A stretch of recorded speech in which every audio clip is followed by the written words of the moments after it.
Good afternoon. Great to have you with us on this Saturday afternoon. As you can see to the left of that shot, that is the turf, and we are back. 2 races on the turf today before we then have 4 races from the Gulf Cup. 750,000 Saudi Riyal on offer. 3.8 million Saudi Riyal on offer throughout the whole day. Great to have you with us. We're coming to you live on the Jcsa English-speaking YouTube channel. And luckily for you and luckily for me, we have a man in form to my right, and that is Rory Delaghi. Rory, this is a great day of racing. We've got the turf back, we've got the Gulf Cup later on, and in the very last race of the day, Badr makes his eagerly awaited return. Yeah, this is probably the best day's racing we've seen so far this year, heightened by the fact we do have turf racing back for the first time since January. And some really appetising races as well. Those 2 turf races are both very interesting. Obviously, maximum of 10 runners on the turf for the time being, because the inner part of the track is being kept fresh for later in the year. But they're still oversubscribed, obviously, those races. They're still very interesting on paper. And as you said, we've got the Gulf Cups later in the day and some smashing horses. I'm particularly looking forward to Hala, who was probably my favourite filly here last season. She raced in Taif earlier on. We didn't see her there, but she has her first race in Riyadh for the season today, and I'm very much looking forward to seeing her run. Well, an awful lot to look forward to on this Saturday card. Rory, we mentioned at the top of the show, Badr makes his eagerly awaited return. He won this race last year before going on to Group 1 glory. Yeah, he was a very, very progressive horse last season, Badr, and he is the one to beat in the in our final race, the Gulf Cup. My slight concern with him is that he's been off the track, obviously, since showing that improved form, and we've seen so many horses rock up here needing a run this season. It's very, very hard to get them absolutely fit for these good races. So there is a question mark about whether he'd be 100%, and if he's not 100%, there are a lot of horses snapping at his heels there. Now, we have mentioned that the turf is back today. I want to quickly ask you about this, because you have spoke about it a bit in the lead up to this. Track position on this turf track is vitally important, and it's very sharp out there, isn't it, around those bends? You don't want to be being pushed wide. No, it is possible to come wide late in the car. You don't want to be pushed wide on the first bend. That's absolutely crucial. And horses who are able to take a good position from a low draw tend to be favoured, but you will see good jockeys able to sort of sit and suffer and then swing wide off the final bend without losing ground. And it's, as I said, it's a really well cambered bend, and it does give horses a chance to come from off the pace. So it's not a simple case of whoever gets to the front wins here. I suppose you could say it's a bit like Chester in that regard. Okay, and another thing from going back to yesterday, who we will see today, is Camilo Ospina. He's got a few rides on the turf, and one man that's on the turf right now is Callum Helliwell. Oh, it is good to be back on the green stuff. What a wonderful place to be here on the turf at King Abdulaziz Racecourse. Races 1 and race number 4 are going to be on this turf course, and I will show you just how exciting this turf course is, because we're currently stood on the inside track. This won't be getting used. Remember, we'll be opening this track up for races like the Neom Turf Cup on Saudi Cup weekend and some other very valuable races, but this is what they will be running on, your actual turf track. And you can just see by here it's just how tight the bend is. I mean, it is an incredibly tight course, and like Rory says, you don't want to go into this first bend being pushed wide, because you'll be constantly working your way back in. But on the turf, you've got 2 0-90 handicaps. They both look quite exciting. Jimmy Jerkins could be looking for a quick-fire double. He's got a couple of horses in here for the Red Stable who look quite dangerous, and these 0-90 races are always incredibly competitive. Later on in the card, it's already been mentioned, the Gulf Cup for the Colts and Geldings.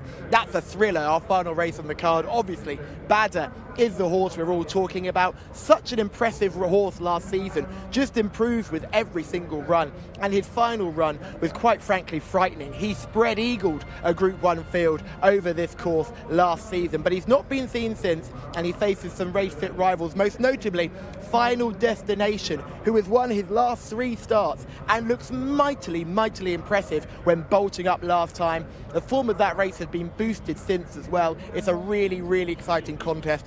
Keep an eye out as well for Layla Doro. I know Mr. Mark Francis at home, it's one of his favourite horses, and he'll be keen to see this horse try and get its head in front after a slightly disappointing seasonal return when finishing only 5th. But with a run under the belt, it's certainly plenty of excitement. So I'll show you a little bit more of this turf track and stay how long we have down this bend. So you'll notice earlier on, we'll see the metre poles with the 100 and the 50 and the 150 metre. So you're going to see this really tight bend to the final bend, and they're going to come galloping down this straight towards us. Now, Keith Otterson, the man who is the clerk of the course at this venue, has been tending to this turf track with expert and intrinsic detail. And here's a quick video to explain what goes into building the turf track at King Abdulaziz.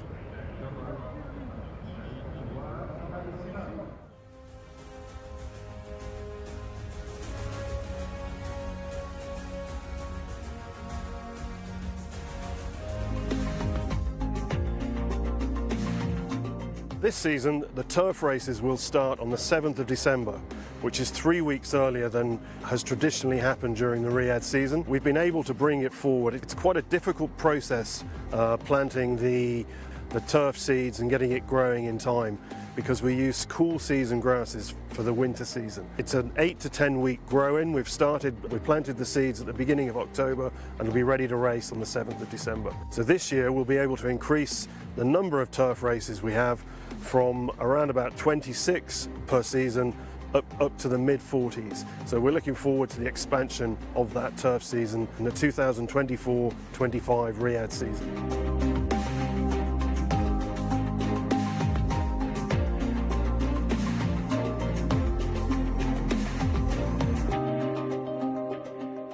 We begin by planting a Kentucky bluegrass, or a smooth stalk meadowgrass as it's known. The Latin name is Poa pratensis. That grows in warmer temperatures. The Poa pratensis, it puts out many tillers down below the ground, and it forms a very strong root base so that the horses are galloping on a nice, safe root system. And then after that, we overseed with perennial ryegrass, also known as Lolium perenne. And that gives a nice cushion to the surface and gives it a very bright green look. So in 2 to 3 weeks time, when we're ready, you'll see there's a beautiful strong turf surface both on top and below the soil surface. Every day it needs irrigation, it needs fertilizer, it needs to be mown just to keep it at the correct height for racing. And the great characteristics of this track are it's just over 1,800 metres in circumference with very kind bends, and the beauty of it is that we're growing a beautiful turf surface in the desert for international races to take place during February. So yeah, I've worked in Europe, mainly in the UK, but also in the United States, both on dirt and turf tracks. And what we strive to do at King Abdulaziz racetrack, not just for the week-to-week races to take place during the Riyadh season, but also for the huge international racing that takes place in Saudi Cup, is to produce a track which is of an international standard so that horses can come here from North America, from Europe, from Japan, or anywhere else in the world and compete on one of the best turf surfaces and dirt surfaces you'd find anywhere in the world.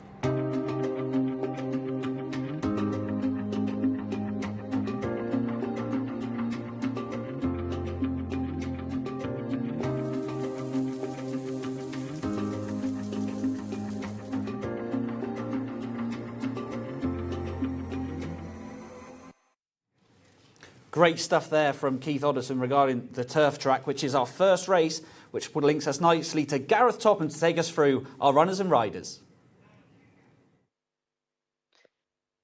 Thank you, guys. Good afternoon, everyone. And yeah, our opening contest not too far away. A handicap coming up 0 to 90. Number 1 is Amici with Osama Al Sharani. Number 2, Bresson Abdullah Alofi.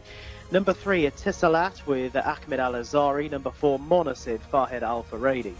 Number 5 is Ryan's Party Ali Al Mamoni. Number 6 is Beehive Mohammed Al Ubail. Over the page to number 7, My Dubawi Camilo Ospina. Scratch the 8. Number 9 is Maruf Ricardo Ferreira. Number 10 is Dora Penny Mohammed Al Ajmi. 11 is Fustalandia with Ayad Al Tarisi. Scratch the 12, 13 and 14. 8 also a non-runner. And that leaves us with a field of 10 to contest our opener. It's back to Callum. Thank you very much, Gareth. Yes, the horses are in the parade ring ahead of our opening contest, and this is Amici, trained by Jimmy Jerkins. I'm sure we've got the Jimmy Jerkins fan club watching this race on the English-speaking YouTube channel, and you'll be very happy to say that Amici is walking around like a beautiful horse, handling everything incredibly well. I've said this 1,000 times, typical of the Jerkins string. Doesn't look red hot fit, is carrying a little bit of condition, but I wouldn't let that put you off now. We now know that's just a trait of the stable. High Withers, nice back, certainly one you have to look at your shortlist. Now let's go to another one that's a definite horse bred for turf. This is My Dubawi, horse number 7 for the Prince Saud bin Salman bin Abdulaziz team, just coming towards me now in these very traditional white and blue silks. I would say My Dubawi isn't blowing me away. You think that the conditions today are ideal for this horse, is obviously by the super sire that is Dubawi, but just not doing too much to me looks-wise. So I'd say My Dubawi would be a little bit of a paddock negative. He does have Camille Ospino on board though. 1,000 winners for that man. Can he make it 1,001 here?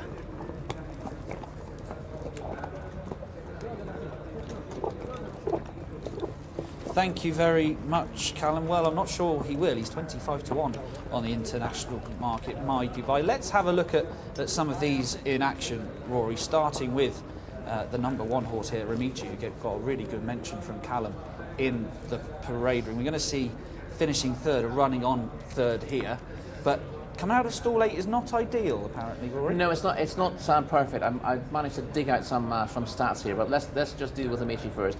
He runs on from the back of the field here to finish a good third behind Sir Titus. Sir Titus was springing a little bit of a shock here, but he's got very good form in the UK at 5 furlongs.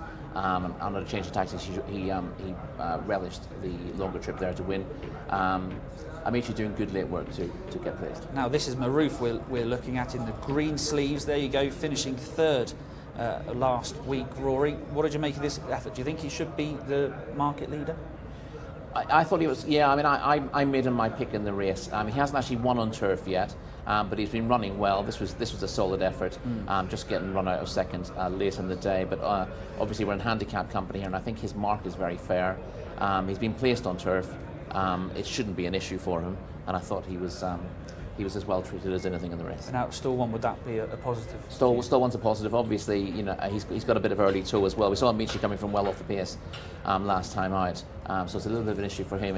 Not being particularly well placed early on, and I'd say obviously the closer to the rail you are, the better as a rule, as long as you've got the early pace to go with it. And I would say sometimes being in the widest stall is a lot better than being sort of 1 or 2 stalls in, because the one thing about being wide is you've got nothing on your outside to potentially interfere with anything coming across you. So you do have a little bit of freedom to move a little wide yourself, get a bit of room to operate in. But the horses immediately inside that potentially have got crowding issues as well as a longer way to travel. Yeah, going to be fast and furious here then. The track is riding fast. It's a very quick action. Bresson, number 2, is next in the international market. Has drifted from 4s out to 5 to 1. Or another one for the red stable. Has won a couple of starts ago, but since then a couple of duck eggs next to his name. Yeah, I'll be blunt, he's shown nothing at all in Saudi. Now, he was a half decent turf horse for John and Thierry Gosson. He won over a slightly longer trip at Epsom. You could see why a return to turf would give him a chance, but he doesn't look particularly well handicapped, even in what he was showing in the UK. And it's worth pointing out he couldn't win at 6 furlongs there either. So he looked rank bad value to me, quite frankly. Okay, as you can see, the horses are coming off the dirt track and on to the turf. Let's chat about number 10, Dora Penny, who I think you quite fancy at a bit of a price, 6 to 1 on the international market. I did think she'd be bigger than this because, you know, if you look at her form figures, she's not exactly flying, but she caught my eye last time out. She's a multiple winner. She won 10 times in the UK, 7 of those on turf. She's effective on ground ranging from firm to soft. She can be held up or she can make the running. The only issue with her in terms of a track like this is she tends to show early speed after missing the break. Okay. And there might not be an awful lot of room for her to operate if she does miss it by more than a length or two, which is a slight concern. But she showed blazing speed last time after just missing half a beat at the start to lead in a 1200 metre race, which she needed. It was her first run of the season, but she shaped as if well worth supporting next time out. She just finds herself in quite a hot handicap here. I thought she'd be a double-figure price, and I'd have been very interested in her from an each-way point of view at that. Now, I suppose with this, you have got to transfer that dirt form to the turf. And if you look at the form, Beehive has run pretty creditably, but his record on turf isn't fantastic. Yeah, Beehive, number 6, has been placed over course and distance in the past, but he's not from 6 on the surface. He's got a pedigree that you'd say is you know, it's a British pedigree, but he didn't race in the UK. And most of his form has been on the dirt. So he's run at this track several times and hasn't really shown his best form despite being placed. And 2 runs last season were particularly poor here. I think he finished last once and second last once. So even though he was showing decent form on the dirt, he didn't run particularly well here. He's held his form better this season on the dirt, whereas last season he was maybe coming to the end of his tether in terms of holding his form when he raced on the turf last year, whereas the turf comes earlier this time and he's probably best before Christmas. Okay, that were the thoughts of Rory Delaghi then. Now, selection time, Rory. Where are you going here? I'm going to go with Maroof. I was quite interested in Dora Penny as an outsider, but she's short enough, and Maroof's got a touch of class about her. Number 9, Maroof for Rory Delaghi. I'm going to go with Rory as well, number 9, Maroof. I think that form behind the Speedy Monster is very good form indeed. Let us know your selections as well. We are coming live on the Jcsa English-speaking YouTube channel. We'd love to hear from you, even if you just want to say hello or ask any questions to myself, Rory or Callum. So both me and Rory are with number 9, Maroof, as Camillo Ospina was just making sure he knows where he's going. Good form yesterday. Great to chat to him yesterday as well. Real insight into how he came over to Saudi Arabia, how he had to change his riding style too. There you can see the stalls are in place, and you can see the rail is a little bit out there, saving that ground for some of the meetings later on. Let's get over to Callum. Are you going to make it a treble of selections with Maroof here, Callum? Oh, I was very close to doing so, team. Very, very close. But I'm going to go with Amici here, the 1. Coming out of stall late, just thought this horse looked really well. I was taken with the run last time as well, coming back off a bit of a break here. He's had that run under his belt now. I think he will be hard to beat here, but he does have to give a whopping 4 kilos to Maroof, who is very, very dangerous. So horse number 1, Amici, is going to be the pick for me, and horse number 9, Maroof, is going to be the pick for the boys. Gareth, take us through this opening race and our first race on the green stuff. Yeah, thank you, Callum. Looking forward to this, and yeah, as the guys were saying, that rail is out a little bit. They're just preserving the inside track for future meetings, the inside of the track. So it just means that our fields on the turf races today, our fields for the 2 turf races, they're just a little less than what they usually would be. And as they head forward for the opening contest, Maroof, the 9-4 favourite on the international betting market, with Amici in at 9-2, Bresson at 5-1. Dora Penny at 11-2, and it's 7-1 and upwards the other runners. We're down to the final few to load. Atisalat is still out of line in that green and dark blue coloured jacket, and both Amici and Bresson, same silks but different caps. Amici the red cap and Bresson the white cap, heading into line as well. For our first race on turf here in Riyadh this season, this 0-90 handicap, start of a prestigious day's racing, some very valuable contests throughout the course of the coming hours. Best of luck here. Just about ready then. Starter holding the field. For the opener, they are away and racing, and just edging a little bit right as the gates crash back. Was Maroof from stall 1, but he's going to show up prominently here, the race favourite, as they settle themselves down. Prominent as well on the outside is Beehive in the black and blue, and Bresson pushing forward as well to make it a line of 3. Dora Penny runs in 4th and is just in front of Ryan's Party, racing next to Michi towards the outside of My Dubawi as they swing left-handed out of the back straight.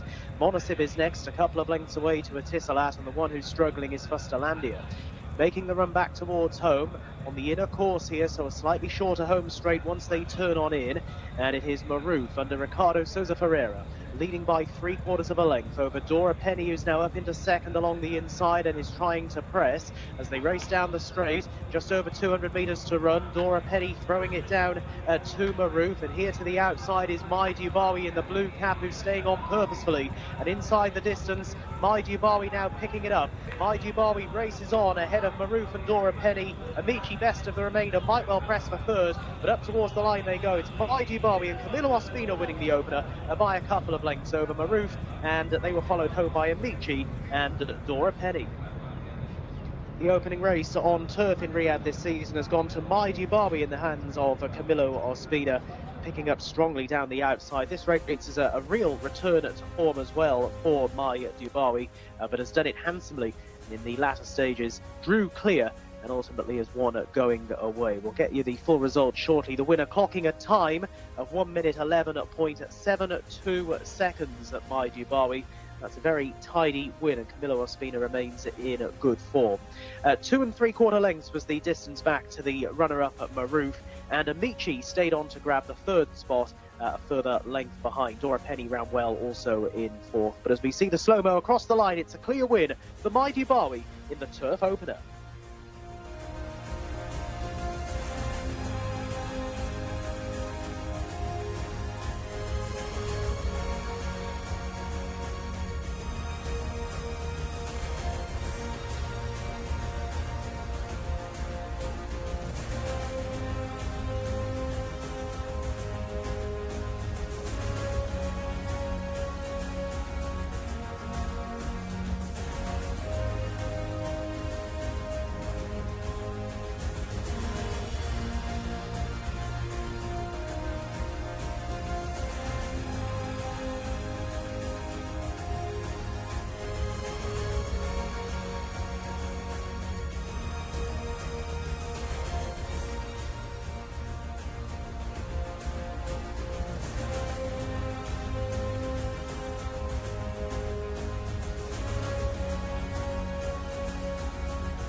Oh, the turf is back, and the turf pedigrees are coming to the fore straight away. Mai Dubawi has come up and slingshotted off that bend like a horse on the Lingfield all-weather circuit. What a ride from Camilo Ospina. Just used that bend to carry him into the straight, widest of all, and passing the long-time leaders, Maroof. It looked like Dora Penny was going to throw down a challenge on the inside, but that just ended up fading late on. Amici could never really get involved, and this horse has absolutely relished getting onto the turf. I just spoke to some connections, and they were saying he hates the dirt. Absolutely hates it. They've been crying out for the team to open up the turf track, and now the turf track is open with the first race of the day. Mai Dubawi takes the win. 25-1 on the international market underneath a very talented Camilo Ospina, who has now had one winner in each of the 3 days racing this weekend. So that's 3 winners for him now, and he'll be very, very happy with that. He mentioned that he's much more comfortable riding on the dirt, but he can still ride on the turf, and he's certainly shown his riding abilities on the turf here. I think it's worth noting, I said this horse was a bit of a paddock negative, because you can just see still a little bit woolly under the coat, not really shining up in that coat, but winning very, very well. So lovely to see, and we'll grab a word with Camille as well once he jumps off this one too. But doesn't blow you away, this Maida Bawi, but he certainly knows how to put one foot in front of the other, and has done very well winning this race today. And wonderful to see Connections, who are so very chuffed with that performance there. Usually see these colours for the trainer Nicolas Bachelard, but this is for a different trainer. But certainly they should never be disrespected in a race like this. And Camille Ospina, if you let that one slide underneath you, you've got to be kicking yourself after that performance. But we'll grab a word with our winning jockey and find out a little bit more. Firstly, how the track is riding, and how this horse has performed. Obviously, we spoke to him yesterday and he told us so much about his past. We spoke to his wife yesterday, his daughter as well. They're all here to celebrate the 1000th winner, and Camille Ospina. Camille, 1001. Congratulations. Yeah, no, thank you very much. Thank you to the Prince of Bin Salman for giving me the chance to ride for him, and for my first win with him, you know. And Abdulaziz Molawa, the trainer, you know, the Renato, the whole team, you know. And he's good, you know. I like the grass, but when you have, I told you, when you have good horse, it's very easy, you know. And this horse I rode last week, but I told to the trainer, the horse might be in grass. Next week he has grass, put in the grass. I think he's this horse in grass, because I saw the race of him in Dubai, and he won there and finished behind the good horses. Today he responded very good. He seemed to really fly off that turn. Were you always planning on just waiting off the leaders and then using the bend to sort of cannon you into the straight? Yeah, no, I just, my horse, he brought a little bit late, you know, and I put behind the pace, but inside, you know, I tried to save him a little bit distant, and grass is different than there. And thanks God, he's coming very comfortable, you know. When I ask him a little bit in the 400 meters, he's coming very strong, and thanks God he passed and he won the race. Is the track riding well? Is it good? Did it feel good to ride on this turf track? Yeah, he's very good. I feel very good because it's the first time I ride. I can ride the last week in the test, but I feel very good, you know. Oh, perfect. You're looking very good as well. Another winner. Well done. Thank you very much. Thank you. The track always feels good when you've rode a winner on it. Rory, Camille Ospina, 1001. Then, interestingly, when we spoke to him yesterday, when he said he came over to Saudi Arabia, he said, well, I ride like an American jockey. Yeah. Well, he was very patient on this horse, and it really paid off in the end, and he's hit the line very strongly, Maida Bawi. He has, yeah. It's a little bit of a surprise, it has to be said. All the right horses that we talked about came to the fore, apart from him. He's bounced back from a lot of poor runs. Now, you heard Callum say, the connection said, he absolutely hates the dirt, and that's why his form has been very disappointing here. Didn't much like the turf in the UK either. He was trained by Mark Johnson, Charlie Johnson. Actually, it would have been Mark having the licence when he was running early on. But his full turf record in the UK was 6 runs and no places. And just interesting seeing him break from here. Camille Ospina obviously had an awful lot of confidence in him, because he didn't break very well, and he didn't rush him up there. He sat and suffered for a little bit. Yep. Dora Penny, like you said, during the race, always breaks pretty slow, and got right up there alongside the international market favourite Maroof. And at this stage, your winner only has 3 horses behind him, but just starts to make his move and has a nice gap on the inside, Rory. Yes, he's given a very good ride to pick his way through. Obviously, if you've got early speed and you can get the ideal position, you go for it. If you don't, the one thing you don't want to be doing is trying to chase them and getting your horse out of rhythm and trying to get a little bit closer to the lead. The best thing you can do, as we've seen so often here, is let your horse find a stride and then pick your way through the best way possible. Sometimes that means nipping through on the inside behind the leaders. Sometimes it means slingshotting wide on the track, as Callum says. But he's saved ground round the bend, and then it's just come wide of the 2 in front of him to win quite cosily. He's become well handicapped because he's lost his form here, but as I said, his best form was probably on Polytrack in the UK, but obviously no chance of him racing on that surface out here. Is that something to look towards in race number 4 then? Some of these horses that have lost their form on the dirt, sometimes just to rejuvenate them coming back onto the turf like it has done with Maida Bawi here? Absolutely. I mean, I don't think it's going to be missed. I think people, when the way these races are priced up, people will be aware of previous turf that was form. Missed. That was missed, but he didn't. That's because he didn't have the turf form in the first race. True. So it's there were a couple of these in here who haven't been running particularly well, but would have benefited from the return to turf. You'd have been working a bit hard on that. I suppose on the basis that any surface other than dirt would be better for him, and he's come down the weights a little bit. That would make sense. I think the opposite might be. So I know Maruf does have form on the turf, but he was just hanging off that bend. And if you look at Camille Ospina's body language throughout, he had his hands relaxed on the wither and letting the horse just find his own stride. And just watching Ricardo Sousa Ferreira there, if you watch that replay again, he's got his hands just a little bit off the horse's wither, the bit high in the mouth, just trying to hold him together. And look, when we went over to the turf track earlier, when you walk across the dirt track, it's obviously a lot softer. I just wonder if Maruf, when he gets back onto the dirt, they can let him find his own stride again, and maybe that'd be a way to follow him in. Yeah, well, obviously he's fully effective on the dirt as we saw last time out. But yeah, he looked fine here. But I think it's interesting that you make the point about looking at a jockey's hands to see how happy the jockey is, and if the jockey's got his hands off the withers, it's usually because he's trying to keep the horse balanced, trying to keep his head in the place that he wants it to be. Yeah. Whereas when the horse is travelling within himself, you don't have to worry about that. You just relax and drop your hands on the withers, don't you? My Dabawi might be one to keep an eye on the turf next time. He won't be 25 to 1 then. Camille Ospina off the mark already. Now race 2 is upcoming. This is an open for the 3-year-olds. We're back on the dirt, 1,600 metres. And here's Gareth with those runners and riders. Thanks, guys. Our second race on the way then. Here are the runners and riders. Number 1 is Sarden. Yusuf Al Hussein takes the ride. This is the short price favourite. Number 2, House of Aviz, Abdulaziz Al Faradi. Number 3, American Tail, Abdullah Al Orfi. Number 4, Commissioner Dan, Camilo Ospina. Number 5, Rebel Icon, Ricardo Sousa Ferreira. Number 6 is Side, Alexis Marino.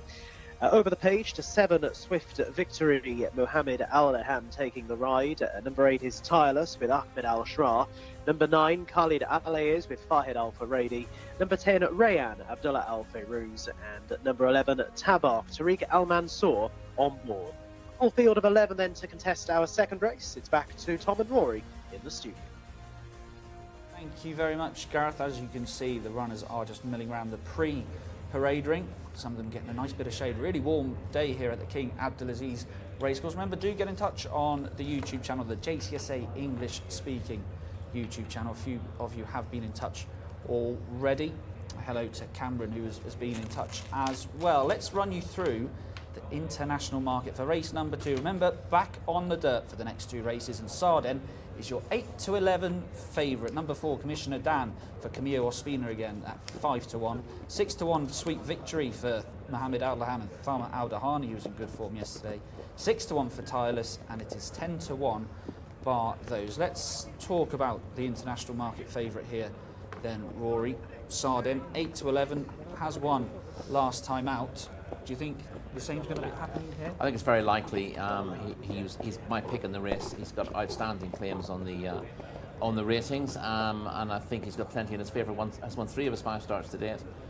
He was better than ever when beating Al-Laham by a length and a quarter in a 2,000 metre open last time. We'll see footage of that fairly shortly. And he's equally effective at 1,600 metres, so there's no negatives with him coming into this. He does have to give weight away to his rivals, but not an awful lot. He's got 60 kilos. House of Aviz, American Tail, the second one there is on 59 kilos, American Tail on 58, and then that's the same with the other ones until you get down to the bottom 3, who are all on 57 kilos. So he's only giving a maximum of 6 pounds away, 3 kilos. I don't think that'll be a problem for him. He's going from strength to strength. I wouldn't be his jockey's biggest fan, Yusuf Al Hussein, but he's riding the best horse in the race and he should get the job done. Okay, and there is your favourite in shot, Sarden, walking around really nice. I think Callum must give him a paddock positive when we do go and see him. Let's have a look at him in action, shall we, Rory? And this is him winning last time. You can see him already put the race to bed at this point. Yeah, this was 2,000 metres, but he'd already got to the front and put this race to bed. Just idles a little bit close home. He gets closed down a little bit by the line by Al-Laham in second. You'd say dropping back to 1,600 would almost be a plus based on that, because as I said, the race was blown apart at the top of the straight. If anything, his least impressive part of that race was the last furlong. So dropping back from 2,000 metres to 1,600 should be ideal for him. Now, in shot there is number 2, House of Aviz, 12 to 1 on the international market. Abdulaziz Al Faradi on board. He's been in good form over the last couple of days. 12 to 1 on the international market. Rory, he probably needs to step up a bit here, does he? He had a decent time in Taif this year. I thought he probably improved for stepping up a trip to 2,000 metres. He was a little disappointed when he came here. He was reasonably highly rated, but still had his maiden status when he arrived from Joseph O'Brien. It took him a little while to click, but did well in Taif. But he was well beaten last time out behind Motafared, and I think he needs to step up, even though he's got the best of the draw. As you can see, runners are in the parade ring, so let's get over to Callum.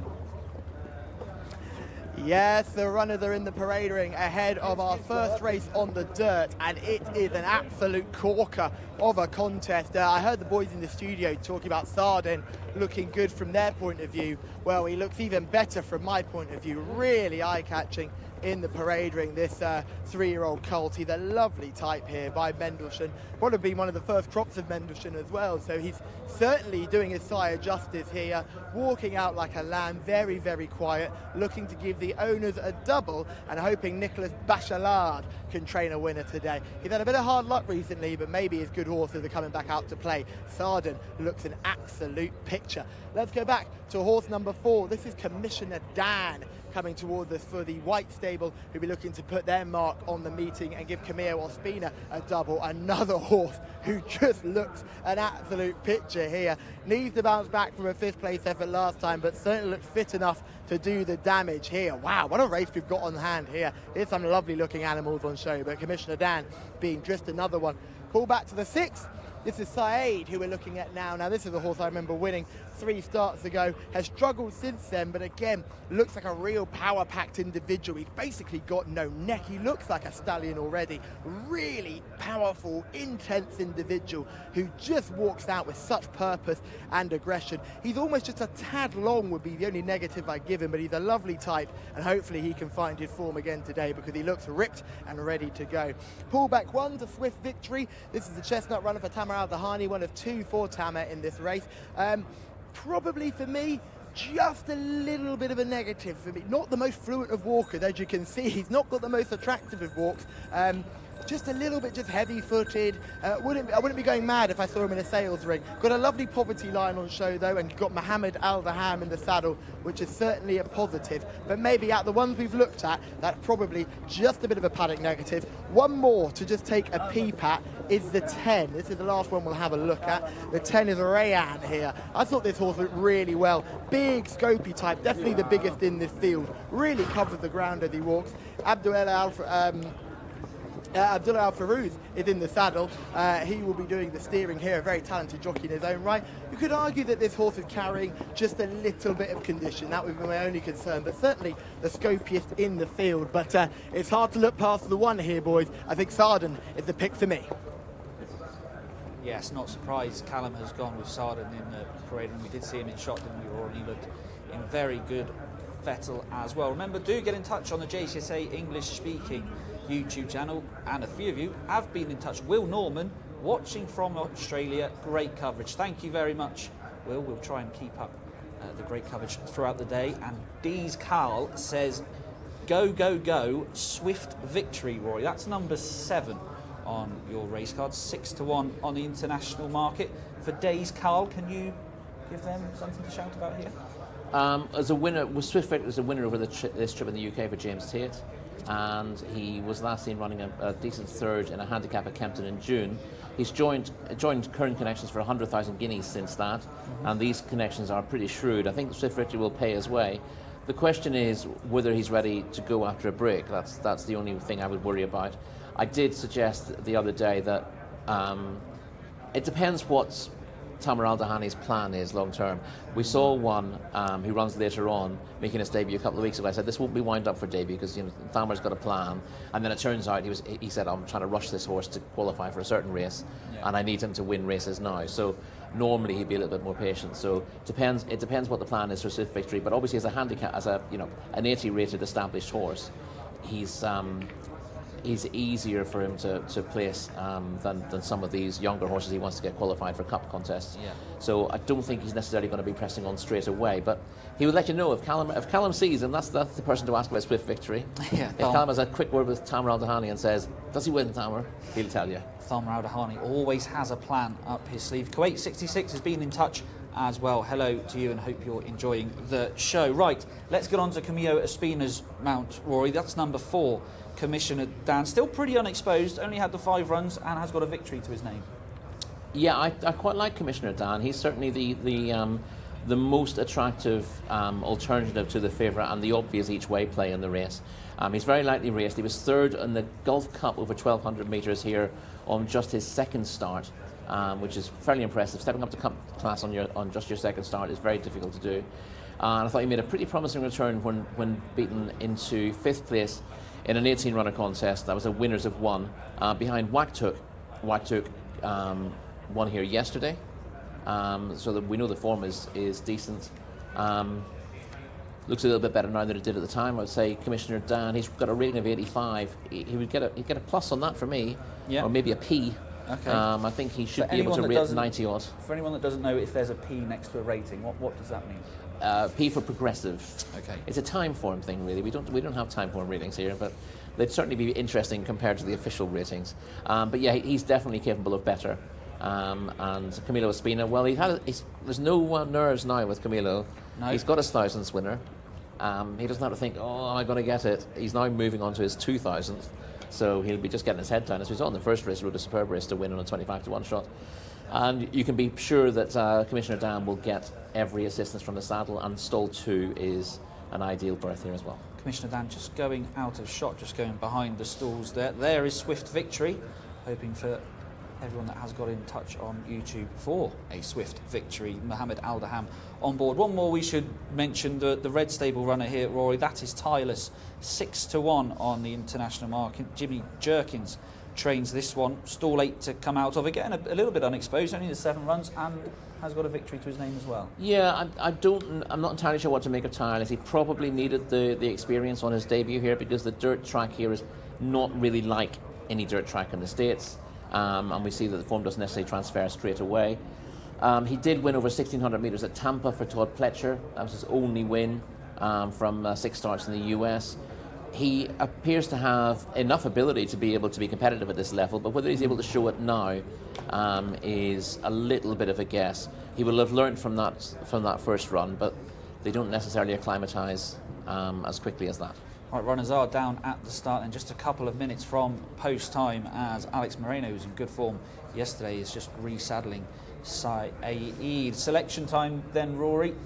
You gave a good mention to the favourite. You weren't sure about the jockey booking. Does that alter your decision? Yeah, it doesn't alter my decision. It's one of those things. You know, if Jockey Air gets him beaten, you know, we knew that he wasn't ridden by one of the leading jockeys. Yusuf Al Hassin has a fair number of winners this season in these colours, and he should get the job done. So number 1, Sarden is the pick. Okay, and number 1, Sarden for Rory. Number 4, Commissioner Dan for Camillo Ospina on board. There you can see Alex Moreno back on board, number 6, Saeed. So number 1, Sarden for Rory. Number 4, Commissioner Dan, to give Camillo Ospina a double on the day for me. Let's go over to Callum to see who he likes in race number 2. Thank you very much, Tom. Yes, fascinating race here. I think the pick has to be between the 1 and the 4. They both stood out to me in the parade ring, but it's going to be the 1, Sarden, for me, jumping out of stall number 6 to take on and beat Commissioner Dan in this race. Yusuf Al Hussein is not a bad rider at all, just doesn't get many opportunities outside the Prince Saud bin Salman bin Abdulaziz colours, but certainly I wouldn't say he's too much of a negative, but admittedly, Camillo Ospina is a better rider than him, so Sarden will need to be at his best, but he looked magnificent in the parade ring, and I couldn't go anywhere else. So to go through the selections one more time, 1 Sarden for me, 1 Sarden for Rory, and 4 Commissioner Dan for Tom. Gareth, it's all yours. Yeah, thanks, Callum. Runners then are about to head in behind the starting stalls. Quite a few of them have already gone forward here. Sarden then, an odds-on favourite on the international betting front, currently in at 8-13 with Yusuf Al Hussein. Plenty of pressure put on Yusuf for this ride here, and he's on an informed horse who comes into the race in winning form. First race on the dirt today then, and we're down to the final few, so best of luck if you are playing on the international betting market here on this, the second race on the Riyadh programme today. Final couple heading forward. Rebel Icon is still out of line, so is Swift Victory. Both drawn fairly low as well. 3 for Swift Victory and 4 for Rebel Icon. And then we'll be ready for this 3-year-old contest, 1,600 metres on the dirt.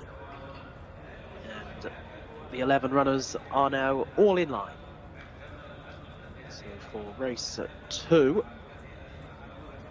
just about set to go. 1 or 2 of them just getting a little bit restless in the stalls. House of Aviz in stall 1, clearly wanting to get on with it, and now gets his chance. They're off and racing, jumping away, and the slowest to get going was Rayan, and by some way as well, a good 3 lengths or so behind the second last horse as they hook up with the track proper. And it is Said who brings them along in the early stages, with House of Aviz over towards the inside, and Commissioner Dan is not too far away as they settle. Out a bit wider, Sarden, the favourite in the white and blue colours, is prominent, and being followed by Tireless in the red and American Tail away to the extreme left. Further back in the pack to Swift Victory, and then chases Rebel Icon, without a bit wider Tabark, and then Rayan, who's at the back end of the field, and Khalid Alay, as is struggling to keep up, is last of all as they move on past the 800 and now begin the left-handed run on towards home. They're well through halfway. Said has picked up the running here, but up towards the outside, Sarden looks the live wire. They're 2 lengths in front now, with back in 3rd place around the outside. Swift Victory trying hard to catch up, is now racing on ahead of House of Aviz, and following those is Commissioner Dan as they straighten up for home. Said and Alexis Marino in front by a length, and just holding Sarden and Yusuf Al Hussein at the moment. Less than 400 to run, they're into the straight. The 2 of them are clear of in 3rd position Swift Victory, and then in 4th Commissioner Dan, and Sarden is struggling to make an impression on Said, who keeps on rolling here. And with less than 200 metres to gallop, it is Said pulling away by 4 or 5 lengths over in second Sarden. Sarden looks to have the others cooked, but can't lay a hand on Said, who in the hands of Alexis Marino is coming home a clear-cut victor. Said gets home in front, Sarden is home in second, and the race was on for 3rd place, with Commissioner Dan and Rebel Icon coming home the next 2.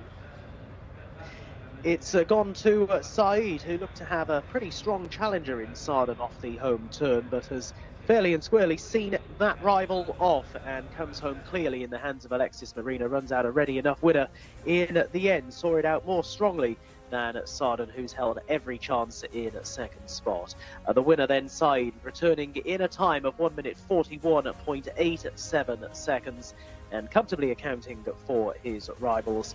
Sarden came home in 2nd place, as we see them across the line here in slow motion. The winner getting a well-deserved pat down the neck. Sarden beaten some 7 1/4 lengths in the end, that one across the line in 2nd place. And there was a further small handful of lengths back to Commissioner Dan, who's just held on for 3rd in front of Rebel Icon in 4th. Said then runs out an impressive winner of our first race on the dirt here at Riyadh today.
Oh, he's nice.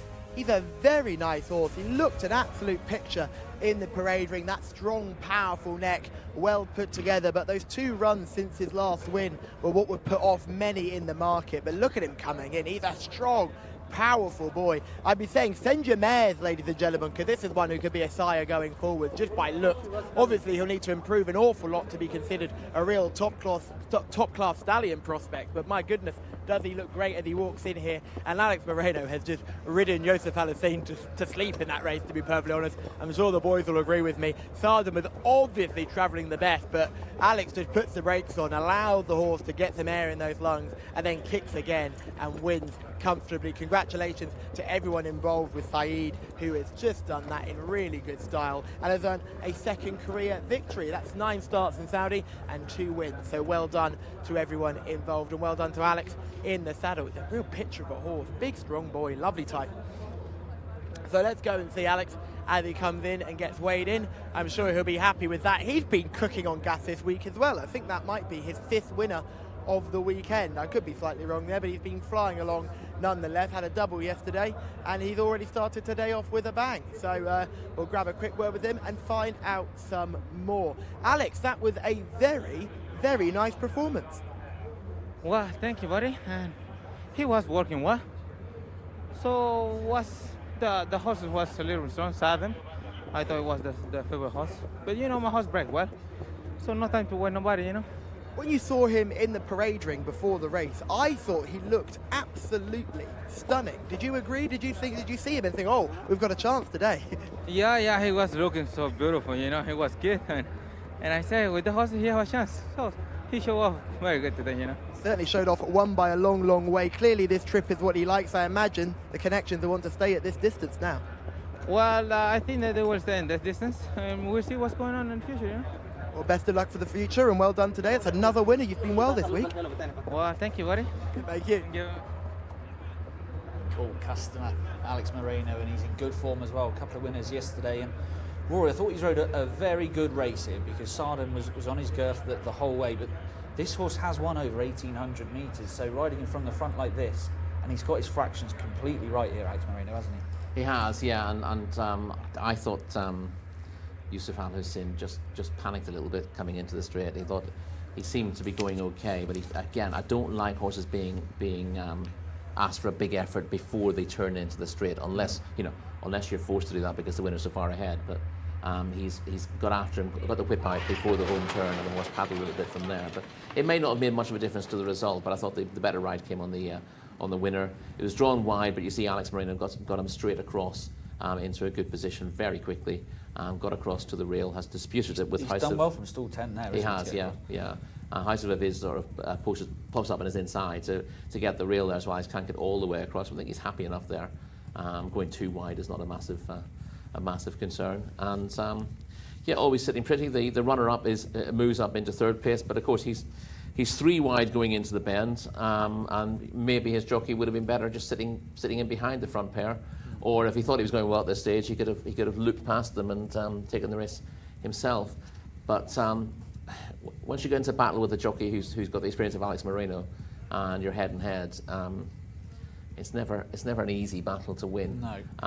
And Alex just gradually cranking it up bit by bit. And that makes it hard, doesn't it? Because you don't know. It means that on the second, you've got to keep asking it for an effort to go with the horse in front as well.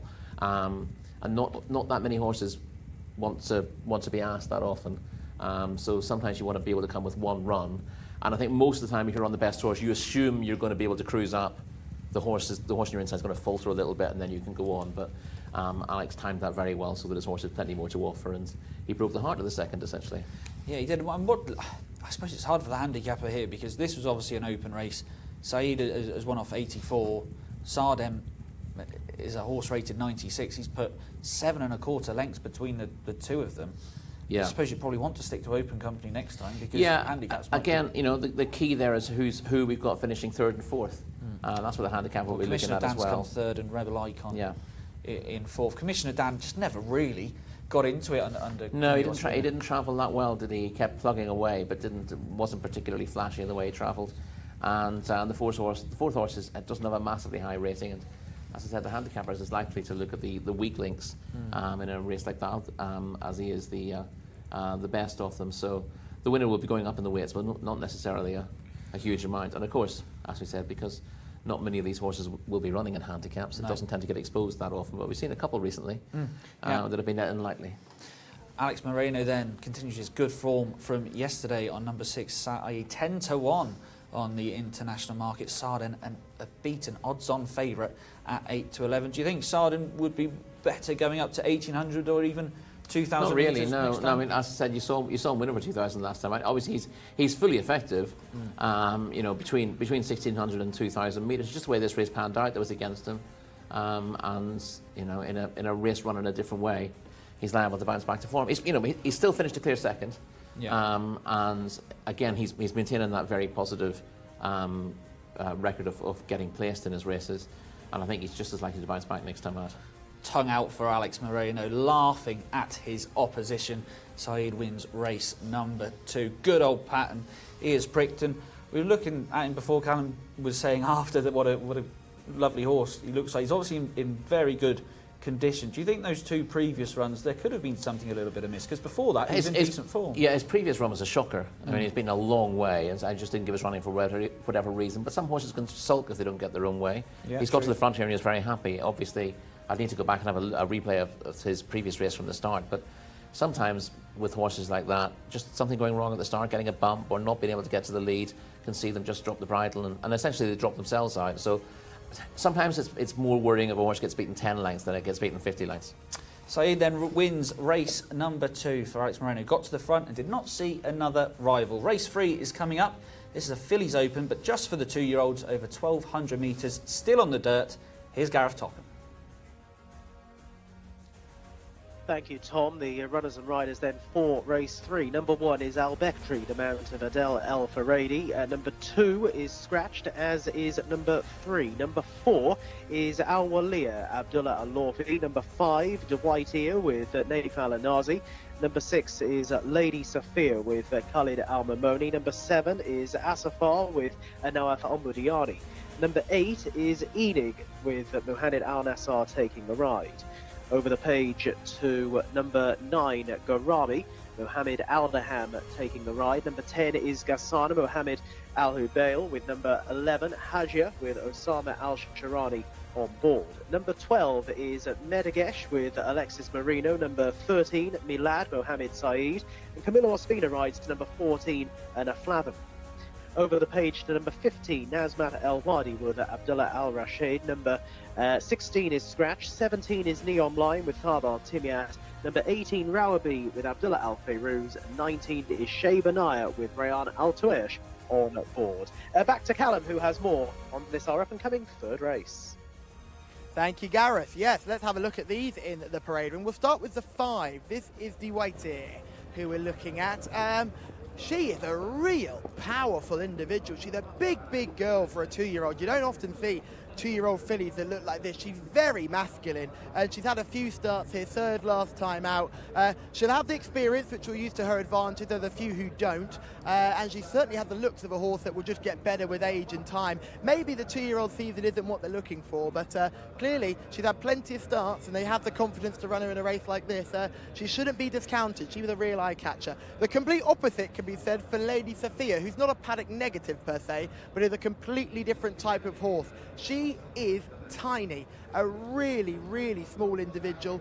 She does not fill the eye at all. She's had the 3 starts and 1 on second start, but as you can see, she's just a completely different type. She's very effeminate.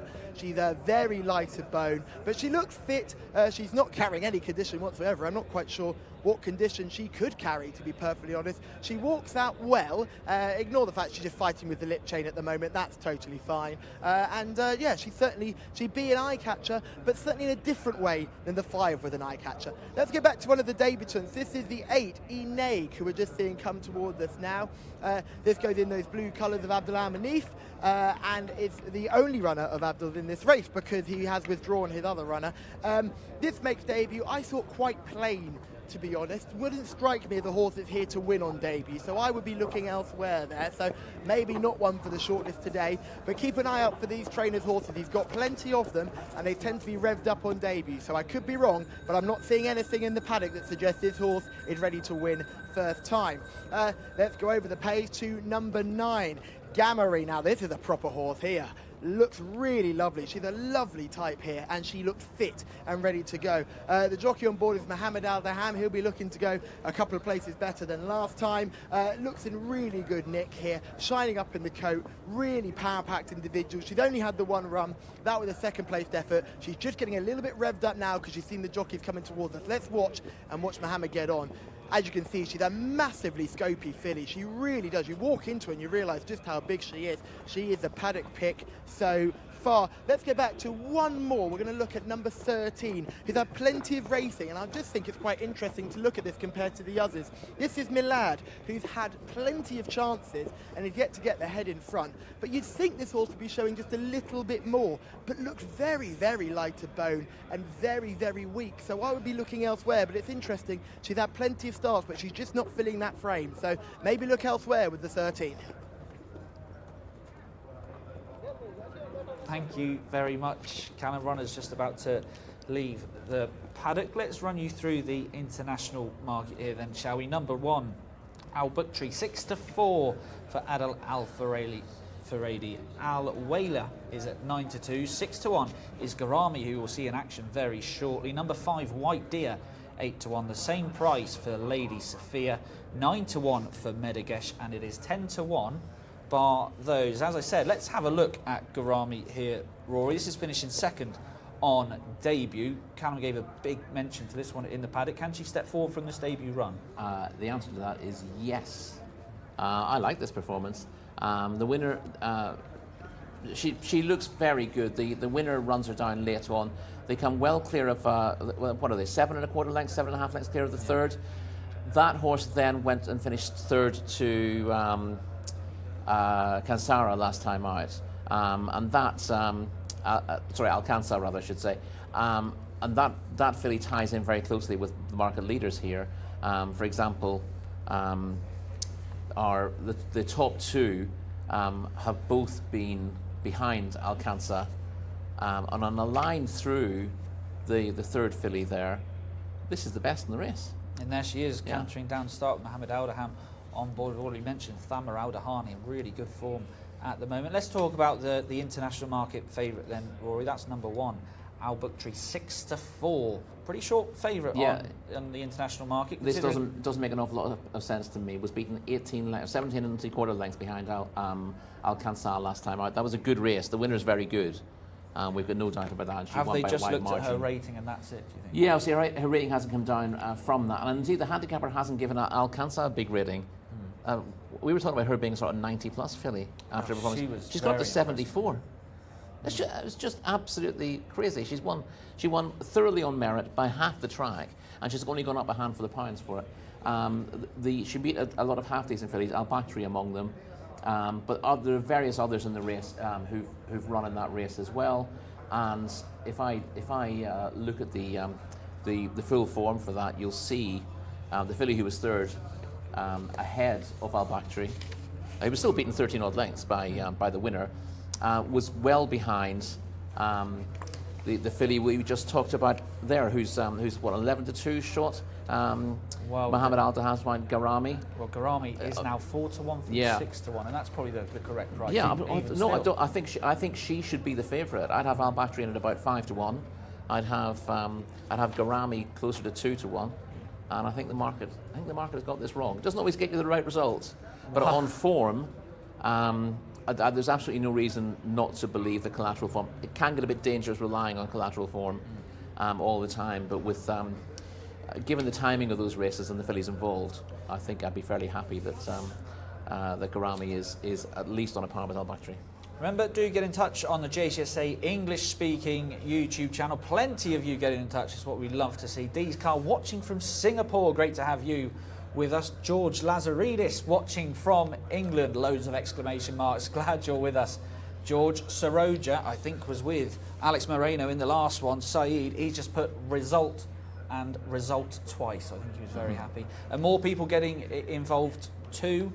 If you can write in English as well, that helps us massively because we can't really read Arabic. But whoever you are, thank you very much for getting involved, and please do keep watching. We hope you are enjoying the show. Let's talk about a few of the others here then, Rory. The market is changing. Just to update everyone, Al Bakri now 7-4 from 6-4. Second in, who we'll talk about in a minute, Al Walia 9-2 from 5-1. But Garami, who we just seen in action, 100-30 from 6-1. Now let's talk about the red stable runner here, Rory. That's number 4, second on the international market. Well, now third on the international market at 9-2. That is Al Walia. Like I said, 9-2. Now has only had the 3 starts and has won one of those. Yeah, that was a reasonably weak maiden that she won in Taif earlier in the season. That was over 1,400 metres. She won by a big margin, but the horse, the runner-up, has been well beaten in the maiden since. And just going through the horses who finished behind her, nothing's really franked the form. She tired late after disputing the lead when third to Yaslip Shear over 1,200 metres here last time out. But she is well drawn to take a prominent role again. She's got early speed. She's installed 1, which will help her to go forward. She probably either did too much in front the last day or just needed the run after a break from Taif. So I think she will come forward for that run. Again, that wasn't a bad race. I would mark that up, and I thought Al Walia was a potential danger here. Nathan Anazi was in very good form yesterday, won both the most valuable races on the card. He rides here, number 5. If it's in your race card as D White Ear, it's not, is it? Right? Well, I'm sure that unless someone's being very clever, and I can't. If she had a white ear, I would get that, which would be a very unusual marking on a horse. But I'm sure this is meant to be White Deer. Well, because there's a capital D and a capital W, and then no capital on the ear, which just suggests that someone's accidentally. Well, either way you want to pronounce the wrong button. Number 5's name. We'll go with White Deer. 15-2 from 9-1. Can you see the support behind Yes, it? I can. Callum gave her a good mention in the parade ring. The last time he saw her, I'm sure he talked about her being weak. She's lengthy. She needs time to fill her frame. We both thought that she might be the type to do better after a break. She's been given a break since her last run, not a particularly long one, but she's been off for a few weeks now, and I do think she will show better form when she strengthens up. She didn't get home over a mile last time out, but she was beaten by a filly called Alcanza, who then went on and won really impressively here last week. So the form looks a little bit better. I thought she was slightly disappointing on the day, but the form's been franked since. She definitely has scope to do better when she strengthens up. She's big and she's lengthy and she does look good physically, but I'm not convinced she still has the strength to see a race like this out. She travels well in her races, and I'm sure she will want this trip in time and further, but she's just, at the end of her races, she's finishing a little bit weakly, and I think that's because she just doesn't have the strength to carry that big frame around with her. She will, I'm sure, get better later in the season. Maybe she's ready to go forward now. Maybe it'll be in a few more weeks' time. Okay, that's Rory's thoughts on number 5. We're going to go with White Deer as the pronunciation for that one. Runners are down at the start. You say horses that are big and lengthy. Garami is that. Now, some 2-year-olds can go weak on you and need time, but she should step forward from her first run. I am guessing that is your selection here. Definitely, yes. Yeah. Very strong on this. Was this your selection of the day? Or was that a bit premature? Well, I'm not sure it's my selection of the day, but she was, No, it isn't. Keep watching. Yeah. Later on, you'll find out. There we go. We're getting good at this now, Rory. So, number 9, Garami for Rory, and I've got to follow him in. If you have watched that clip with us, I think you can see why there could be plenty of improvement to come. 100-30 from 6-1. So, Rory with number 9, Garami, and myself with Garami as well, as runners just milling around down at the start, which means let's get over to Callum Helliwell. Thank you, Tom Humphreys. I am also going to join you both with Garami here. You really got an impression of how big and powerful she was when you stood into her. She is a big, strong girl, and I'm looking forward to seeing how she gets on here. Hopefully, she can build on her debut effort when finishing second, a mile clear of everything else. They are loading, and they load very quickly here in Saudi Arabia, so there's only one man to speak to. It's Mr. Gareth Topham. Thanks, Callum. Runners heading into the stalls then, and as you say, we've got a big field here, 16, but it shouldn't take them too long to go into the starting stalls. The stalls in this country are pretty good, to say the least, and they do put some other nations to shame. Anyway, they're heading forward here. Haja heading in, and also Milad about to slot forward, and Nazmat El Wadi as well. Not too many more out of line. It looks as if Garami is still to go forward, and also Enig, horse number 8, and then we'll just about be ready to go for this open race for the fillies, 1,400 metres, the journey in front of the field. And the last in will be number 8, Enig, a very light jacket here, with Mohamed Al Nasser taking the ride. All of the others standing patiently and well, as Enig has a little think about things here. Is on debut, so this quite forgivable here. It's her first go in a proper race scenario, and she's just taking her time to make sure that she's comfortable with what's happening around. We're just about ready to go. Lined up. And that's it, they're off and racing, jumping away, and to the inside, Al Walia is going to be one of the first to show up with the white ear or white deer, dark blue with the yellow cap, prominent here, horse number 5, with not too far off the pace either as they settle themselves down.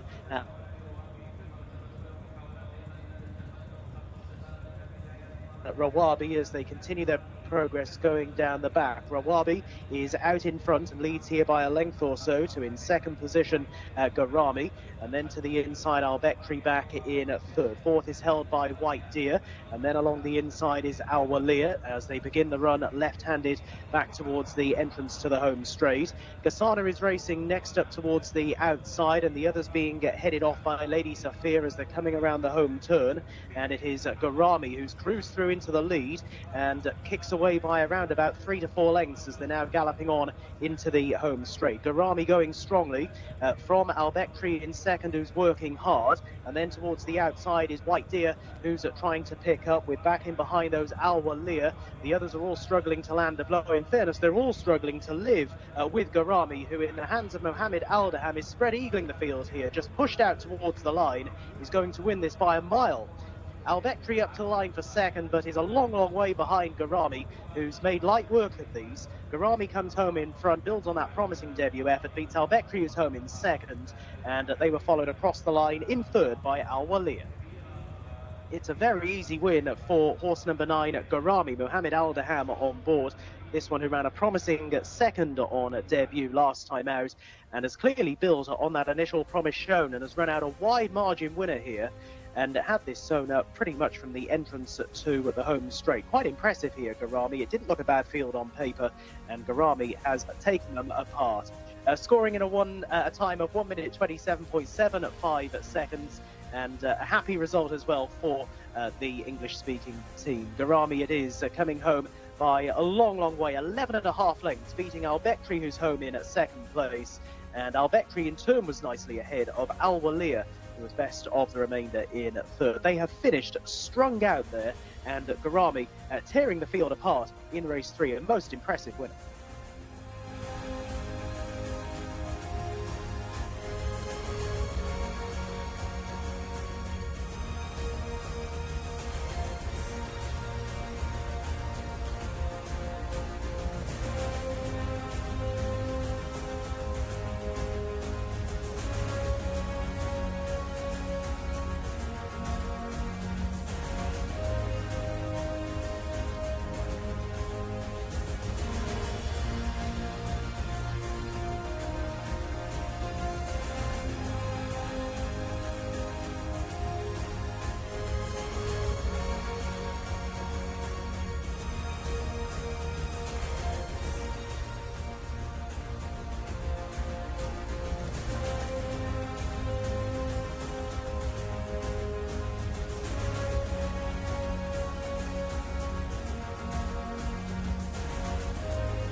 Tama Aldahani has trained Gamari to victory in this opening contest. Garami is very, very impressive there.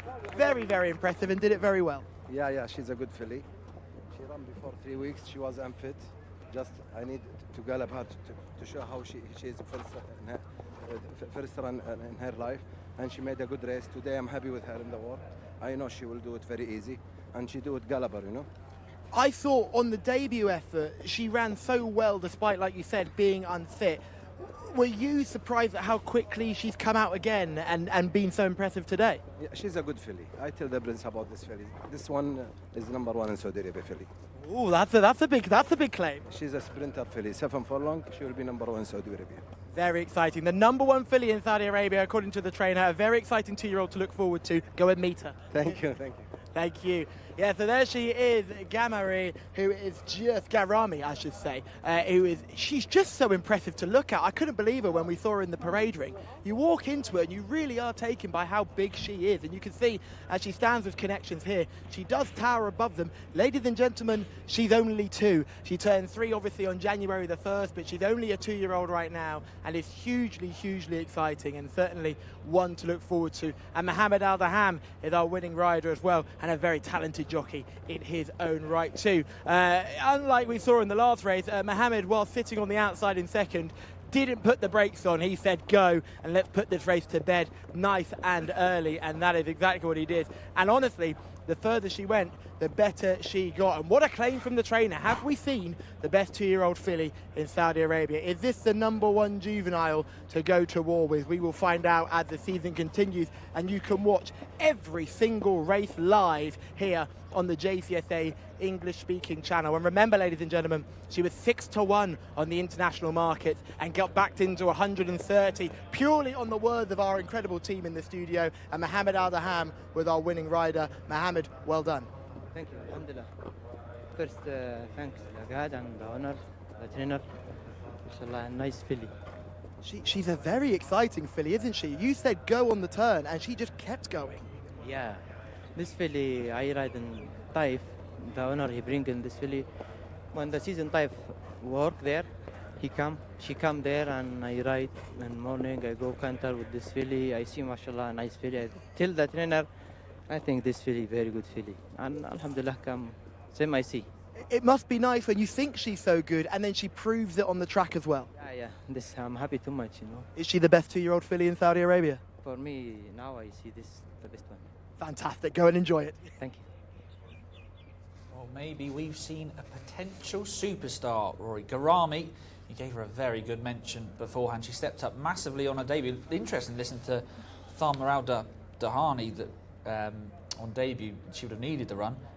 The scary thing is she could improve from this as well. She could, yeah. She was much the best here. She beat the other form filly and beat her by a long way into second. But as I said, the signs were there. She hadn't, she's only had the one run. She should have won that. I mean, the way she's gone through it like the best horse in the race, and then a lack of fitness is just told in the last 100 yards. We saw the replay there. And she's taken the step forward you would expect. But even running to the form she showed on debut was good enough to win this race on a line through the filly who finished third. So a trick was missed there, I think. And she didn't. She broke okay. She wasn't electric from the gates, but you can see as soon as she hits her stride, and like we said before, and she's a long filly, but she doesn't have a turbo boot to go with it. She does, yeah. She's got a lot of power. She's a slightly unusual build for horses here, but she's very powerful. She's obviously not the easiest to get fit because she is quite big, and she obviously takes a lot of exercise to get to peak.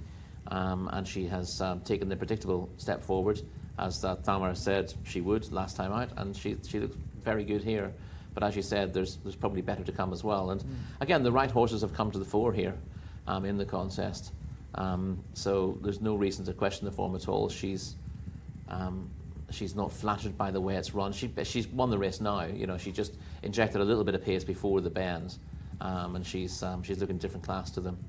White Deer ran quite well for a long way, and again has just faded out. She's third at the moment, and she just fades out of the places again, as she has been doing. She's one to, I'm not sure she's one to follow as in back her every time she runs, but she's one to keep an eye on, because at some stage she's going to grow into that frame, and she's going to be able to see her races out better. It's probably going to be the second or third run back from a break, either in the spring or maybe next season in Taif or coming back here. But she's one to sort of forgive a little bit at the moment because she's not strong enough to show what she can do. But she's got the as long as she's kept sweet and they look after her temperamentally, then she's got a future as well. But the winner is smart. and she's going to get better. She's got a lovely pedigree. And again, this is a really nice thing about Tamer Al-Dahani's horses, who mostly run in these colours, which will be familiar to English racing fans, of course, as well, because Sheikh Abdullah Hamoud Al Malek Al Sabah has plenty of horses in training in the UK, but his plan for a lot of his horses is always to come here. It's not like England's #1 and then the ones that don't make the grade in England come here. That's very much not the case. His nicer horses learn a little bit about racing in the UK, and then they come here to race for the good prize money. And there are more and more of those coming out, and more of these pedigrees as well.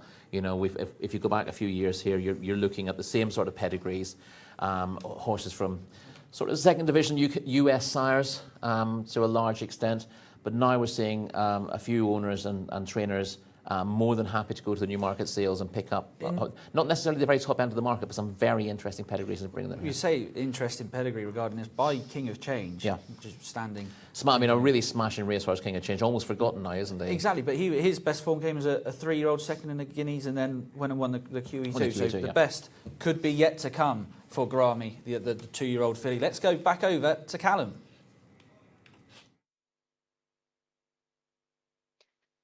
And the runners and riders for our fourth race here, with number 1 Boltaway, Nawaf Al Mudiani taking the ride. Number 2 French Claim, Yusuf Al Hussein, with number 3 Contar, Alexis Marino. Number 4 Painter's Palette with Abdullah Al Lawfi. Number 5 Premium Ticket, Abdullah Al Saidi, with number 6 Pride of Priory, Fahed Al Faradi on board. Over the page for number 7, Vasilikos, Camilo Ospina. Number 8 is Flying Spirit, Adel Al Faradi. Number 9 is Eagle's Flight, Ahmed Al Azari. And 10 is Castle in the Sand, Ricardo Souza Ferreira.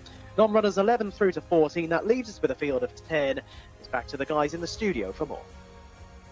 Thank you very much, Gareth. Yes, our second race on the turf coming up, our fourth race on the card, and it looks a competitive event as well. Let's take you through the international market. The Red Stable are at the top of it with Boltaway at 3-1, 7-2 for Painter's Palette, 4-1 French Claim, 4-1 again for Flying Spirit, Castle in the Sand 10-1, 11-1 for Contar, 12-1 for Vasilakos and Eagles Flight, and it's 14-1 bar those, Rory. Let's talk about the number 1 horse here, Boltaway.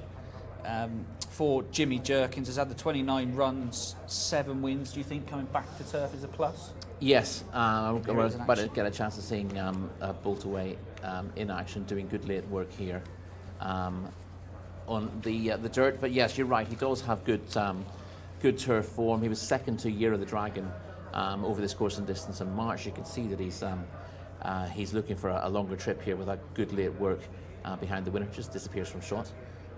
But as you can see, when we cut back to him, he's headed on all the way to the line and is clearly coming here in reasonably good heart. Yeah, very good run here, of course, in distance and march behind Year of the Dragon. And obviously the race we just saw, he's finishing third to Jack Red Cloud, who's top class. Now this is Contar finishing second down the outside.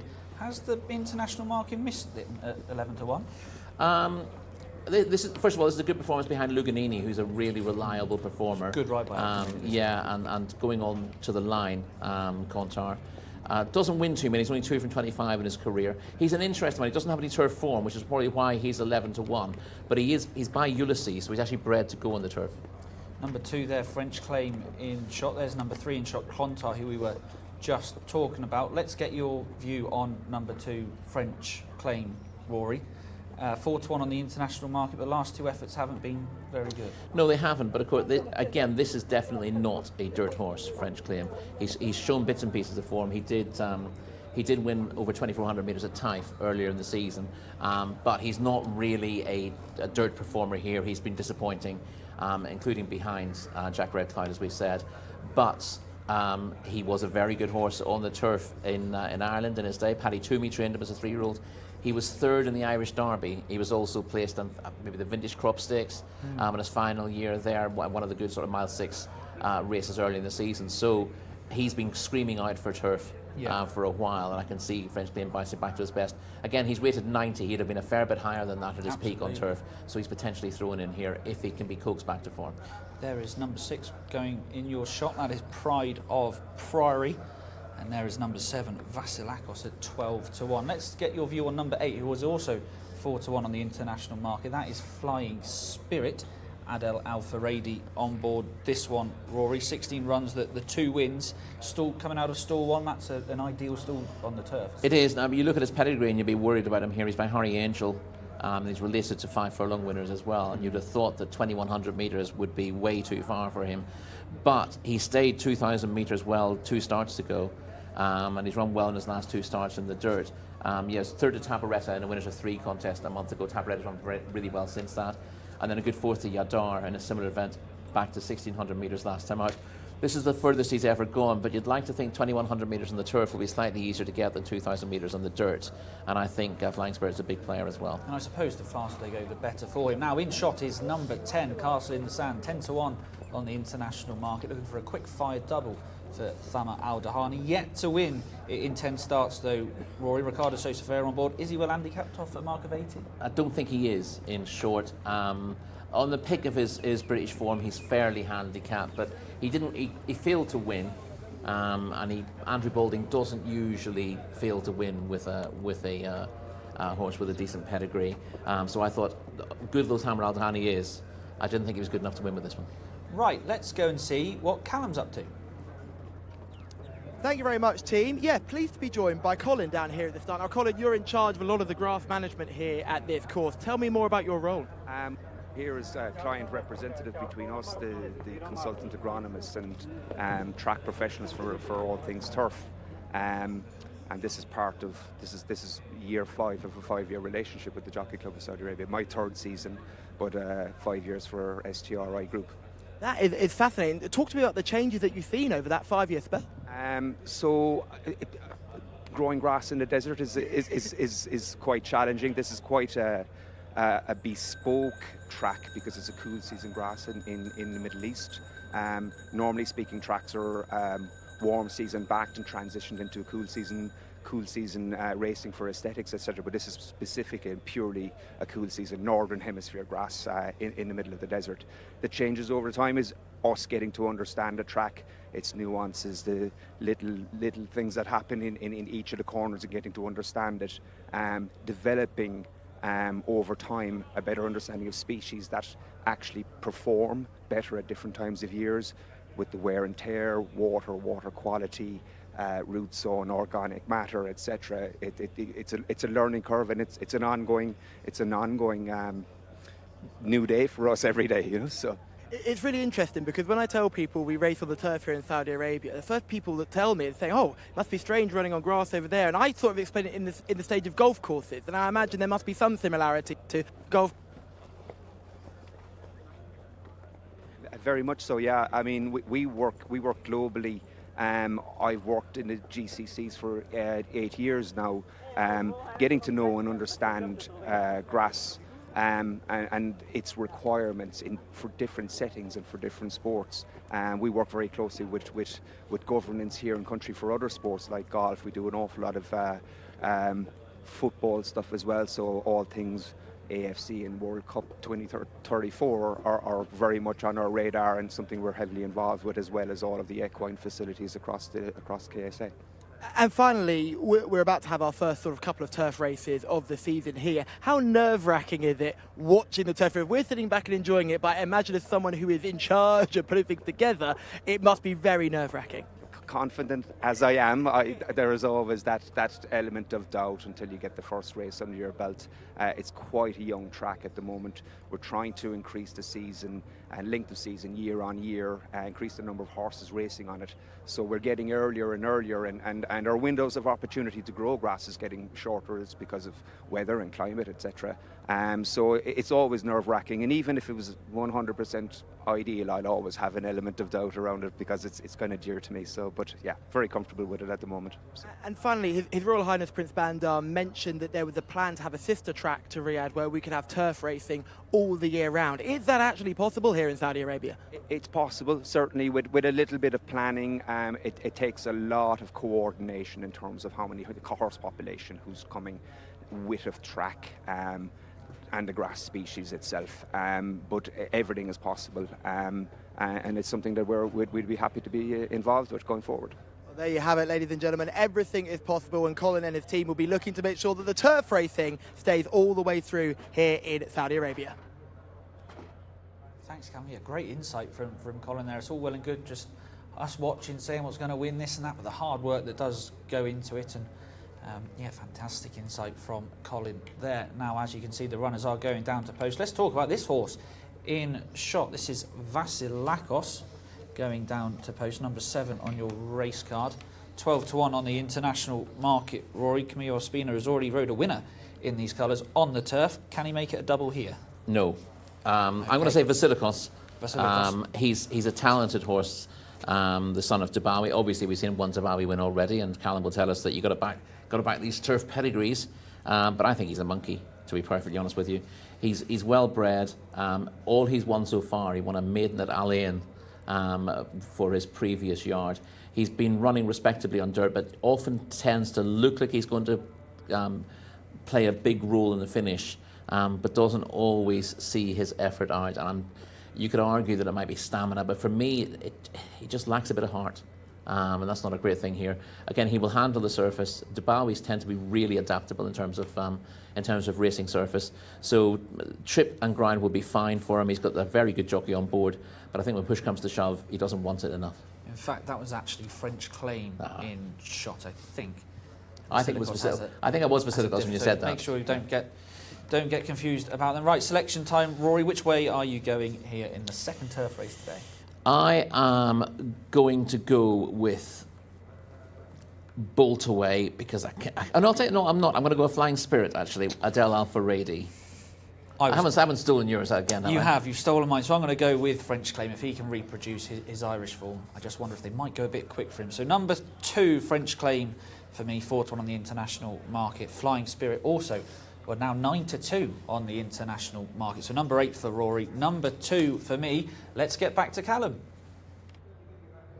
Yeah, thank you very much, gents. Here down at the start, ahead of our second of our 2 turf races today. Really looking forward to getting this one started. I'm going to be with Boltaway here. We obviously saw Jimmy Jerkins have a very good run with Amici, who just came from a bit too far off the pace in the last race and finished 3rd. Hope Boltaway just gets a better run of things here under Naif Al-Mudiani, who you can just see coming towards us now. That's the 1. Looks in very good shape as well. Looks plenty fit enough to do the damage.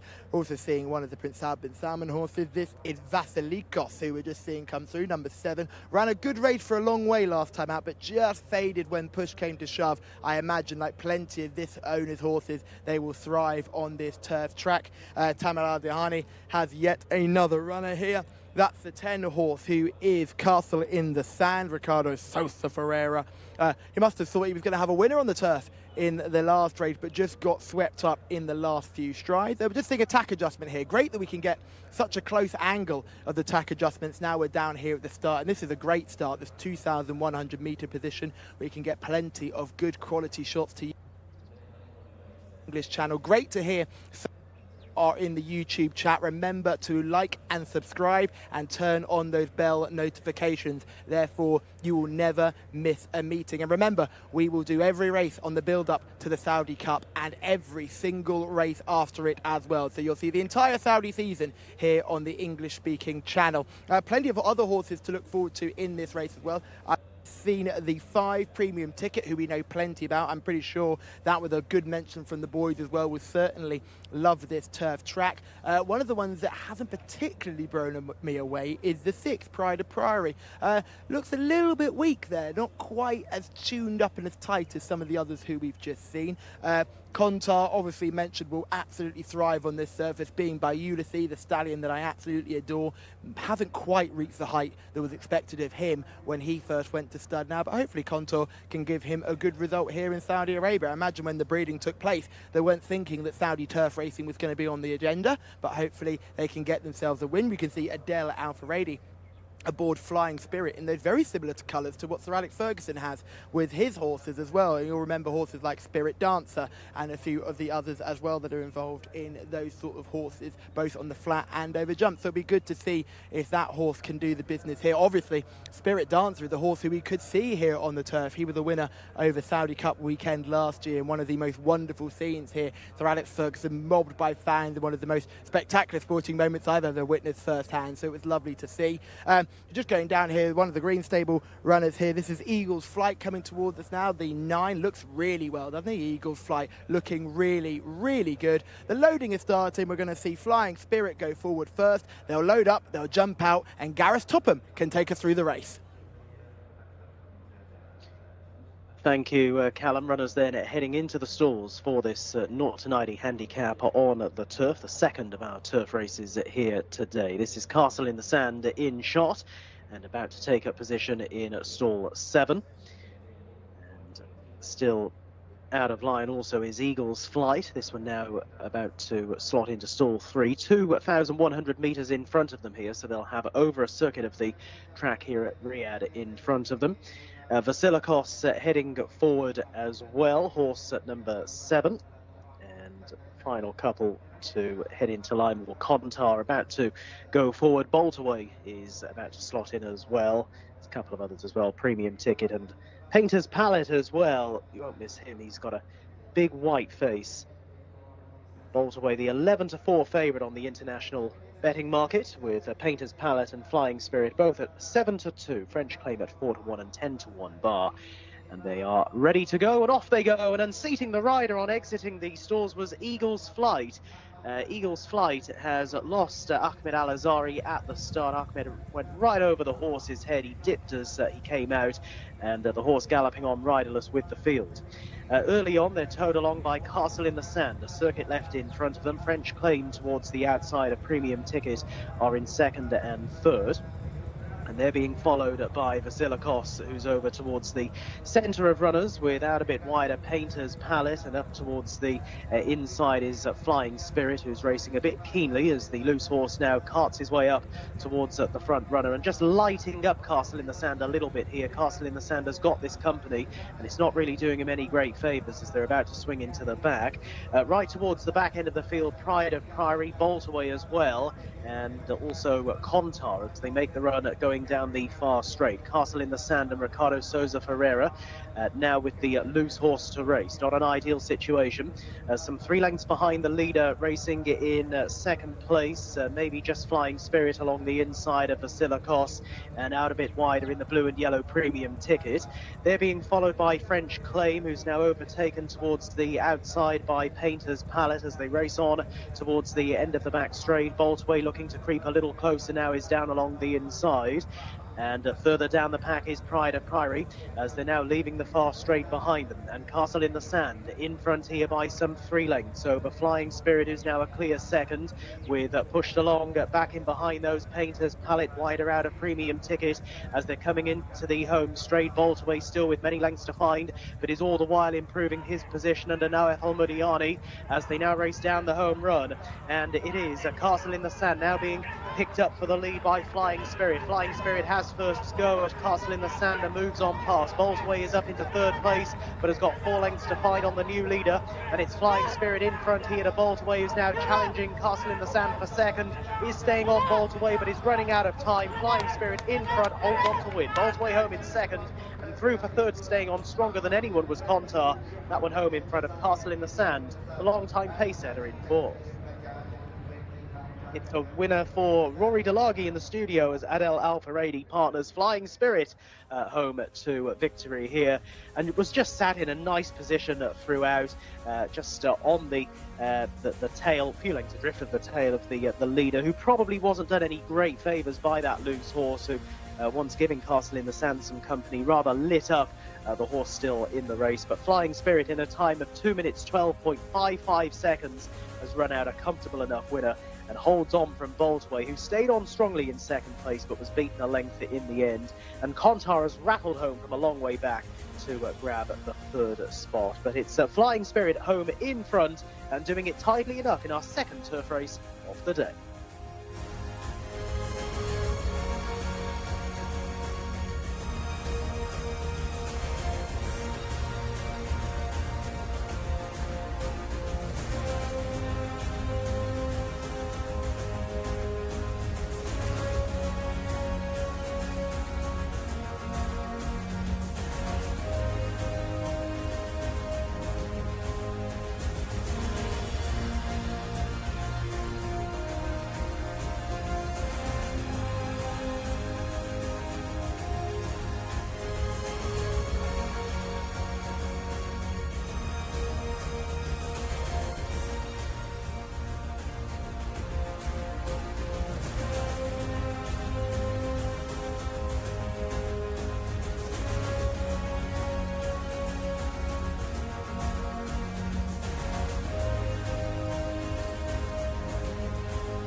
And Flying Spirit is cantering up the straight after winning under Adel Al-Faradi. A brilliantly timed ride from Adel, who has shown us all why he is in the #1 seat to regain the champion jockey crown here in Saudi Arabia, having lost it to Camille Ospina last season. A fascinating race to watch on paper, and it turned out to be a fascinating race in the track as well. Plenty of stories to be told there. The main thing I can say is the rider aboard Eagle Flight, I should say, Adil Al-Zahari, is absolutely fine. He was up straight away, gave the ground a bit of a punch as he got up because he had absolutely no chance being unshipped there, but he was up absolutely fine, so I wouldn't be too worried about him. Everyone else obviously continued around fine. The loose horse sort of changed the race completely, giving Castle in the Sand no room or no time to settle on the lead, and ended up sort of lighting that horse up and unable to sort of get into any sort of rhythm. So Castle in the Sand's chances were gone. Contour ran a very nice race to finish in third. Boltway, very much like Amici, probably just given a little too much to do when the taps were turned. That would be a little bit of a concern for me if I was the trainer, Jimmy Jerkins. You'd be a little bit frustrated with that performance because you just maybe we're giving your horse a bit too much to do on this turf track, and we know it's tight, but even if you do use a slingshot, you are really having to close up a lot of distance if you're not right in the firing line early on in the straight. But this horse, Flying Spirit, has done the business here, has the cross nose band on just to give the jockey a bit more extra control, but that didn't seem to be a problem here. That horse got first run and was very much in control all the way down the straight. And this man you see on board, Adel Al-Faradi, is an absolute diamond of a jockey, joined by young rider Sultan Al-Mamoni and a couple of other young jockeys as well, which is lovely to see. Clearly a big team effort here. Trainers over the moon as well. Let's make sure everyone gets in the shot. Look at the right camera team. There we go. Great work from all around there. And Adel is certainly the jockey to follow, and he will be looking to become the champion jockey, having lost his crown last season. Adel Al-Faradi, ladies and gentlemen, that was a proper good ride. And well done, Rory Delagi. A great selection from you there, sir. Yeah, he was. Well, you just said certainly was, Rory. Annoyingly, you took my selection, and I tried to bring the deficit back, and stupidly, I've fallen further behind. But there we go. Adel Al-Faradi will not care about that. He's very happy. And I thought that was a really good ride from him, Rory. You know, he sat in behind Castle in the Sand, who, when we look back at this, really interesting race to watch. You see the loose horse there. That was not a help for Castle in the Sand. Really lit him up. And Ricardo Sosa Ferreira, no matter how talented he is, he could not get that horse to settle. And here comes Flying Spirit down the outside. You mentioned he wasn't bred to stay this trip, but he stayed 2,000 metres pretty well last time. Because there's a quick pace to aim at, that's really suited him. Yeah, it has. I mean, obviously he's got the cruising speed, but the key to whether a horse is going to stay or not, essentially, is how well they will relax in a race. You see a lot of horses who are best as sprinters, not because they're necessarily bred to be sprinters, but because they won't relax, and they're basically, look at Batash, a great example. He's essentially best at 4 furlongs. But if a horse who's got sprinter speed but will relax in a race will stay a lot further. Now, here, they're not going too quick, but keep your eyes on the loose horse here, who then comes and causes a bit of trouble. It's Eagle's Flight, and you can just see him go around the outside, but as you can see, Castle in the Stand up the front end is already pretty keen, and just watch, he can hear that loose horse coming now, and then sits right upside, and Ricardo Sosa Ferreira is thinking, who the hell is trying to come and go this pace with me? Then sees Eagle's Flight without a jockey on. But just looking behind, you look at the winner on the inside in the rail in 4th position. Red jacket with the white stars on the sleeves, white cap, travelling really sweetly. Does have those cheek pieces on, Rory, so probably does just run behind the bridle normally. Yeah, but this is just ideal really for a horse like this. He does have the speed to sit close in a race like this, but he's more relaxed than any of the horses around him, bar possibly Vasilikos. And that's helped him to be able to unleash a turn of foot at the end of the race, and it opens up options for him. If you prove to, you say, sort of extended mile and a quarter trip on turf, then there'll be plenty of races for him, and Connections will be pretty pleased. Now, if you just look back to the back of your picture, you can see French Claim just going backwards. Really, probably found this all a bit too quick on this fast ground over 2,100 metres, 2,400 metres. Probably much more to his liking. But here we go. This is where Adel Al Faradi, he's just sitting motionless. Like we said about the hands earlier, just nicely relaxed on the withers. And you can see this horse, Wiser, he likes this quick ground. He's got almost like a daisy action. He's a very fluid mover, bouncing off that quick ground. And as soon as Adel said, Kontar has run on again into third. Yeah, Kontar caught the eye last time out, doing good late work and has run well here. We thought he was potentially overpriced because although he didn't have turf form, as the son of Ulysses, he was bred very much for the turf and not the dirt. So he's matched what he's been doing recently and run very well. But the winners clearly find a little bit more for a staying trip, given he's been unexposed, given this sort of test. Flying Spirit then wins our second and last race on the turf. Now we're back to the dirt for race number 5. This is a locally bred for horses open, 1,600 metres just for the 2-year-olds. Here's Gareth to take us through the runners and riders. Thank you, Tom. Runners and riders then for race 5. Number 1 is Saham Al Rayla, the mount of M Al Mazid. Scratch number 2. Number 3 is Al Kamri with Mohammed Al Yami. Number 4 is Al Komdan with Adel Al Faradi, now looking for a double. Number 5 is Al Majouk, Abdullah Al Rashid. Number 6 is Bayrak Al Walid with Khalid Al Mamoni. Number 7, Dajnan Ayad Al Tarisi on board. Over the page to number 8, Flyer, the mount of Abdullah Al Saidi. Number 9 is Ibn Al Reeb with Alexis Marino. 10 is Khalido, Fab Al Timyat. Number 11, Kazaj, now Al Mudiani. Abdulaziz Al Faradi now taking the ride on number 12, Lilma Ali.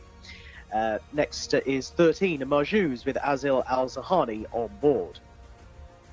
Number 14 is Medra Al Kir with Abdullah Al Fairuz. 15 is Muiniz, Naifa Al Nazi. Abdullah Al Credis now the jockey for number 16, Name Alanea, with number 17, Karshush Selman Al Rashid taking the ride. Number 18 is Sahafi with Mohammed Al Ubail. Scratch the 19, 20 is Mansoura Bala, Camilo Ospina on board. And a couple more, 21, Mebhaj, the mount of Muhammad Al Nassar, and number 22, Mayalik, now the mount of Fahed Al Faradi. Scratch the 23. Still a big field for this 5th race on the card. It's back to Callum. Thank you, Gareth. Yes, let's look at horse number 4 here, Al Komdan, who is a beast of an animal in the parade ring here. Big, strong boy. Covers the ground nicely. This colt, he's had the 2 runs. He improved from a 7th place debut to finish 4th last time out. Got the tongue strap on. Still needs to grow into that big frame of his and physically could come a little bit more. Still a bit plain, but he was a big eye catcher as he walked into the parade ring. Big scope he saw, but maybe needs to do more physically to be a danger here. Let's drop all the way back to horse number 9, Ibn Al Reeb. This is a gorgeous individual. I love this horse. I watched him at Taif when he ran on debut, where he passed the post in front but was subsequently disqualified. Looks in really good shape here. Ran a good race to finish 2nd last time out. There's plenty to like about him condition-wise. He's not carrying a lick of it. He's got that good, strong hind quarter to him as well. He's almost still got to grow into that big hind quarter of him. Unlike plenty that you see for the yard, this is definitely a dirt performer. Look at how high that back end is. This is a really nice horse, this colt by Commissioner.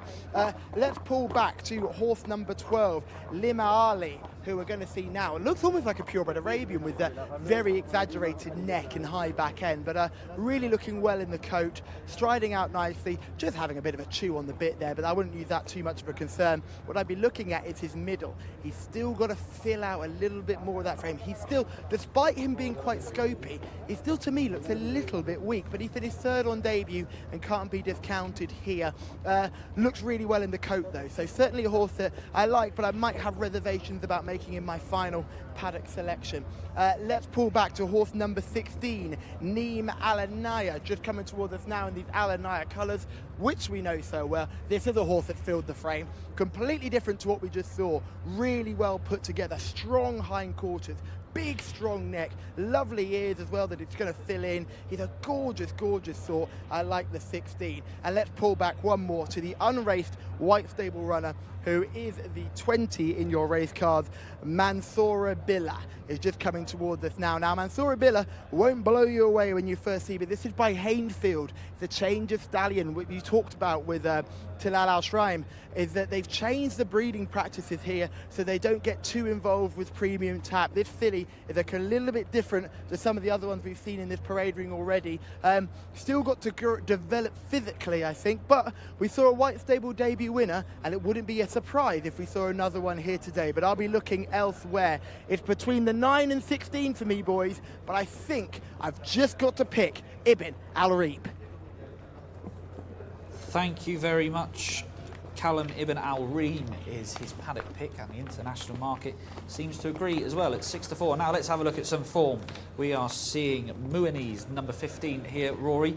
This is him finishing second. Yeah, he was drawn wide this day, showed early speed, got to the front around the bend, maybe kicked for home a little bit too soon and got picked up late in the day by Badr Al Samawi.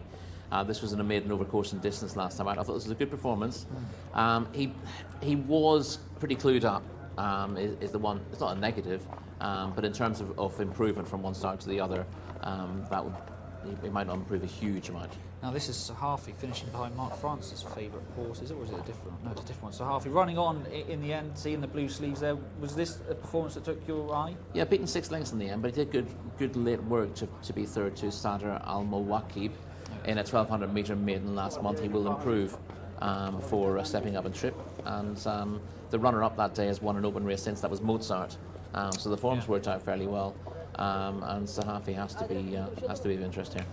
There we go, runners in the parade, and there is number 5 in your shot. That is Al Mijuk, 20-1 on the international market, yet to hit the frame in 5 starts. So let's quickly take you through the international market. Callum's paddock pick is your international market favourite, number 9, Ibn Al Reeb, for Alex Moreno, looking for a quick double on the day. Number 1, Saham Al Rayla at 7-2, 7-1 for Muaniz, who we've just seen in action, 8-1 for Al Komdan, 10-1 for Shahafi, 7-1 for Mansoura Billah, in from 10-1. Let's talk about this one first. We've seen Callum talking about this one in the paddock, Rory. This is number 20 on your race card. Camille Ospina on board for the White Stable. Now, this week we have seen a few debutants from the White Stable finally getting the job done. Even Camille Ospina's 1000th winner was a debut winner, a very impressive debut winner at I should remember her name. Nawafa. Yes. You thought you had me there, but you didn't. But Mansoura Billah, is this a name we should be keeping a track of? Potentially. This is, as Callum said, by Hainesfield.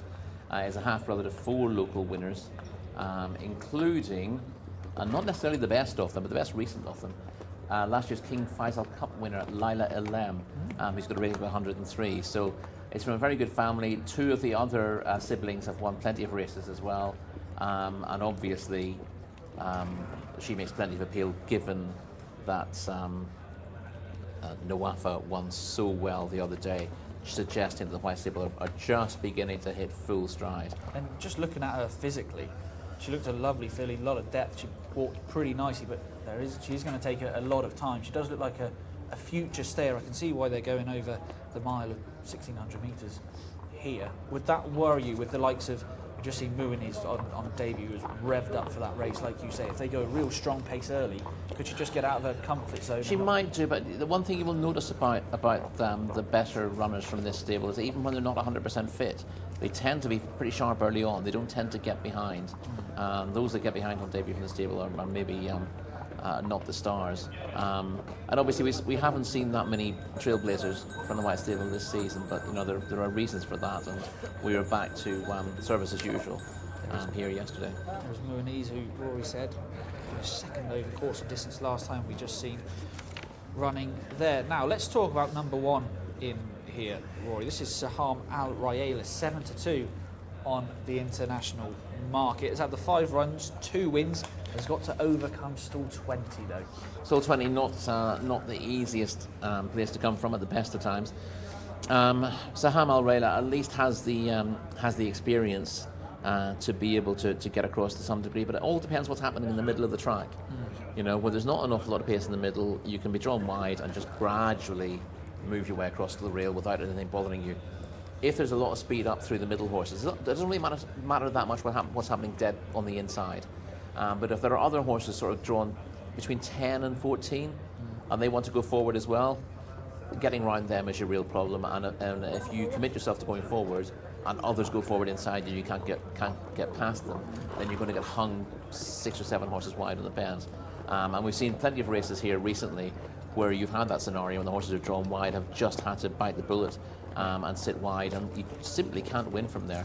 You can win if you drop out, let other horses do that, and then pick your way through the field later on. But you have to make your decision early in the race if you're drawn a stall 20 and stick with it. Otherwise, you can't be caught in 2 minds. Now there's number 21, Mebaj, making his racecourse debut. He looks like he might just need a bit of time. Might just come on a little bit for this run. Now let's talk about one that Callum thought looked pretty plain physically. It's 8-1 on the international market. Adel El Faradi looking for a quick fire double. That is number 4, Alcom Dan. Just the 2 runs. Can you see why this is quite well fancied on the international market? It did improve. It improved from debut when fourth to Jcsa last month, beating 6 1/4 lengths.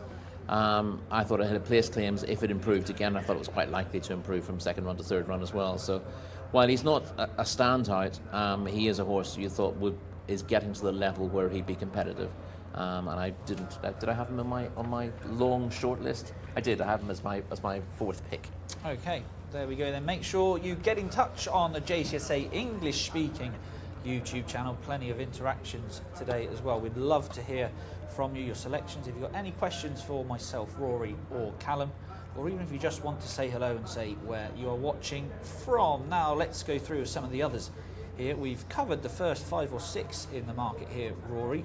Let's talk about a 12-1 chance. This is number 6, Bayrak Al Walid, has had the 3 runs, stepped up a little bit last time, finishing 7th, but is 12-1 a bit short about this horse? I don't know, because we actually see a lot of horses with these sort of form figures. 2 duck eggs, well down the field, simply not knowing enough to get involved, and then an improvement on 3rd start. And the question is, did the race fall apart? Were you out the back and sort of ran on and sort of picked up a placing that flatters you? And plenty of horses do. Or is this just a sign that you're just beginning to get the hang of things, particularly with horses who racing early in the season are racing over trips short of what they'll need? And Bayrak Al Walid has got the sort of pedigree and comes from this sort of stable that has horses that gradually run their way into form. And it's slightly odd that there isn't a good handicap system for horses like this, because these horses would do well. I think he's probably a fair bit better than a mark of 45, but you'd need to be 30 pounds better than 45 to win this. So it's you're sort of in no man's land. Whereas if you got yourself into a handicap of a lowly mark like that, you could do a lot of damage. And I think you will see Bayrak Al Walid. He might be a 60 horse, he might be an 80 horse down the line. It's just hard to... But he'd need to be the latter to be winning this race, and I think that's a little bit unlikely. Right, selection time then, Rory, as horses start to go down to the start. Where are you going here? It says here number 9, which is Ibn Al Reed. Reed. 13 to 8 fade. Yeah, it's short enough for me. I wouldn't want to be backing at the price. The other one that I was really interested in was Mansour Bala, number 20, but Ibn Al Reed just got the nod for me this morning. Ibn Al Reed then looks to get off the mark. It's 13 to 8 favourite for Mr. Rory Delaghi is with number 9. Rory has had 8 winners over the past couple of days. I'm not in as good a position as I was this time last week, unfortunately, but... I'd just like to correct, not you, because you were getting your information. I'm on 9 winners. Are you? I am. Oh. Well, there's going to be a little bit of a discussion between Rory and the producer in a minute, but number 9, Ibn Al Reed, is Rory Delaghi's selection. I'm going to go with number 15, Muaniz. I think even on that, you could get a lot of horses in trouble here. Out of stall 1, get out and go, not see another rival. Simple as that. 7 to 1. I think that's a good each way price. So number 15, Muaniz for me. Number 9, Ibn Al Reed for Rory, who is on 9 winners, not 8, for the last couple of days. Callum, what is your selection in race number 5? Well, it's interesting because the paddock pick was Ibn Al Reed, but in a sporting way, I'll give a shout out to another one in the sense of Sahafi, the 18 horse with a bit of a cheeky sod going as they just turned out onto the track. But actually, in the parade ring, it's actually only when Mohammed got on board that I really noticed him, to be perfectly honest. But caught my eye, and then I just saw that video clip of him finishing third on debut, and he's a bit of an eye catcher there. So in a bid to try and reel back Rory Delagi, who is on 9 winners, as he wants to let us know, I will go for the 18 here. That is Sahafi, to go 2 places better than he did on debut. Mohammed Al Habel in the saddle, he's had a winner already. That was yesterday, so hopefully he can give these owners another bit of success today. Muaniz, number 15 for Tom. Didn't really blow me away in the paddock, Tom, but certainly not a negative. Ibn Al Reeb, number 9 for Rory. That's a nice horse in his own right. He certainly was the pick of the yard for me, but we've got to try and catch you, Rory. So Sahafi, horse number 18, is the pick for me as they circle down towards the start here, and with only a few moments before they get loaded, Gareth Topham can call them home. Thank you, Callum. Runners then are about to go behind. Big field here for this locally bred horses open contest. 2-year-olds down at the start, and we can take a check on the international betting market. The favourite here, Ibn Al Ri, who's in at 13-8. Saham Al Rayla is in at 4-1. With Muaniz at 13-2. I think I'd be in agreement with Tom actually in the studio. I thought Muaniz had pretty good claims here from stall 1. Will need to make use of that stall, but does have that initial debut effort behind him, which will help in that regard. Al Komdan is in at 15-2 with Mansoura Bala at 7-1, 10-1 Sahafi, 12-1 and upwards at the other runners as they are heading into the stalls now. 1,600 metres the journey in front of the field, and the first few were taking up position, and one of them there just in the centre of that circle, just receiving a few late adjustments, but about to rejoin the others now as they head behind the stalls. 1 or 2 of them a little bit on toes as well. Obviously we're dealing with young and pretty inexperienced horses here. It's Sahafi who's about to head forward into stall number 3, right over towards the inside, slots in. Mebhaj about to head forward now. Horse number 21, blindfolded for stalls entry, Naim Alanea, with Abdullah Al-Kredis taking the ride. There were 1 or 2 jockeys in this race which weren't necessarily named in the race card. We've got Abdulaziz Al Faradi now on 12, Limma Ali. We've got Abdullah Al-Kredis on the 16, Naim Alanea, and Fahed Al Faradi on 22, Mayalik, as they continue to slot in to the stalls. Next to head forward will be Mansoura Bala, about to head forward into stall number 7. Camilo Ospina on board this newcomer, about to head on into the 7 stall here as seeks his 2nd winner of the day. Blue noseband and jacket there for Lilma Ali, with Abdulaziz Al Faradi on board, heading forward now with Saham Al Rayla as well. As you can see, Ayad Al Tarisi there in the yellow and black diamonds up on the infrastructure of the starting stalls, just keeping the horse Dajnan, who he's going to ride in a minute, nice and calm. Down to the final couple now. Al Kamri and also Medra Al Kir are to go forward, and we're just about set to go. A largely inexperienced bunch of horses here, just juveniles. They've led in the main loaded in the main pretty well. Mayalik is out of line as well. So Al Kamri heading in, and just Mayalik now, who's going to be pretty wide here, slotting forward into the stalls. This is one of the reserves which managed to get a run, and we're just about set to go. Best of luck here. They stand at the 1,600 metre marker. Starter on the rostrum is happy and sends them on their way. They're off and racing, and just edging out to the right as the gates crash back was Ibn Al Ri. Blue cap towards the outside, right underneath the camera here. Didn't do 1 or 2 of them in behind any great favours. Also racing handily is Kazaj in the early part of the race, and prominent as well Mansoura Bala in the red sleeves, green cap, and a little bit wider out on the course is Naim Alanea, who's prominent, and over towards the inside as they continue their work going down the back straight It is Medra Al-Kir in those light green sleeves. They're being followed by Kalido, who's not too far away, and then Al Komdan a little wider out as they make their progress on towards the end of the back. Muenes is down along the inside, but now beginning the left-handed run, and Kazaj, the white cap, has a narrow lead. From in second position, Naim Alanea in the yellow jacket, and then wider out of those is Ibn Al-Reeb, the favourite, nicely poised, with over towards the inside as they're making the run back towards the entrance to the home straight. Mansour Abala trying to join in and is doing so. And look at this Sahar Malrela on the wide outside, orange jacket, green cap, coming into it well. Making the run back on in. About 400 metres to go from here. Ibn Al-Reeb now strikes the front. Challenged over to the inner by Mansour Abala.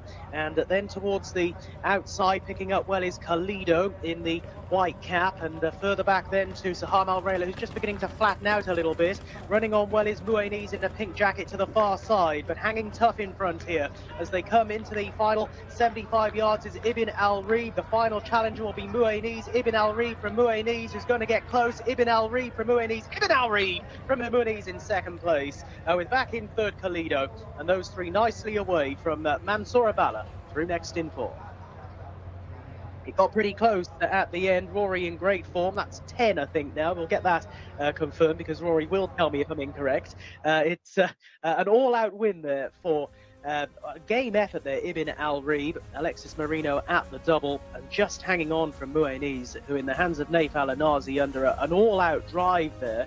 Naif was all action, but has just failed to wear down this winner, Ibn Al-Reeb, who really had to see this out well and truly all the way to the line, but has just about done so, and running home in third. Good effort there from Kalido, a bit more experience than one or two in this contest, not been too far. Ibn Al-Reeb scrambles in on his hands and knees here in a time of 1 minute 44.19 seconds, and holds Muenis into second position, and just ahead between them at the line, and they were in front of, in third place, Kalido, who's run a perfectly respectable race, maybe giving a bit of a benchmark to the form here, beating a further 1.5 lengths into third, and they were nicely away from Mansour Abala, who ran well also back in fourth. But a good finish, closest finish of the day. Ibn Al-Reeb comes out on top, second winner of the day for jockey Alexis Marie.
Oh, well, I've just found out we need to be rushing home. I've been yelled at by my producer because I'm not an organised person. But Ibn Al-Reeb is giving Rory a stunner of a day today. Definitely the paddock pick. So I can take half credit for that, but I won't be doing any half points. That's not the spirit of the game. But this is a nice horse. Yes, a winner on debut. Lost that race afterwards, was disqualified post-race, but managed to win on this occasion, having finished second last time out. Winner for Nicholas Bachelard as well. We'll get a word with the trainer after the photo, and then we'll get a word with the jockey as well. So we'll let the photo get done, and then I'll grab a word with Nicholas. He doesn't want to have a photo, so perfect, we'll get him straight away. No, okay, we won't grab Nicholas straight away. We'll get Alex as he comes and weighs in, and we will just get Alex so that he puts his saddle down and everything else, and we'll get a good line on this horse, because it's a decent performance from Alex Moreno in the saddle. Another winner for him. He has been absolutely flying this week. I keep saying it, but he's been sort of slightly overshadowed by Ricardo Sosa Ferreira, but I think he's had as many, if not more, winners than Ricardo this week now. Alex, We're just going to wait. They're just having a little debrief here, just making sure they work everything out. But I don't speak any Arabic or Spanish or French for that matter, and I will find out more when he comes around. Everyone seems pretty happy. Alex, happy with that performance? A well-earned victory for this filly. Well, you know, actually I think he's a nice horse. First time out he won. As for that second, he got some trouble in this, but you know, he showed off very well.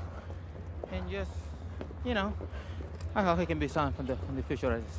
Yeah, I thought when he hit the front, he was going away quite nicely. Was he getting tired or was he getting lonely when the other horse came to challenge him? Yeah, he was lonely. He was wearing the horse, you know.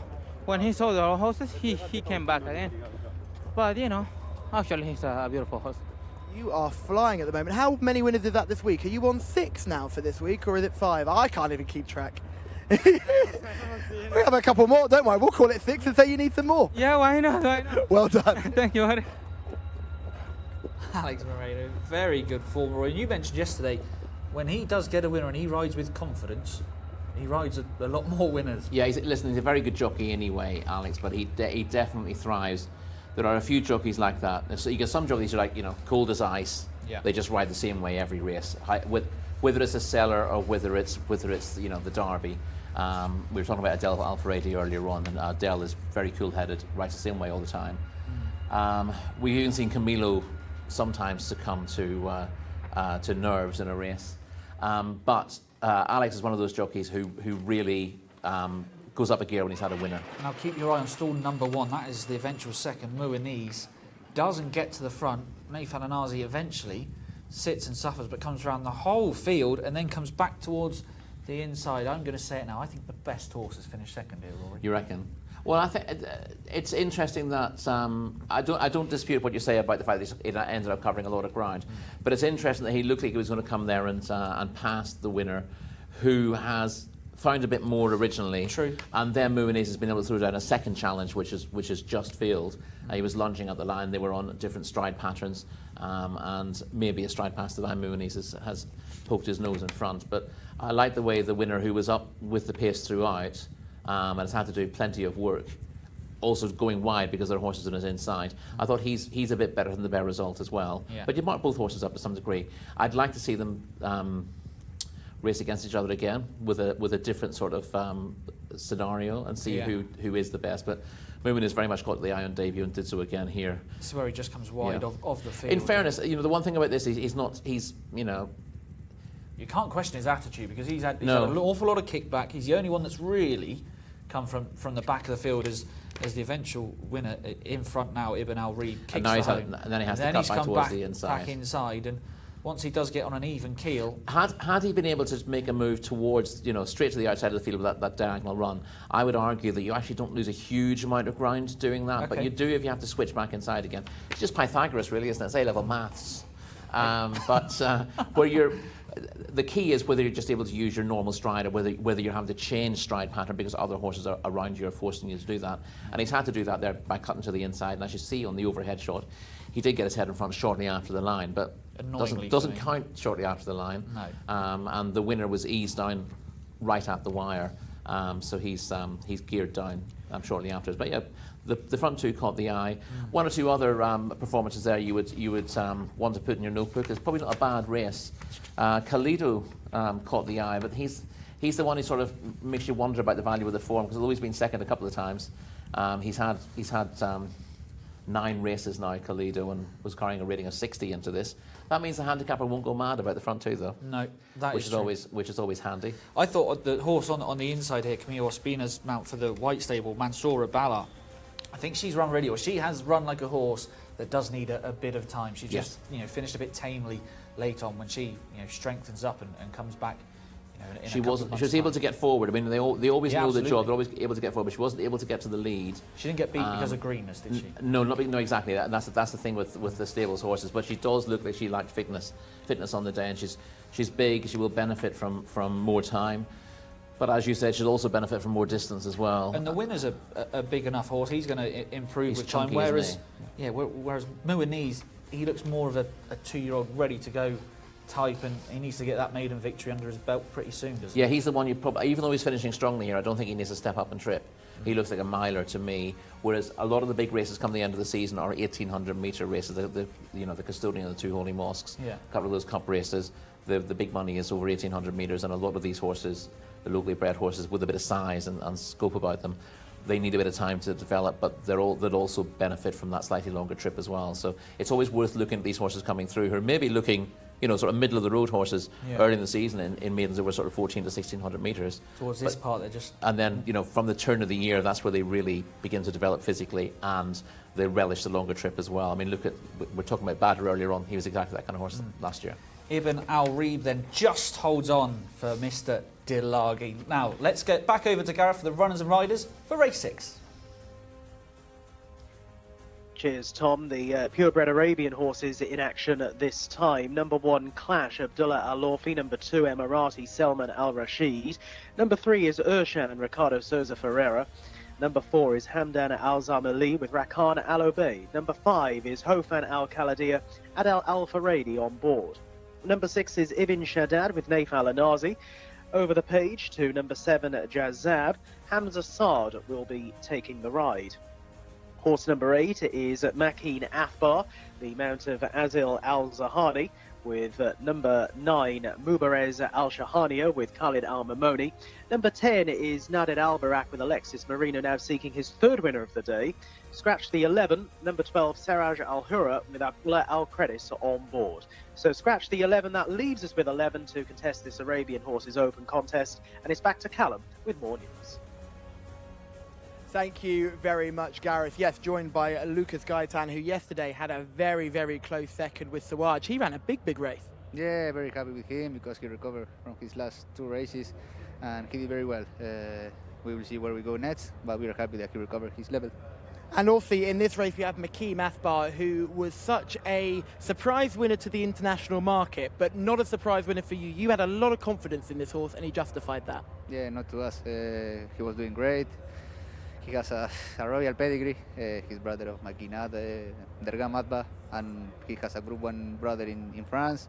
So he did great that day. We hope he improves today.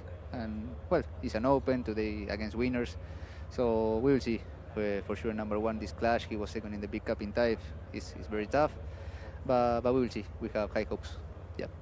Now, I think it's interesting to see this horse because he was so impressive last time. But if we watch the replay, he was a little bit lazy midway through. He got was he lazy or was he just lost? It was his first start. Yeah, I think he was a bit lost. It was so new for him, getting dirt in the face. But well, I think today he will come closer probably because now he has the experience of that race. So we will see. Total confidence in Asil. He did a great job that day, and hopefully he can do the same today.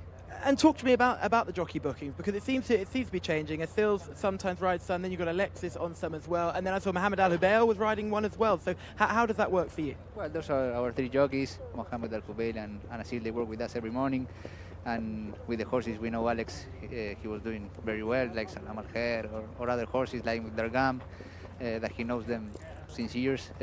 We keep him, and then we try to split the horses, see which jockey adapts to each horse better. For example, Mohamed is very good with the field. He's a calm guy. So we see. We try to see which jockey fits better with each horse. But these are our 3 jockeys we usually use, so we are very happy with them. Very good. You've got a strong team. Is this horse going to win? Inshallah. I think he can do it. Yeah. We think so too. Thank you very much and best of luck. Thank you. If Lucas Gaitan thinks he can do it, most of the time they can. He didn't think the one yesterday would, and it went ahead close second. Let's have a look at Makeen Athbar in action. And when we pick him up, he's just about to go and win his race here, where Callum said he was lazy mid-race. You wouldn't have thought it watching this last clip, Rory. No, you wouldn't. This was a very good performance from Makeen Athbar.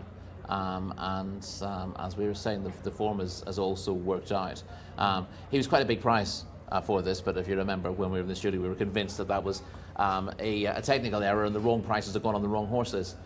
Given Lucas Gaitan's record with horses like this, you would expect him to be a short price. Now, this is his main market rival, an international market favourite. This is Clash, but this is a good race last time. Yeah, this is the King Faisal Cup at Taif earlier in the season, and he got pretty close to the leading 3-year-old purebred Arabian in Taif in Lacy de Violette.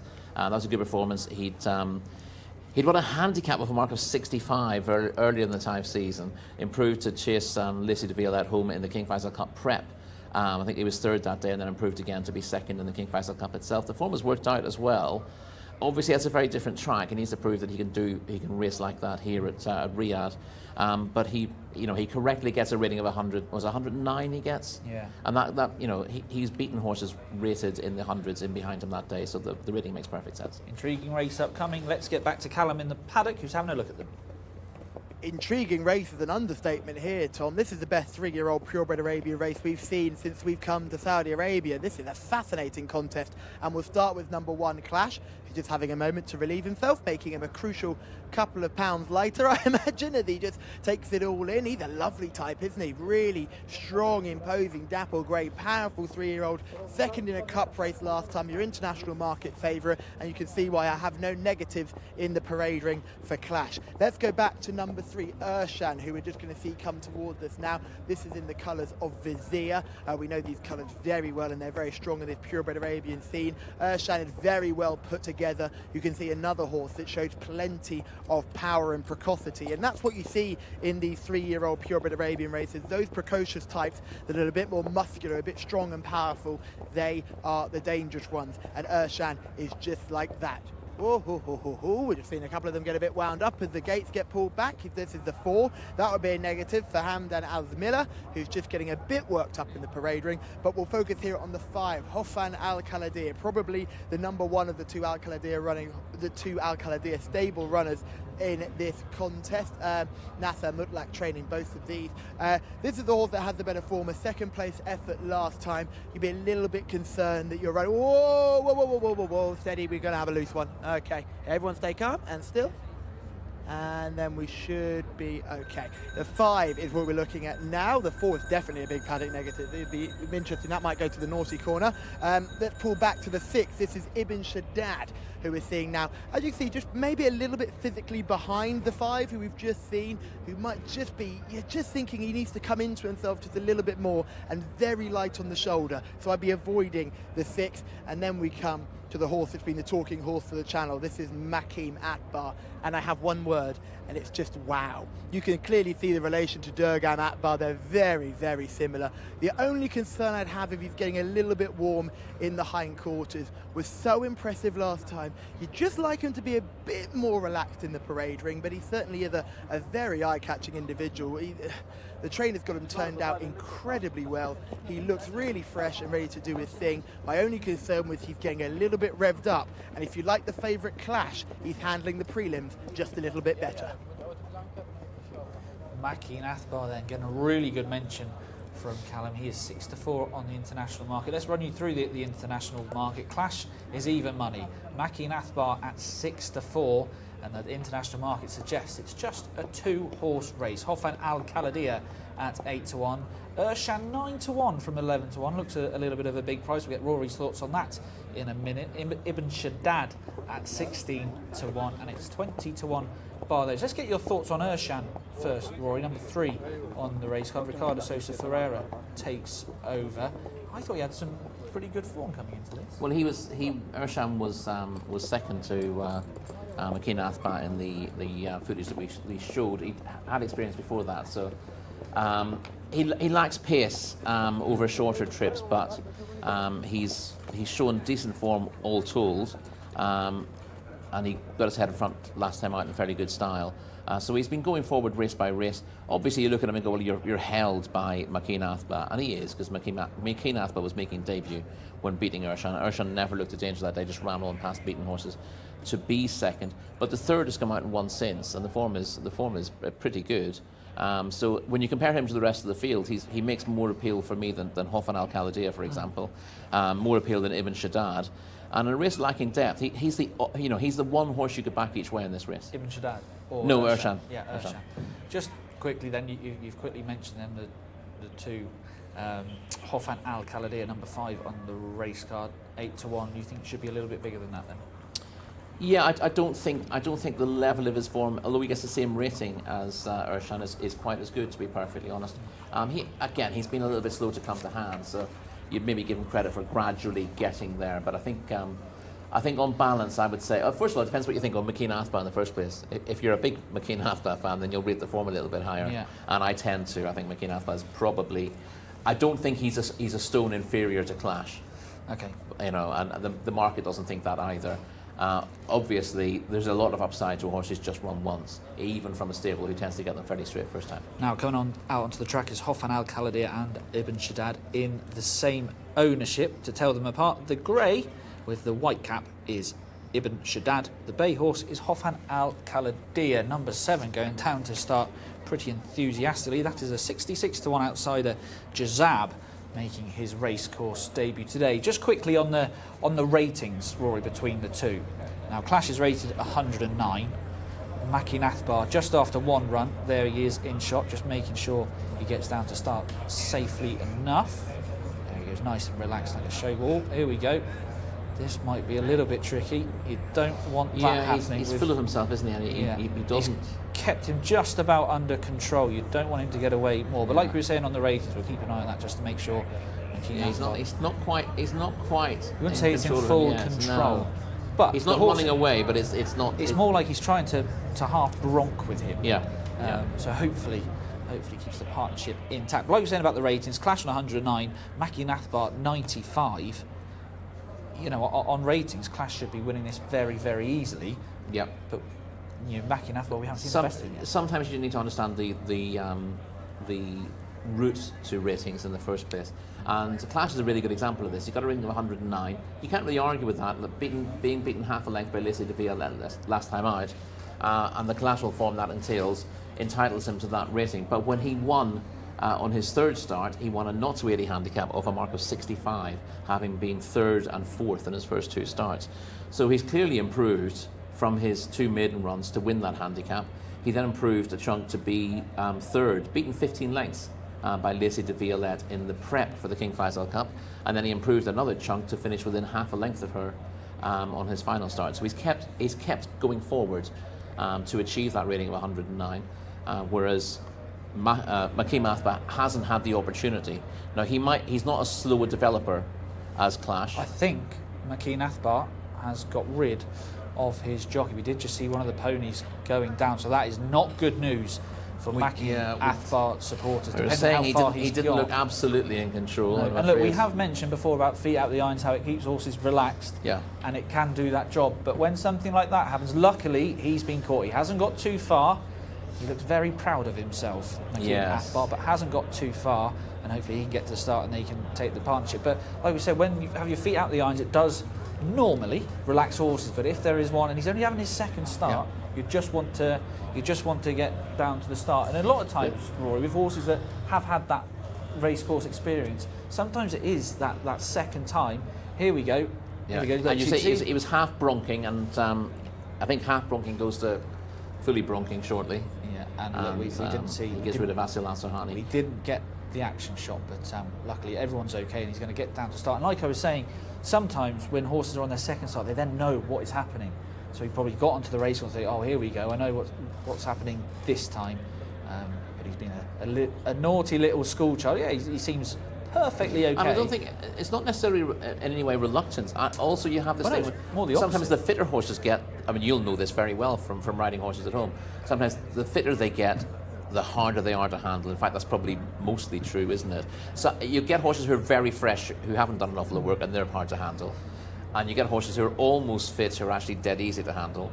And then horses who are really, really ready to go and are getting wound up, ready for a race, who then, I think the ones that are very fit and know their job that are hard to handle is because they don't want to do it. Yeah. Whereas Makeen Athbar, that's not at all. He's just fresh. He's only 3, and he's just got a little bit excited onto the way down, but he hasn't expended too much energy.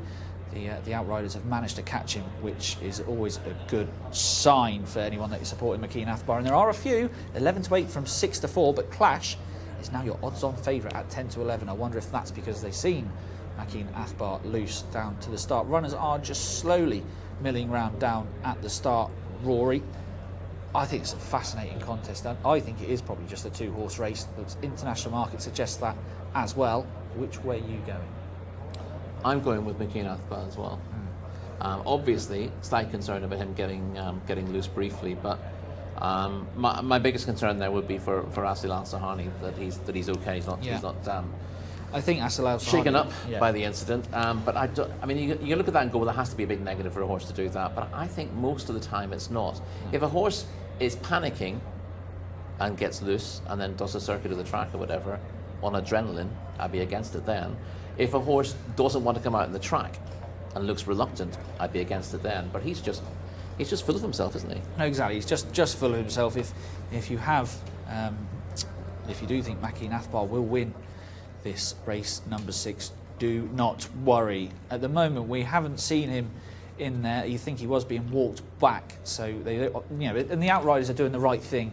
If they are just walking him back, they don't want to jog him. I think that is him. Is that him there? I think it looks like him. No, that's number 4, Hamdan Al-Zamila. So there's carnage here. I think that's just getting jogged up for the vet. I think that's just behind. So the vet's having a look at Hamdan Al-Zamila. Makeen Athbar has appeared, so he is down at the start. It's all happening, Rory. I'm going to stay with Makeen Athbar. That wouldn't put me off at all. And a big mention to these outriders riding these ponies to catch these horses. Not an easy job, especially when a horse is trying to bolt when loose, to catch it and then return it safely to the start. That's really good. Callum, are you joining us with Makeen Athbar, or him getting loose? Has that put you off? Absolutely not joining you with Makeen Athbar. It's all been kicking off down here in the parade ring. It was almost as if they knew they were being filmed, because as soon as the cameras went away, it just all kicked off. Hamdan Al-Zamila, who you're just seeing being trotted up by the vet, he did a proper flip in the parade ring, narrowly missed those metal rails we had on the side. It was a heart-in-mouth moment and a real nasty incident. Rakan Al-Abaid, who was on board, he actually jumped off before the horse went over in a very good bit of horsemanship. He was like, I'm getting off this ship before it flips, and he did the right thing. But the horse went over very heavily. My heart was well in my mouth. It's being jogged up for the vets who are immediately on scene here and down at the track. We heard from the vets saying that they were passing the message on down to the gentleman down at the start to make sure that horse would be trotted up. The same can be said for Makeen Athbar, who I saw with, like I said, with a bit jig jogging, and you can see there sweaty between the hindquarters. I just thought he was just a bit too revved up. The horse that handled everything was Clash. So the horse that I'm picking for the prelims as the pick of the yard has to be Clash. I would be going against what I'm doing if I didn't pick Clash. So Clash is the pick for me. We're going to wait and see whether this horse is definitely going to run. He's still being placed on the board, so we can still see him being jogged up here. The decision will be made very late, but we are waiting. Asil looks to be just about to get legged up, I think, but the vet is checking. In fact, that's the vet that was down here. So the vet who was down in the parade ring has now gone down to the start to check Makeen Athbar. So we'll just wait and see whether he passes the vet. Everyone else is going forward, which is a surprise to see Hamdan Al-Zamila go forward as well. And this, I can't be having this at the start. If this horse can win after everything that's gone on here, I'd be hugely impressed. But the pick of the paddock was the horse that handled everything so well, and that was Clash. Vets are doing a very thorough check over. They will not be rushed to make sure we get off to time. That's not how we do things here. We will just be much quicker for the next. But by the looks of things, he's still appearing on my board. I can judge this from the board. I can only judge it from that, but he's still appearing on the board. Gareth, it's going to be all yours. Let's see if the 8 actually goes. Yeah, cheers, Callum. It looks like he's going to get the leg back up here as Hardy back on board, and keep those feet out of the irons to the latest possible moment here, just being jig-jogged towards the starting stalls.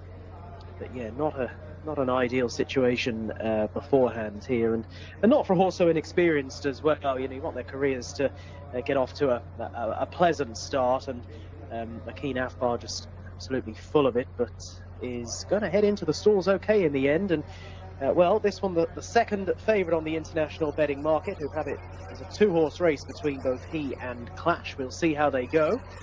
They're all in and they're away, off and racing. So Clash breaks out well, the yellow headgear, and will show up perhaps in front through the opening furlong.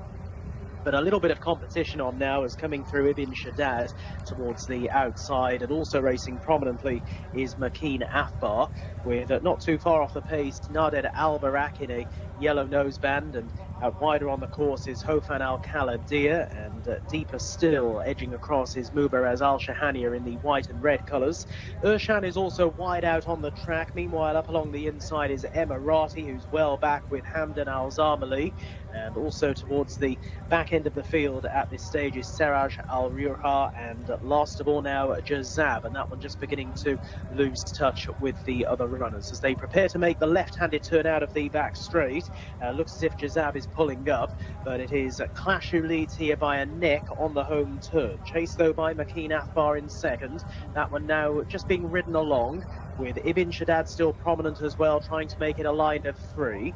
Back in behind those is Mubaraz Al Shahania, and then towards the inside Hofan Al Kaladir as they're making the approach to the home straight. And Makeen Afbar strongly pushed and driven here towards the outside of Clash, who in the hands of Abdullah Alorfi appears to travel in hand. Half a length in front as they swing on in with less than 400 to run. Far side Clash, near side is Makeen Afbar. Now Clash is shown the whip, with in behind them Hofan Al Kaladir trying to stay on, and out wider is Mubaraz Al Shahania, but Clash responding well here and quickly settles this. Inside the final 200, Clash has readily opened up by 5 or 6 lengths to Makeen Afbar, and then down the outside Hofan Al Kaladir as they're getting tied in behind those Mubaraz Al Shahania. This in the end easily goes to Clash, and Abdullah Alorfi winning by 5. Second position, Makeen Afbar has run well in the circumstances, with in behind those Hofan Al Kaladir and Seraj Al Hura putting in some very good late work further back in fourth.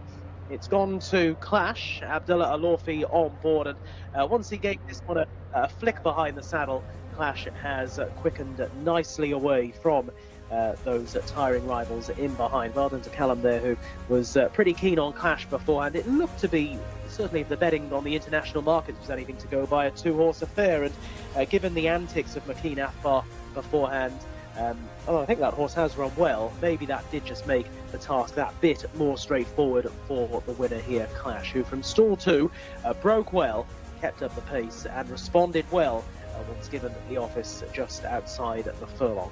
Clash is home in front in this Arabian Horses Open, and in a time of 1 minute 52.46 seconds. And as we can see on the slow motion replay, has come home nicely ahead. Make that a good 5 lengths. It was actually 6.5 lengths officially back to Makeen Afbar, who in turn was clear, a further 3.5 in front of Hofan Al Kaladir back in third. A good effort from Seraj Al Hura as well, was well back in the early stages, ran on strongly to get fourth, but none of them any match for Clash, the winner of our 6th race.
Clash is your winner of this 3-year-old purebred Arabian Open race, and he handled the prelims better than everybody else, and that has made all the difference here. I don't think you can comfortably say I think you can comfortably say Makeem Akbar would have run a much, much better race had everything not gone to pot on the way to the start. That horse is clearly hugely talented, because the fact that he's managed to hold on for second despite being scrubbed along for an awful long way after doing a lot wrong at the start is a real positive sign. But Clash has the experience, put everything together today. The trainer of the eventual second, Lucas Gaitan, said this was the horse to worry about, and he was right, because Clash has gone and won that quite comfortably in the end. Abdullah Al-Orfi was oozing confidence aboard this one, and he'll be very, very happy with the success of this horse.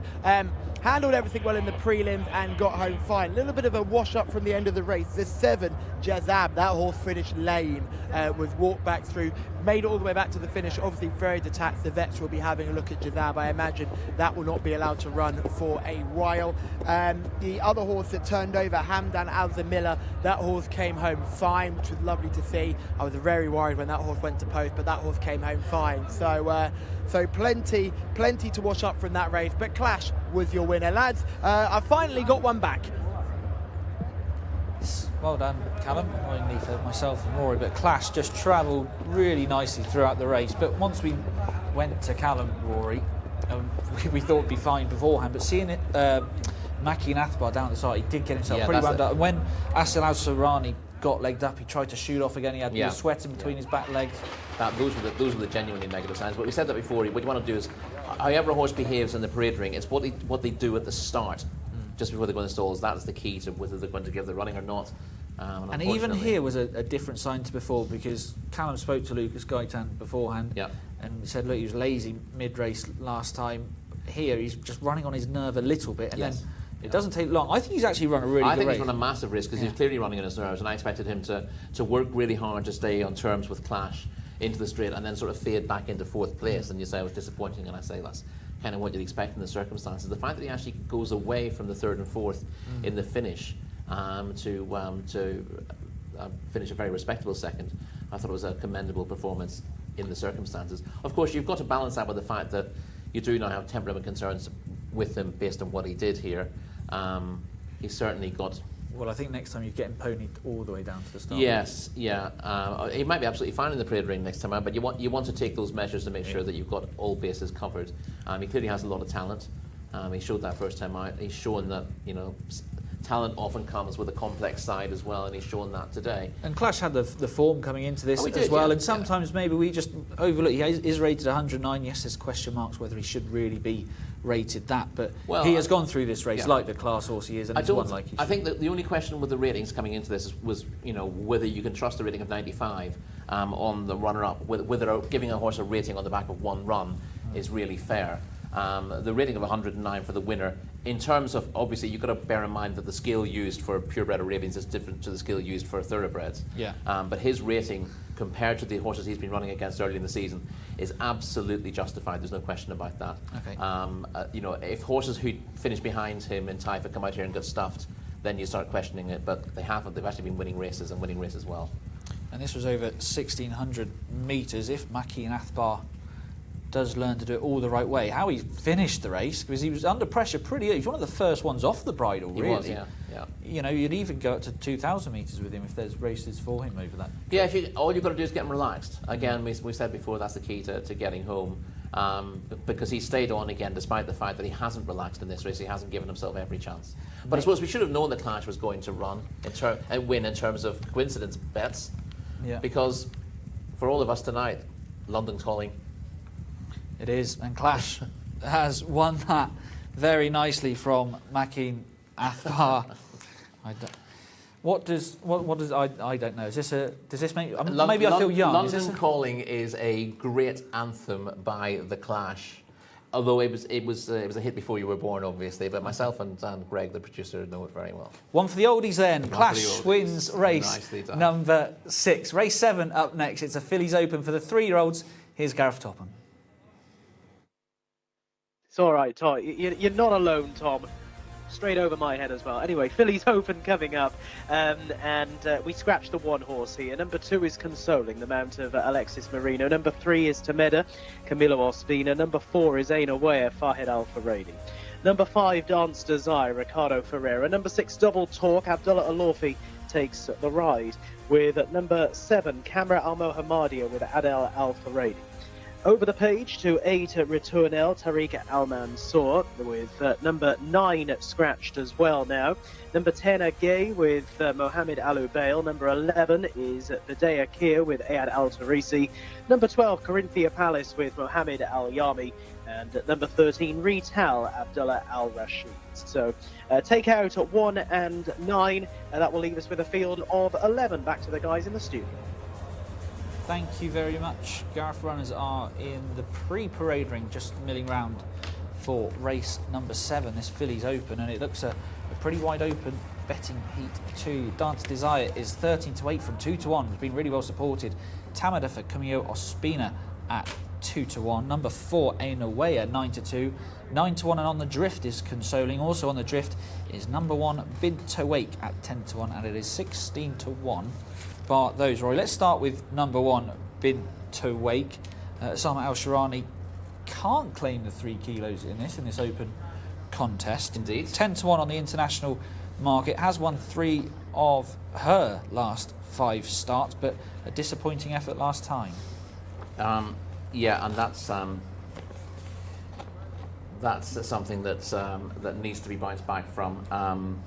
Got half a chance on paper, but I wasn't in love with the chances, I have to say. Let's talk about number 2 then, Consoling, as they still go around the pre-parade ring here. Alex Moreno, will this be a treble for him? 9-1 on the international market. I wasn't convinced, I have to say. No. Consoling does have a chance and is pretty consistent. She has been in the frame in her last 4 starts. She beat Retournel in the course of distance contest in March, and has run well, albeit beaten 3 times by Temeda this season. Listen, she's clearly held by Temeda on those 3 runs, so it's difficult to see her turning the table. It's not like she's getting better off at the weights, but I suppose she's a solid enough one for the places, because she keeps bumping into the best horse in this race, so she might be a little undervalued by each way players. We have had a few interactions on the YouTube Jcsa English speaking YouTube channel. Wonder Woman has said hello ? Anyone from Singapore? Yes, Dees Carl is from Singapore. He messaged earlier, so hopefully you two can chat to each other and tell us where you're going in race number 7. Great that we're bringing people together here on the Jcsa English speaking channel. Hope you are enjoying the programme. Now, someone full stop has sent a message in saying, thank you, Callum. I was about to go with the Guy 10 horse until what you said about it. So well done to Callum. And he was just seeing what he's seen down at the start and was right to go with them. So do get in touch on the Jcsa English speaking YouTube channel. Now let's get back to some of the main protagonists in this. Let's talk about number 4 here, Fahed Al Faradi Rise Aina Wea. Has only had the 3 starts for Roy, 9-2 on the international market, and has won 2 of them. Yeah, she's unexposed, Aina Wea. Difficult to know exactly how good she is. Got a bit to find the ratings.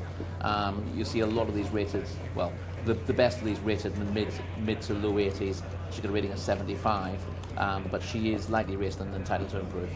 Let's go to Callum in the paddock. Thank you very much, guys. Yes, in the parade ring for this cracker of a contest here, we're going to go through most of the top ones. Consoling is the 2 in this field as she leads them along.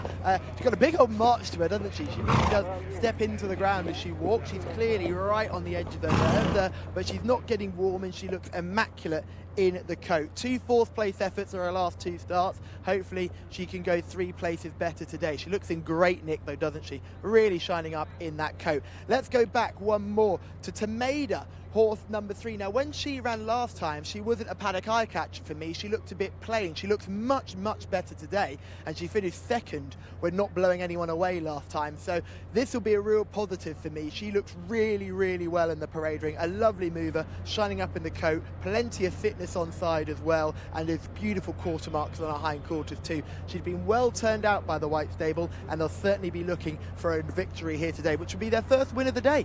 Let's go back to horse number 3, Anawaya, who we're going to have a look at now. She's a big scopy individual, isn't she? She really does fill the eye.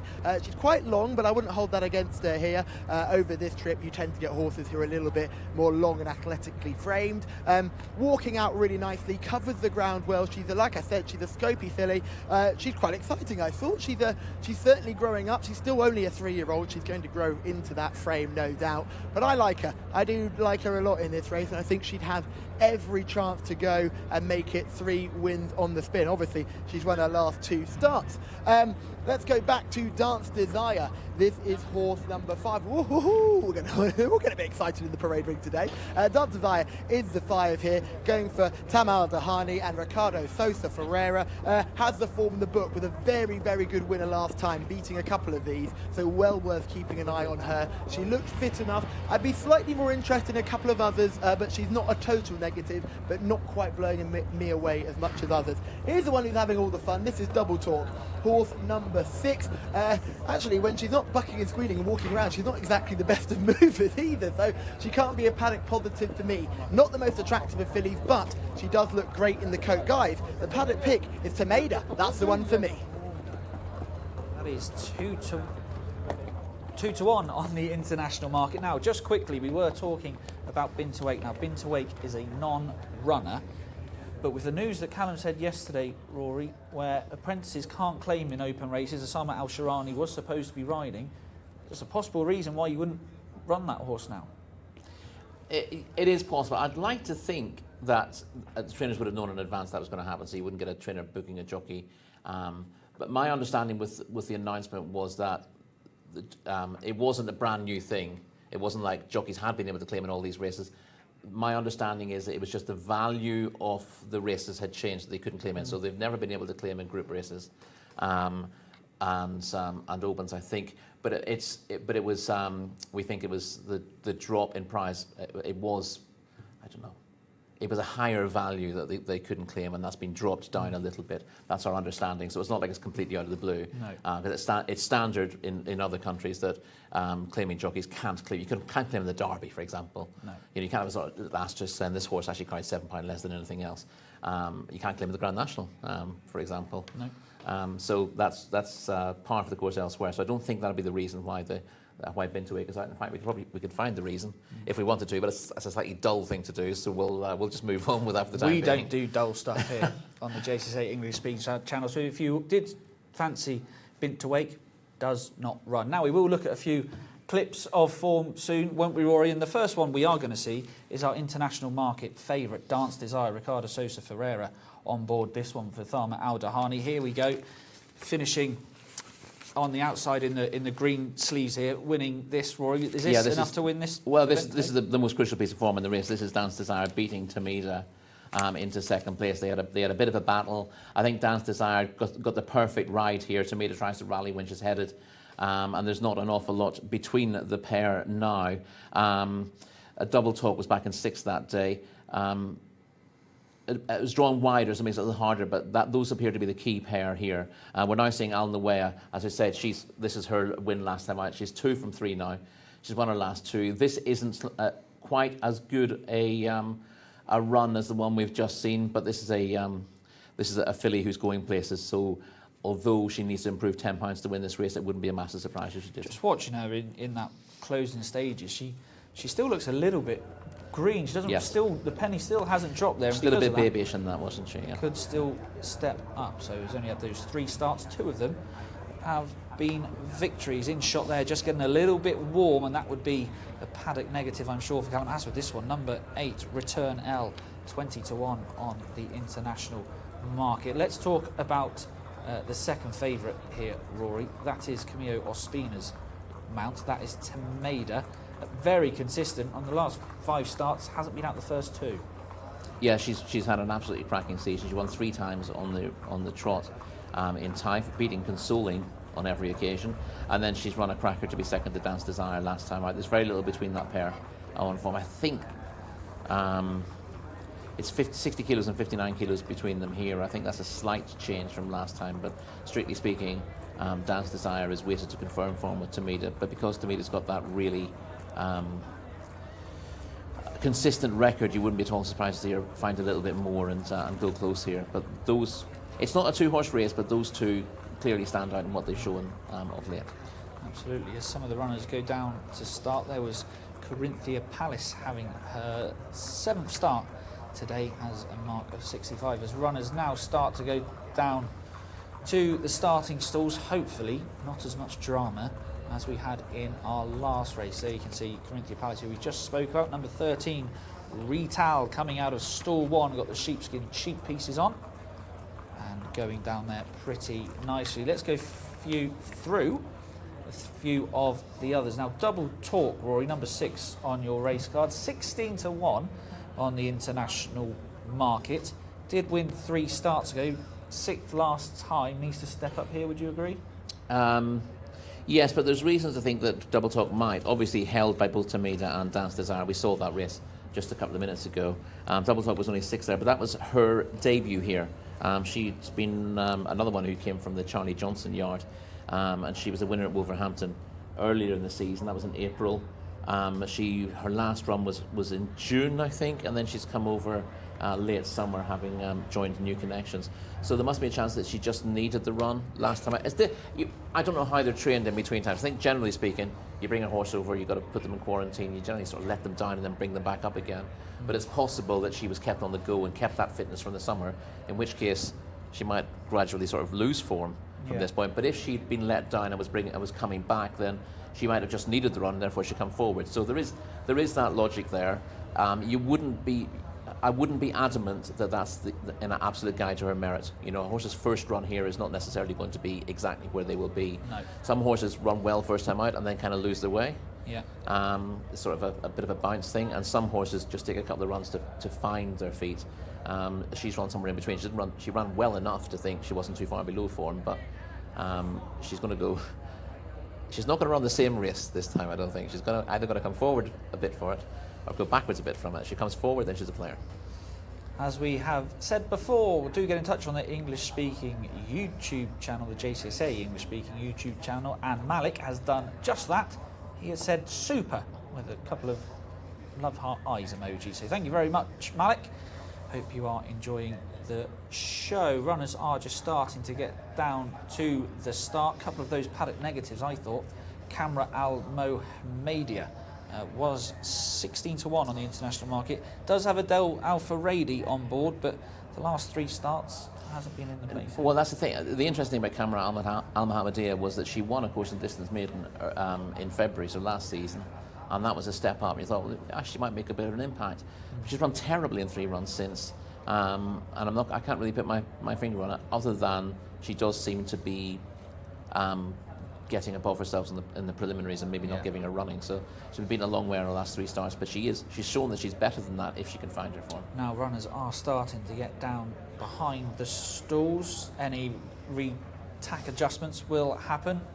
Selection time, Rory, where are you going? I went with Dance Desire. She beat number 5. She beat Tamida last time out. I couldn't find an obvious reason why she won't beat Tamida again.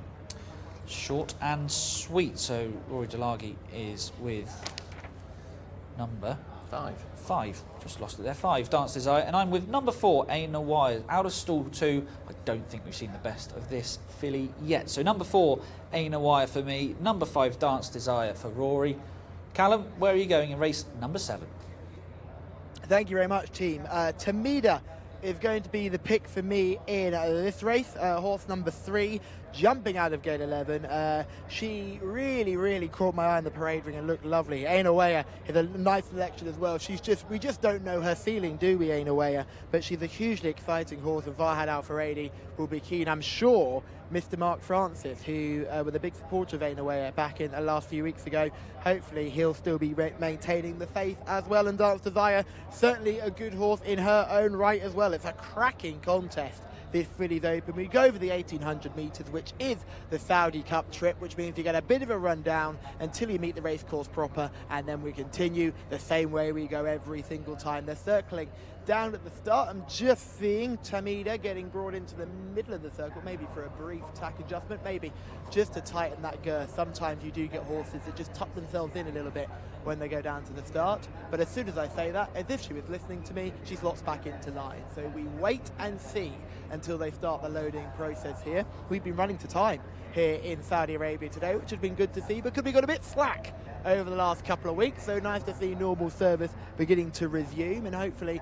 we'll get this race off bang on time and we can continue this good run of form. I think Double Talk is massively overpriced, providing she can find the form that she showed a few starts ago, because I thought she was one to follow early in the season, and going back through her form, you can maybe give her an excuse for a penultimate start, but ran no race last time out and arguably doesn't drop in quality here.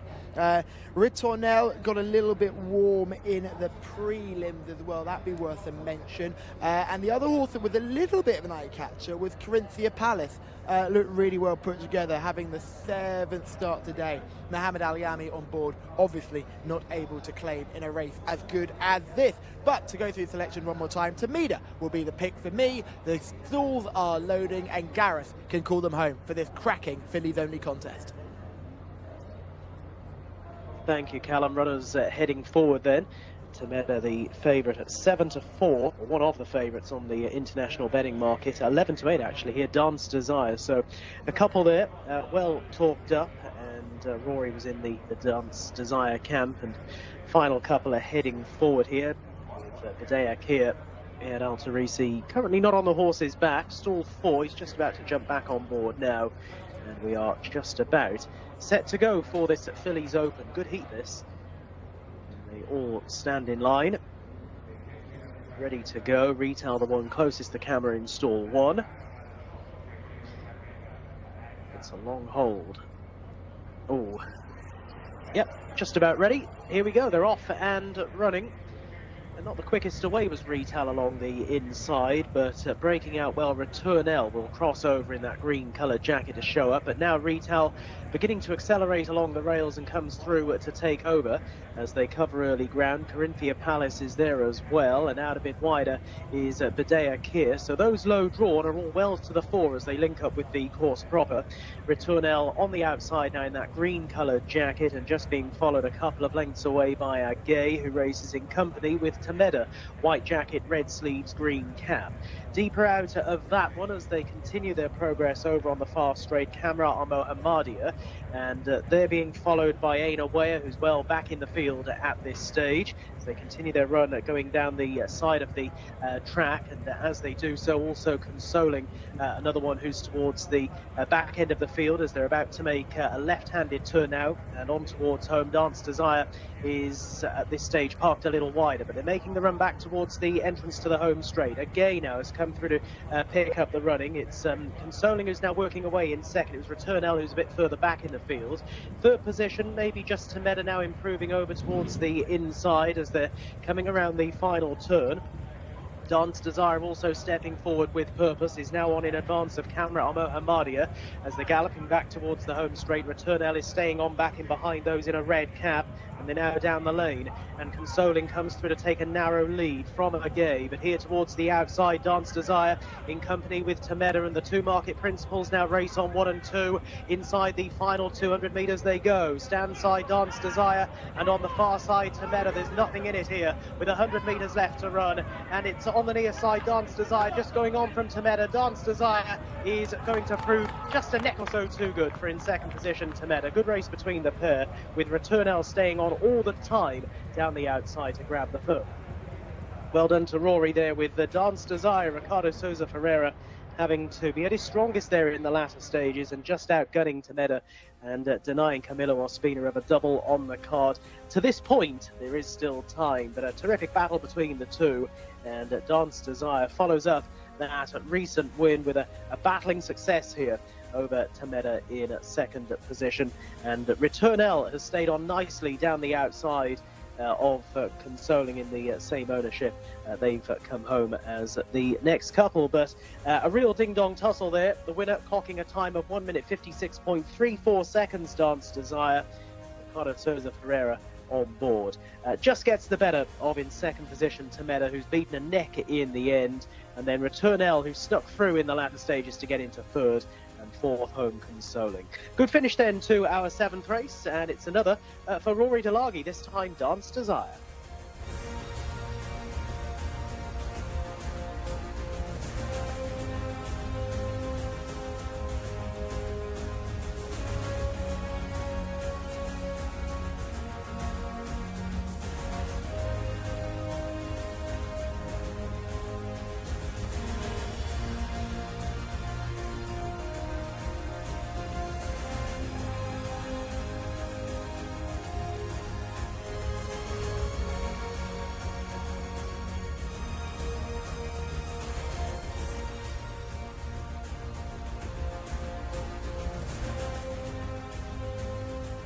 Thank you very much, team. Yes, Gareth, a great call there. And we'll grab a word with Tamer Al-Dahani as he greets his superstar in. Another very, very good win for Dance Desire, who reconfirms the form with Tameda.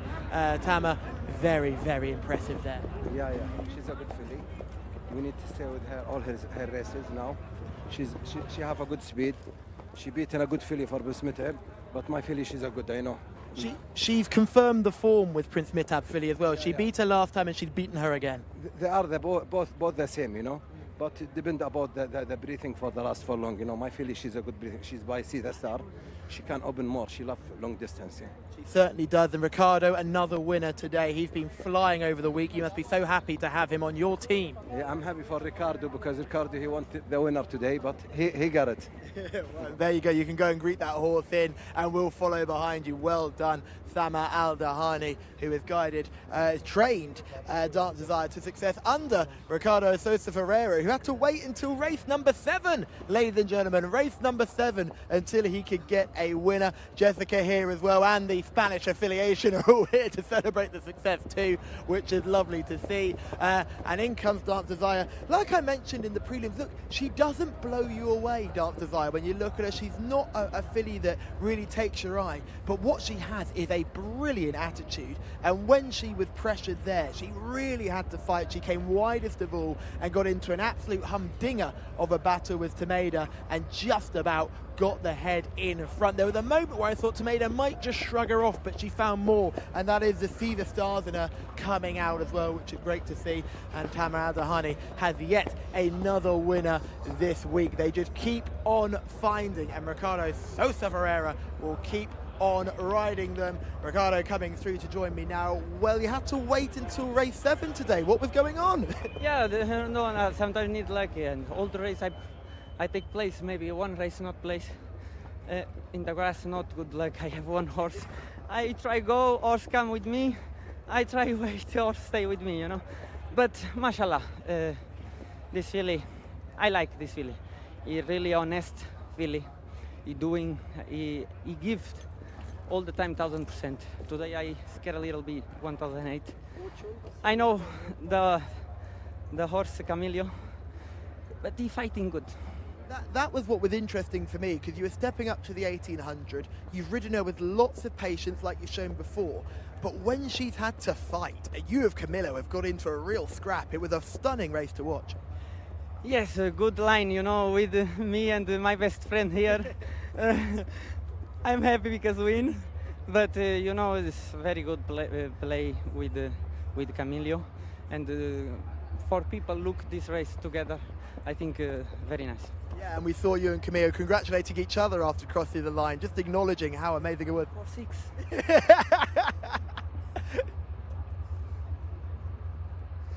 Guys, 6 Ricardo Souza Ferreira, really happy then, not taking 7 races to see him in the winners' enclosure. We normally see him strike very early on. Double on the day for Tamer Al-Dahani, and it was a really good battle up the home straight between Camillo Ospina and Ricardo Souza Ferreira, the two at the top of the international market, Dance Desire and Tameda. And Dance Desire just, Rory, gets her on the line for you. Yeah, there wasn't much between them. There was only about a length between them last time out, where Dance Desire has mugged Tamida late.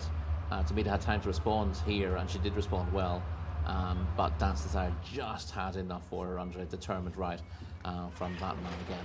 Let's take it from the start then. A pretty even break between most of the runners, and you can see your winner third from the right under Ricardo Sosa Ferreira. Camilo Ospina as well he's third from the right. Dance Desire 2 from the right. And Ricardo Sosa Ferreira here, Rory, we've seen this a lot from him, just takes the horse back and just gets her settled early on. Yeah, they went, interestingly, the inside 4 all got in each other's way a little bit at the start, but as Retail, he's run stall 1, who's actually gone up to take them along with another one of the outsiders, Badea Care, up there as well.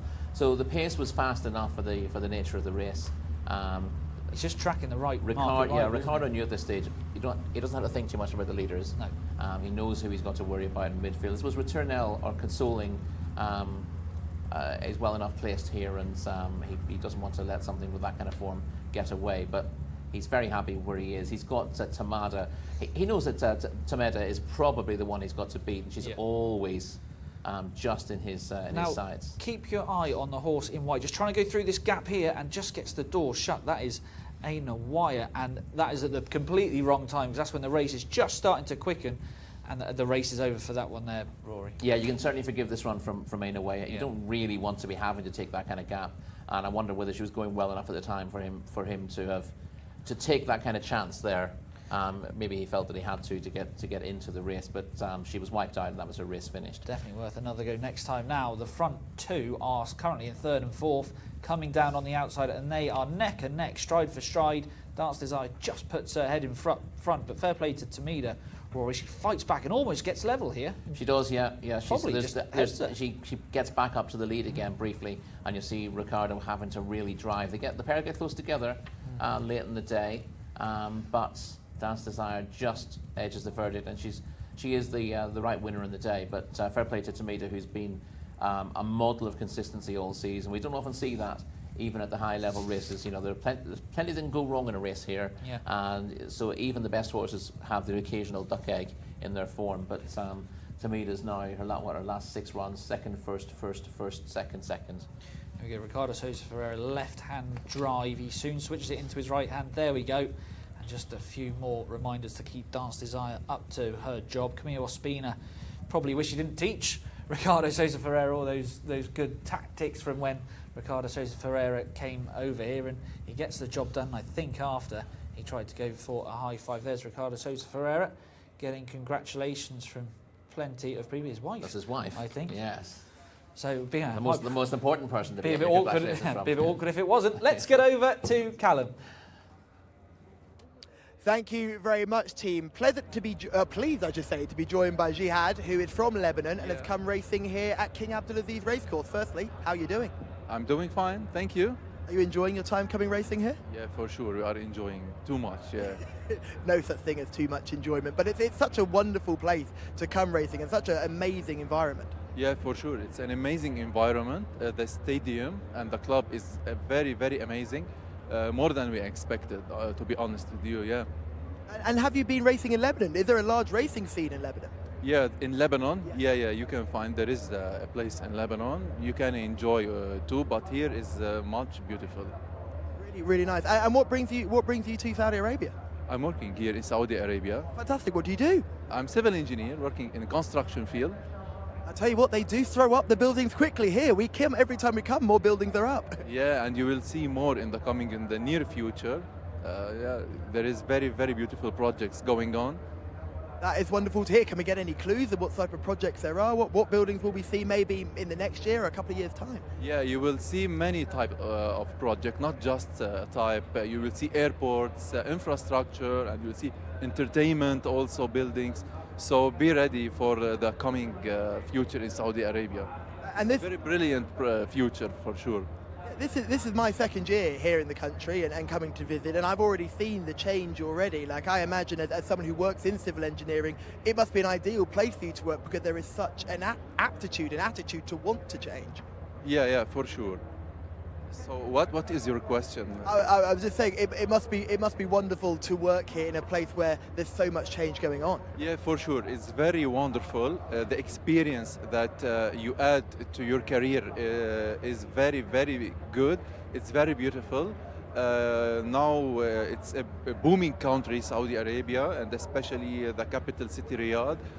The projects that are ongoing here and in the west region of Neom and the Red Sea are very, very beautiful and are mega projects. And I advise everyone who likes the construction and the engineering and to work on sites, for sure to come to Saudi Arabia. I'm enjoying every day more than the day before.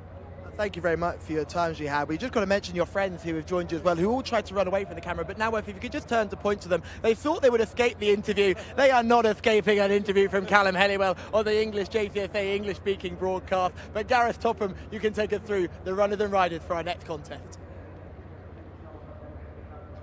Thank you, Callum. Our 8th race are on the way. It's a handicap, 0 to 80 handicap. Number 1 is Ash Khan and Muhammad Al Nassar. Number 2 is Golden Line with Berta Ramos. Number 3, Leopardo with Rakan Al Obeid. Number 4 is Attaj, Nawaf Al Mudiani. Number 5 is Bismillah Alay, the mount of Abdullah Al Fayrouz, with number 6, Mohatu, Adel Al Faradi.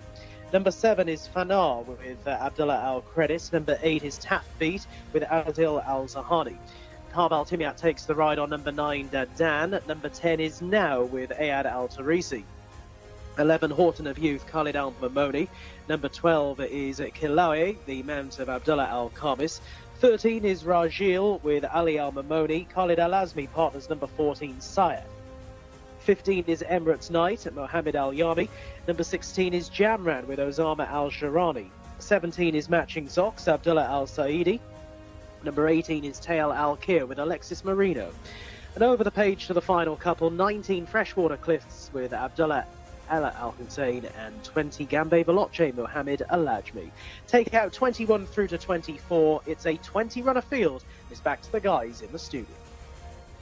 Plenty of runners in this as they have just entered the parade ring. Let's take you through the international market. Attaj is your 4-to-1 market leader. Number 7, Fanar at 6-to-1, 8-to-1 for a few of these. Number 1, Ashkana. Number 2, Golden Line. Number 6, Mahatu. And number 12, Killer Yui at 8-to-1. 10-to-1 for Tail Al Khair. And it is 12-to-1 bar those. Let's go from the top of the international market here, Roy. This is number 4, Attaj for the Jimmy Jerkin stable. Finished 3rd on last couple of starts. Should be there or thereabouts again, or will he find 1 or 2 too good? I think he's probably a little too exposed to win the race, but he's very consistent compared to some of these Attaj, and he should be in the money, I would have thought, if he can escape from Sol 17, the Wafal Mudiani on board to try to ensure that. Just to recap his form, he was a winner at Taif over a mile earlier in the season, and since then he's been 2nd and 3rd twice in handicaps. Not to 85, 2 starts back, he was 3rd behind Azelio, and then 3 1/4 lengths 3rd to Imperial Ace last time out. I'd say Imperial Ace let that form time. He actually ran in a better race the next time out and was held. But Attaj is running to form, but is handicapped accordingly. And I think, again, he's more of a place play than he is a horse you'd want to be backing to win. Let's go to Callum in the paddock. Thank you very much, guys. Yes, let's have a look at Attaj, horse number 4 here. Looks really good in the coat, doesn't he, this Jimmy Jerkins runner. Real powerful individual, well, really thick set, good back end, good neck and shoulder. This is a real eye catcher for me. 3rd in the last 2 starts, hoping to go a couple of places better today, but certainly one that I am very, very much drawn to. Let's drop back to horse number 8. I can't believe I'm saying it, but Beat, the word is on the street, is looking good in the parade ring. What an eye-catching individual Beat is today. Often not been one that I've been too keen on in the past, but looks really, really well, shining up in the coat. all the power in the back end. You can see there's no drop off. That tail maintains the height all the way through. The tail that's swishing away behind us now. There's clearly a fly in the background. Good strong head. Got the cross nose band on as well. That's not a concern. He's certainly one for the shortlist. Let's go all the way back now to horse number 14. This is a horse that really caught my eye in the prelims, and sort of a very big leggy type here. This is Jcsa, who's just coming towards us now, really shining up, isn't he? Jcsa looks in really good nick. Another well put together individual, good back end, shorter tail than some of the others we normally see here in Saudi Arabia, but looking well in the coat. Lovely kind head on him. He's a beautiful type here. He's not the most fluid of movers, I'm not going to lie to you. He's a little bit of an awkward character when he walks, but hopefully it won't affect him when he runs. He was a winner last time out and steps into this 0 to 80 handicap company today. It might be a tough ask for him, but he's certainly got winning form to his name, so he can't be ignored. Let's pull back to number 16, Jamamran, who we're seeing here. Another one who's quite an eye catcher, a leggy type, very well turned out. They've done a great job on the mane there. They've been pulling that mane to the bare skin of it, all right the way down to the root. You can see the fitness on show. The hip is clearly on display. You can see the muscle definition in the hindquarter. The very, very clear poverty line as well, and a nice enough walk to go with it. So another horse that you have to add to the chances. But I think, for me, the paddock pick has to be Attaj. Horse number 4 looks really, really well, team. Well, he is the paddock pick from Callum Helliwell, number 4, Attaj, and he is still the international market favourite at 4 to 1. There's number 6 going through your shot. Here's number 7, Fanar, who brings us nicely on Rory Delaghi. Let's talk about this one. He's second favourite on the international market, has had the 19 runs, the 3 victories. One of those came 3 starts ago. Yeah, that came in a 74 to 90 handicap over 1,400 metres in Taif. Since then, he's run respectably. Better effort since, winning in a 0 to 90. Tough task, but behind Fareh first time, and then was 6 to 15 behind Malian over 1,400 metres. I'd have doubts about this trip. Tends to do his racing over shorter trips. When he ran over 2,000 metres, he was beating a fairway 2 starts ago, and I'd say a mile is probably as far as I want to see him over. He's got to come all the way over from stall 14 as well. So a few negatives with the international market second favourite. That's number 7, Fanar. Number 11 going through our shot there. That's Horton of Youth, 16 to 1 chance on the international market. He's worth mentioning. Well, hey, okay. I tipped him up for a race early in the season, and Callum laughed at me, so it makes me determined to catch him again. He's a horse who's one of the few distance winners in the race.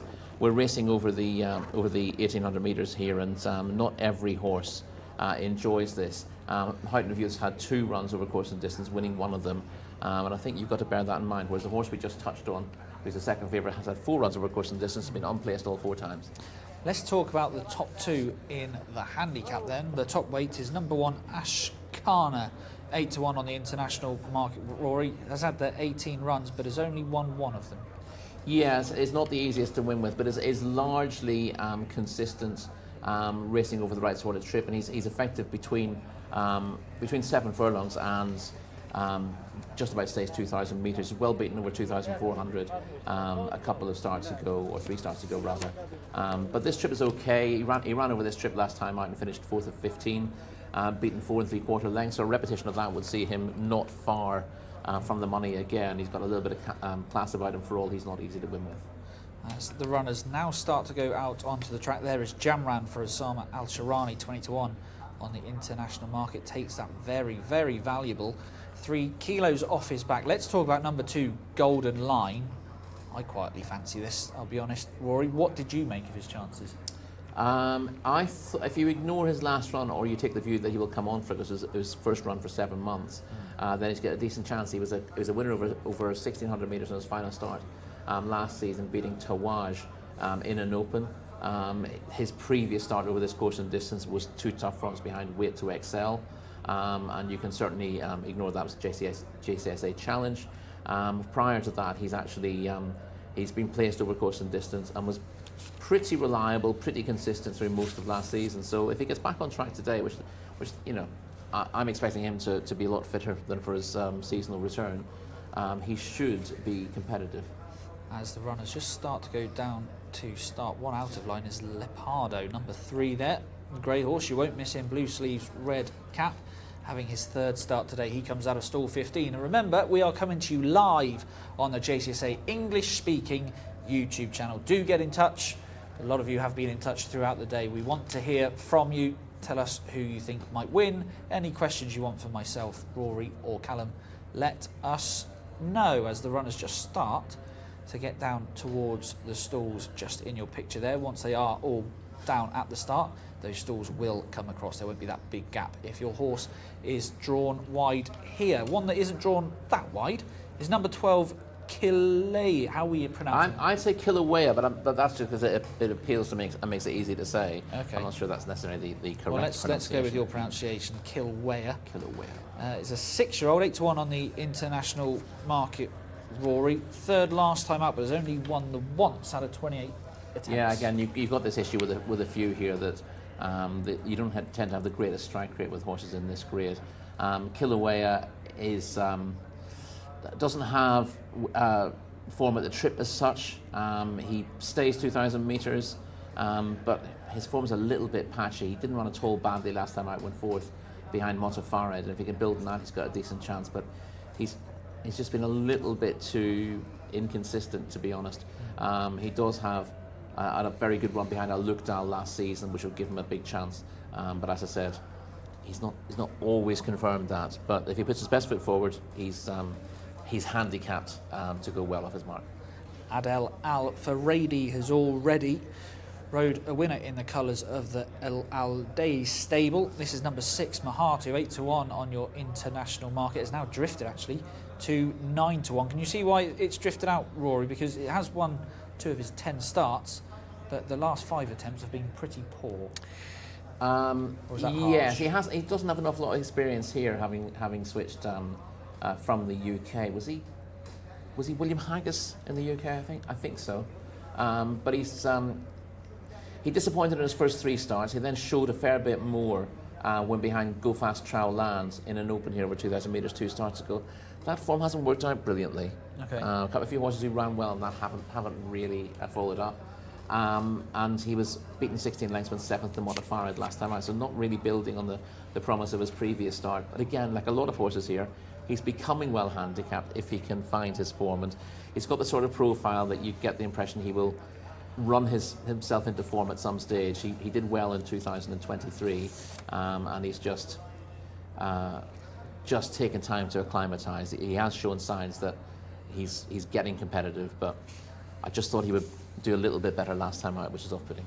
Now, this is the last race before the Gulf Cup action gets underway. We have a race for the Arabian horses, the 2-year-olds, the fillies, and the colts and geldings, all worth 750,000 Saudi riyal. So make sure you stay in touch for that. Some really high-class horses upcoming in a moment or two. Race 8 is this race, though. And Rory, where is your selection going here? I haven't mentioned it yet, actually, but a horse who is very hard to catch right, but has been running a much better races than this lately and has won over course and distance around this time last year is Freshwater Cliffs, number 19. Stall 19 is a tricky one, but he's got the early pace over this trip to get himself to the front. He won very impressively once last season when he got out to the front, slowed the pace down, which is very unusual in dirt races here, and then sprinted away from him in the straight. As a result, he ended up being handicapped out of things for a while. He was probably flattered by the margin of victory there, but the handicapper has begun to relent and given him a chance here, and I think, while he's not the most reliable, I think he can do a bit of damage and is capable of winning this race. Number 19, Freshwater Cliffs, 11-1 for Mr. Rory Delaghi. I'm going to go with number 2, Golden Line. Now, he won 2 starts ago, and he needed that reappearance run to put him right. He ran over 1,400 metres last time, and he was just off the bridle nearly the whole way. Happened way too quickly for him. He'd have come on for that back into a 0-80 and over 1,800 metres. I think he ticks an awful lot of boxes. So number 2, Golden Line for me, and number 19 on your race card for Rory Delaghi, Freshwater Cliffs. Let's see where Callum Helliwell's going in race number 8. Thank you very much, team. Yeah, fascinating races. 0-80 handicap. They're always tricky, but I had to pick the horse that looked best in the parade ring, and I thought that belonged to Ataj under Naif Al-Mudiani. Had a very interesting chat with Jimmy Jerkins, who just told me that Noeth is just thinking a little bit too much in his rides and just needs to relax and get back to the form that he showed previously, because he is in a little bit of a slump right now, and this will be the perfect opportunity for him to get out of that slump. So to go through the selections again: 19 Freshwater Cliffs, number 2 Golden Line, and number 4 Ataj for me, as they continue to circle down at the start. Mahatu is the runner who's horse number 6, Andre Del Al-Faradi, looking to give the Al-Edia stable a second win of the day in those red colours with the white stars. They obviously had the winner on the turf earlier on. So that'd be a nice double, turf dirt double. Ironically, the horse running on the dirt is by Roaring Lion, that famous dirt performer that he was. So it'll be interesting to see how he goes. Tasbeat, the famous horse in the English-speaking channel production crew, is a very good looker and looks very well in the parade ring, and hopefully that gelding will run a big race. Asil Al-Zahani in the saddle. But the selections one more time: number 4 Ataj, number 19 Freshwater Cliffs, and number 2 Golden Line. Gareth, you can call them home. Thank you, Callum. Runners are heading into the stalls for this 0 to 80 handicap, the race before the Gulf Cup races begin. And once again, although we've got a big field here, they are loading up pretty quickly with half the runners already in the stalls. Ataj, can tell you, is the 4 to 1 market leader on the international betting front, with Fanar at 6 to 1 along with Golden Line, Ashkana at 9 to 1 with Kilauea, and 10 to 1 Mohatu and Tail Al-Kir. 12 to 1 bar those as they head into the starting stalls, down to the final half a dozen or so left to load up. About to head forward now, Gambe Veloce, and also the one horse Ashkana slotting in. And we're almost set to go here. Saif heading into a wider stall here out in 16. And the last one about to head forward now. And we'll complete the lineup. We're just about ready to go for this 0 to 80 handicap. Race 8, 1,800 metres in front of the field, and off they go. They're racing, and a little bit slow in getting going there. Gambe Veloce trails the tails through the opening furlong, but Ashkana has got away well. The white headgear down along the inside, but now pushing forward Horton of Youth in the blue and white to move on, with racing prominently as well up towards the outside as they settle now in the green and white coloured jacket, yellow cheek pieces, and Leopardo, the grey, away to the left, spot the red cap as they cover early ground. Jamran in a black coloured jacket is also bang there. They're being followed by Bismillah Ale over towards the inside, and then parked out a little bit wider on the track at this stage. Taff Beat racing in company with Freshwater Cliffs is in the orange coloured jacket, and in green and white Dadam with Tail Al-Kir up towards the outside. Then over towards the inner Ashkana, already just being pushed along as they now race left-handed out of the back. Gambe Veloce and Mohatu are well back at this point. Gambe Veloce, who's made up a few places following a pretty awful start. But up front, it is Jamran and Horton of Youth at the leading pair. And they're just kicking on a little bit now in front of Leopardo as they're making the run back towards home. Now is racing in fourth, but is being pushed along. And then Tail Al-Kir, who's looking to improve up around the outside as they're galloping on into the home straight. Horton of Youth still with the lead here. Khalid Al-Mamoni a length and a half, with Leopardo the Grey giving chase. Jamran is now relegated to third position, and then in fourth is Now, and back in behind those and trying hard to pick up his Tail Al-Kir down the outside as they race into the closing stages. Horton of Youth is in front, but is clear. A little bit tired, but has got 4 lengths in hand from in a second Leopardo, who's going to be swallowed up by 1 or 2 of them for minor honours here, but this will go to Horton of Youth. The race is going to be on for second place, with Now staying on down along the inside to maybe just snatch that from Tail Al-Kir down the outside. Leopardo tied up a bit in the closing stages, but wasn't beaten a million miles, several of them finishing in behind. But Horton of Youth has gone on to win. Khalid Al-Mamoni on board, and Horton of Youth has won in good style here, kept up the gallop, always prominent, and responded well in the latter stages, and goes on to win by a handful of lengths or so in the end, in a time of 1 minute 55, or rather 1 minute 56.66 seconds. Horton of Youth jockey looks absolutely delighted as well with that victory. Let's face it, it was a pretty valuable contest. 4 1/4 lengths the gap back to now, who got through along the inside rails to just nabbed the second spot, as we'll see here on at the slow motion replay. Tail Al-Kir back in third, and fourth, but tiring in the latter stages, Leopardo, who made a good fist of things with the winner, but maybe just paid for that in the final 100 metres or so. It's Horton of Youth back to winning ways, and Khalid Al-Mamoni delighted in the saddle.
And here he comes, Horton of Youth. If you give him an uncontested lead and let him get into a rhythm without too much class around him, he can be very, very dangerous. We've seen him do it before last season, and he does it again this season. He's a really lovely horse, isn't he? I know he's a horse that Rory have given a selection to in bigger races than this, and he's often got there early and then just been run out of things. But he certainly put his best foot forward today, and I think they found the race for him today. Khalid Al-Mamoni has given him an absolute sterling ride as well, and he's gone and won that very, very well indeed. And he's basically blown the race to pieces, because you'll see Noah has finished in second, Tail Al-Kir in third, Leopardo, Tass beating Ataj, all filling up the places. But a lot of those horses in fourth, fifth and sixth all have to come via the car park to get around. Horton of Youth cut every corner and won very well with a jubilant Khalid Al-Mamoni on board. Lovely to see this horse get back in the winner's enclosure. Boys, it's a tough race to pick from, but a really nice winner. Yes, Khalid Al-Mamoni very, very happy as he just goes to weigh in. Gave a big punch of the air, just making sure he weighs in correctly, 60 kilos. Yeah, gets there in the end, make sure that's all good.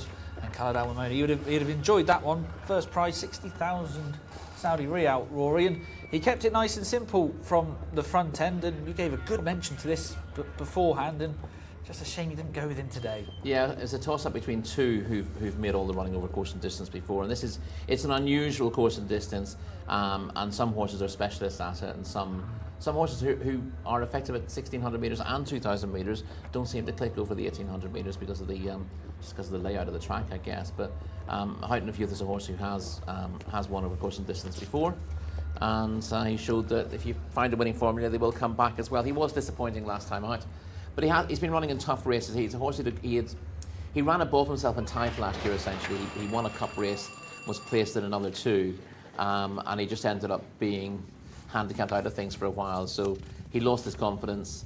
But now, this has been his easiest task for a while, dropping down the weights and running in a handicap. has given him a chance to dominate his field. Race was over before it started for number 20, Gambi Veloci, Yes. very slow.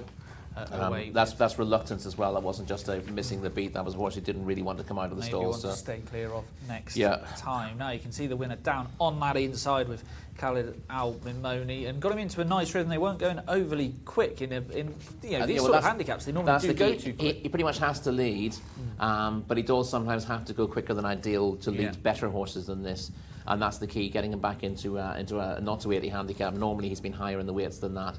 And the horses that he's been asked to go against are not quite as scary as those that he generally races against. And he was happy to lose the lead briefly there. Jamran came up on his outside and went on briefly at one stage. And obviously, if you feel that losing the lead is going to be disastrous for you, you tend to rush your horse back up then to get back to the lead. And the more horse you use in the middle of the race, the less horse you have at the finish. Now, one that has run well on the outside here is Lepardo, who was playing up a little bit beforehand in the preliminaries. Only his third start here, Rory, off a mark of 80. Has run a massive race from stall 15 as well. There might be a bit more to come from Lepardo, who does have form elsewhere. He's not just been running here. He'd been off the track for a long time. He was another horse who'd been. I think again he was in training with Mark Johnson back in the day. Okay. He was reasonably successful in the UK. Had quite a long time off the track then, before joining Current Connections, off the track for over 2 years, and then was unplaced a couple of times last season, and was then coming off another break. So he's had his issues. He was off a year before this run, so it'll be interesting to see if he's able to turn out reasonably quickly and show his form again. But he's a talented horse, but clearly slightly fragile one, Leopardo. Another grey that did not run well was my selection, Golden Line. He just looked in top gear the whole way and then got a little bit hampered, and he's finished last of 20. So it's a shame because he has got some good form in the book. Well, again, there's a lot of horses who, they don't need an awful lot to go wrong for them just not to run the races. Yeah. They don't give themselves a hard time. You could run them every week, and they'd find a race where everything fell for them, and they'd look as game as a pebble. But often, if things go wrong early on, they just they'll down tools. And the other horse I considered in this race was Freshwater Cliffs, another one who can lead all the way, but he was never going to get to the front from stall 19. You could tell from, after 50 yards, he happened to be sort of pushed along to hold his position. He got into midfield fairly easily, but it looked like he wasn't having a going day, and that's largely been the case for him. But again, like Houghton of Youth, Freshwater Cliffs will find himself able to lead in a lesser race than this at some stage, and he'll come back to form. Horton of Youth then gets the job done for Khalid Al-Mimoni. Look at that, punch of the air. He enjoyed that one. Fountain of Youth, Horton of Youth, sorry, by Fountain of Youth. He's got those blinkers on, but he's not ungenuine. Well, like you say, he needs to get to the front, but once he is there... so they help him to go forward in the first place, and that's, we tend to talk about blinkers as being sort of a badge of cowardice or something like that, but, trainers in other parts of the world in the UK tend to be a lot more free with the headgear, and they don't have any hang-ups about a horse's temperament with them. They're just either helpful or they're not helpful, really. Horton of Youth wins that 0-80 handicap. That was race number 8. Now the Gulf Cup starts. 750,000 Saudi Riyal on offer. This time it's for the Arabian horses. Over 1,400 metres. Here's Gareth Topham to take us through those runners and riders. Thank you, Tom. Here are the runners then. We've got 12 of them. Number 1, Fudo Pine, Azil Al-Zahani. Number 2, Jamran Al-Khaladia, Abdullah Al-Orfi. Number 3 is Kartia Al-Khaladia with Abdullah Al-Credis. Number 4, Masood Al-Khaladia, Ricardo Ferreira. Number 5 is Own, Camilo Ospina. 6 is Kazwarat Al-Khaladia, Naif Al-Anazi. Number 7 is Sakran Al-Khaladia, Yusuf Al-Hussein is on board. Number 8 is Suwaiti Khalid Al-Khaladia, Abdullah Aziz Al-Faradi. Number 9, Jada Faust, Abdul Ella Al-Hussein. Number 10, Maha Al-Khaladia, Adel Al-Faradi. 11 is Rakud Al-Ansari, Abdullah Al-Khamis. And 12 is Nayahaz, Nawaf Mudiani on board. A full field of 12, 7 of which have got Al-Khaladia in the name. We'll hand back to Callum, who has more for us. Yes, Gareth, take a deep breath and remember, you can do this. It's going to be the toughest commentary gig you've got, but you can do this. Let's have a look at Maysa Al-Khaladia, who's coming towards us now, horse number 10. And the first thing I've got to say is she is not carrying any condition, which is lovely to see. Because often with a lot of these short price favourites when they're purebred Arabians, sometimes you see them and think, oh, you look like you're a bit heavy, because they can build on condition and they can lose it so quickly. This horse looks in really, really good nick. So I'd be very confident if you liked Mesa Al Kaladir, I can't put you off. And a couple of horses just getting checked over late. One of them with the 3 that's just coming towards us now to fill into the order. This is Kathir Al Kaladir, who we're looking at right now. The 3 that comes towards us, 5th last time out and 2nd on penultimate start. They were just giving this horse a check over and then waiting to fit into the right order before coming out into the parade ring. But it's just worth noting that there was nothing amiss here. They were just a little bit late on the girth. I think they're going to do another lap in here as well, which is great because we can go and have a look at horse number 1, Fou de Pine. We'll talk to his connections as well and when they get into the parade ring, but we'll have a look at the horse in the pre-parade. This is Fou de Pine here, trained by Lucas Gaetan. Obviously, the team will be still gutted after the defeat of their horse in the 3-year-old contest. But this is Fou de Pine, who, when we saw him run last season in Taif, he was one of the most exciting purebred Arabians. But since coming to Riyadh and the competition stepping up, he's just been found out a little bit.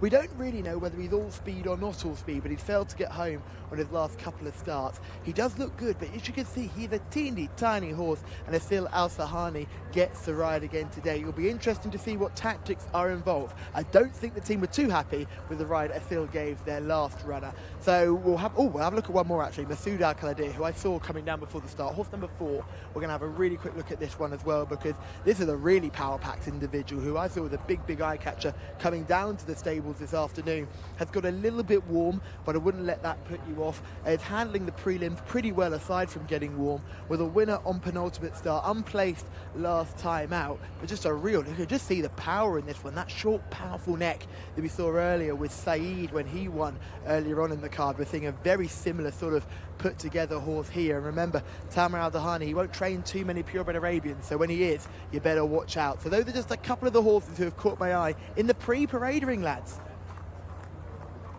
Yeah, thank you very much, Callum. Also still going around the pre-parading. An awful lot of greys in this, which is what happens in these Arabian races. Now this is what they're running for. An awful lot of prize money on offer, but this is what they can take home with them.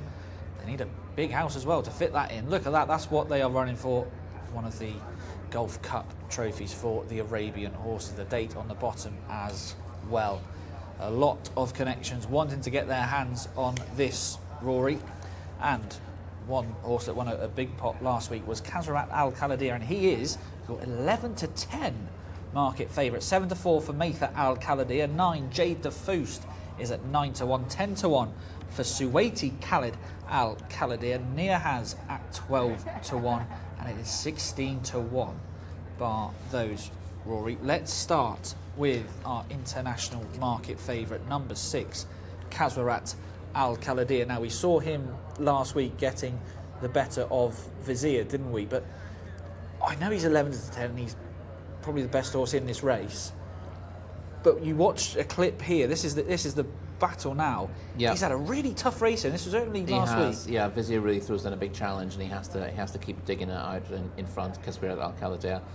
This still gives him a big chance of winning. This is arguably the best piece of form in the race, although there's not much between the front two in the market. But yeah, Vizier gets very close late in the day, so because we're at Al Kaladir, you'd normally like to give them a little bit more time to recover from that sort of run. Now this is a really interesting run. This is number 12, Niyahaz, and look at the turn of foot he shows here. He puts the race to bed very quickly. This is a massive step up in grade here. But he did run in the King Faisal Cup, finishing 4th. Yeah, that was, and we saw that race earlier on. There was one by Lacey de Violette. The second in that race, one earlier on. That was Clash, indeed. So that, yeah, the form has been frank. He's a really nice prospect. But the thing you've got to bear in mind with this race compared to the previous one we saw, the Clash one, is that was for 3-year-olds. The King Faisal Cup at Taif is for 3-year-olds only. If you watch if you look at 3-year-old Arabians against the older horses, there tends to be quite a big difference in physicality.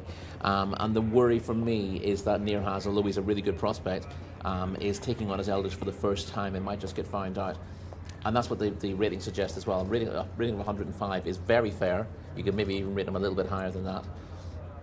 but he's now racing against horses, not just of higher ratings, but horses who've been there and done it over the last 2 or 3 seasons, and that's a big test for him. If he comes through it, he's very good.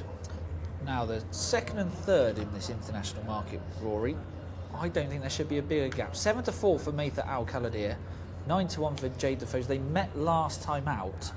I think the way this race could be run could suit Jade Defoe more. What do you think?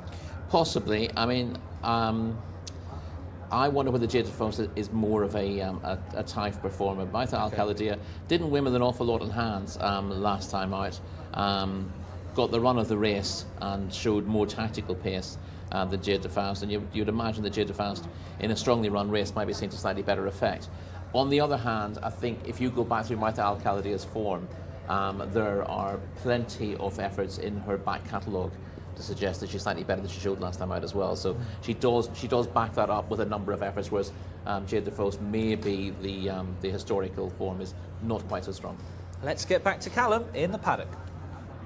Thank you, guys. Yes, let's have a look at just a couple of these at the bottom. Let's start with Rakud Al Ansari. I want you to pay close attention to the physicality of this filly. Now, I want to remind you, she's a 4-year-old filly running in this race. Good strong back end, good powerful neck, lovely shoulder. Now keep this image in your head as we pull back to the 3-year-old in this race. This is Nirhaz. This is the baby. And when we talk about the difference in physicality, here it is. My goodness, he looks tiny, doesn't he? He is a 3-year-old. He's taking on the oldest for the first time. He's been impressive in his victories against his own age group, but this is a tougher assignment altogether. Gets weight from the entire field all round, only carrying 55.5 kilos on his back. Nayaf Mudiani on board as well. He's having a tough time of things with the jockey right now as well. Keep an eye on him, but this is his mount here. I'm just thinking that maybe this might be a tough ask physically. Remember, he's behind a 4-year-old filly, and that probably says all you need to know. It'll be a tough task, boys, but I thought it was worth showing you the difference in size between these older horses and the babies. Thank you very much. Yeah, really good insight into some of these here, especially number 12, who you were alluding to earlier, Rory Nirhaz, the only 3-year-old in the race. Not sure why he's behind a filly in the paddock, but there we go. I know they go number order. Let's talk about number 8, Suwaiti Khalid Al Khaldir, 10-1 on the international market. Rory did win last time out, but this is a completely different test altogether, isn't it? It is. I mean, strictly speaking, he looked to improve last time out, but he's had plenty of racing, and I'm not absolutely convinced of that. He's a 7-year-old who, according to the handicapper, improved 10 pounds last time out. Now, you can kind of understand that looking at the horses he had behind him, but if you look through his overall record, you'd sort of peg him a little bit lower than this. He was up to 110. He still has something to find to win this anyway, but he did have a few of these behind him when winning last time out. But he was behind Jade Defoe in the Sprint Championship at Type in his previous start. He seems readily held there, so probably just playing for places. You've just seen the Nasmutlik battalion there, 4 of them in this. In your picture is Jade Defoe, who we've spoken about earlier. Looks really well in the paddock. Doesn't see this 5-year-old mare has won 3 of her 16 starts. Now, we've all mentioned how great a trainer Lucas Gaitan is, Rory. He saddles number 1. There he is. No, that's not Lucas, it's his horse though. This is Fu Depine in shot now. He needs to step up here though, and Aso Al Sahani, he's probably got his ears ringing, it sounds like, from Lucas Gaitan, who want to make amends here. Yes, Fu Depine, he was Fu Depine when he wasn't trained by Lucas Gaitan, but now he's Fu Depine because he is trained by Lucas Gaitan. You got to go with the trainer. Absolutely. He's a little bit one-dimensional. He's a pace horse who just about stays this trip. He was tried over a mile last time out, theoretically under a change of tactics, but he didn't look particularly amenable to that and was a bit disappointing in 5th. He will appreciate the dropping back in trip, and he's got place claims with his best form, but he looked like he was going to be very good a year ago, and I think he's been found out really in better company in the last 12 months. But he's still a fast horse in his day, and if he gets the run of things from stall 3, he can. I don't think he can cause a shock, but I think he can make it look like he's going to cause a shock at some stage, if you see what I mean. Yeah. He can trouble them at least.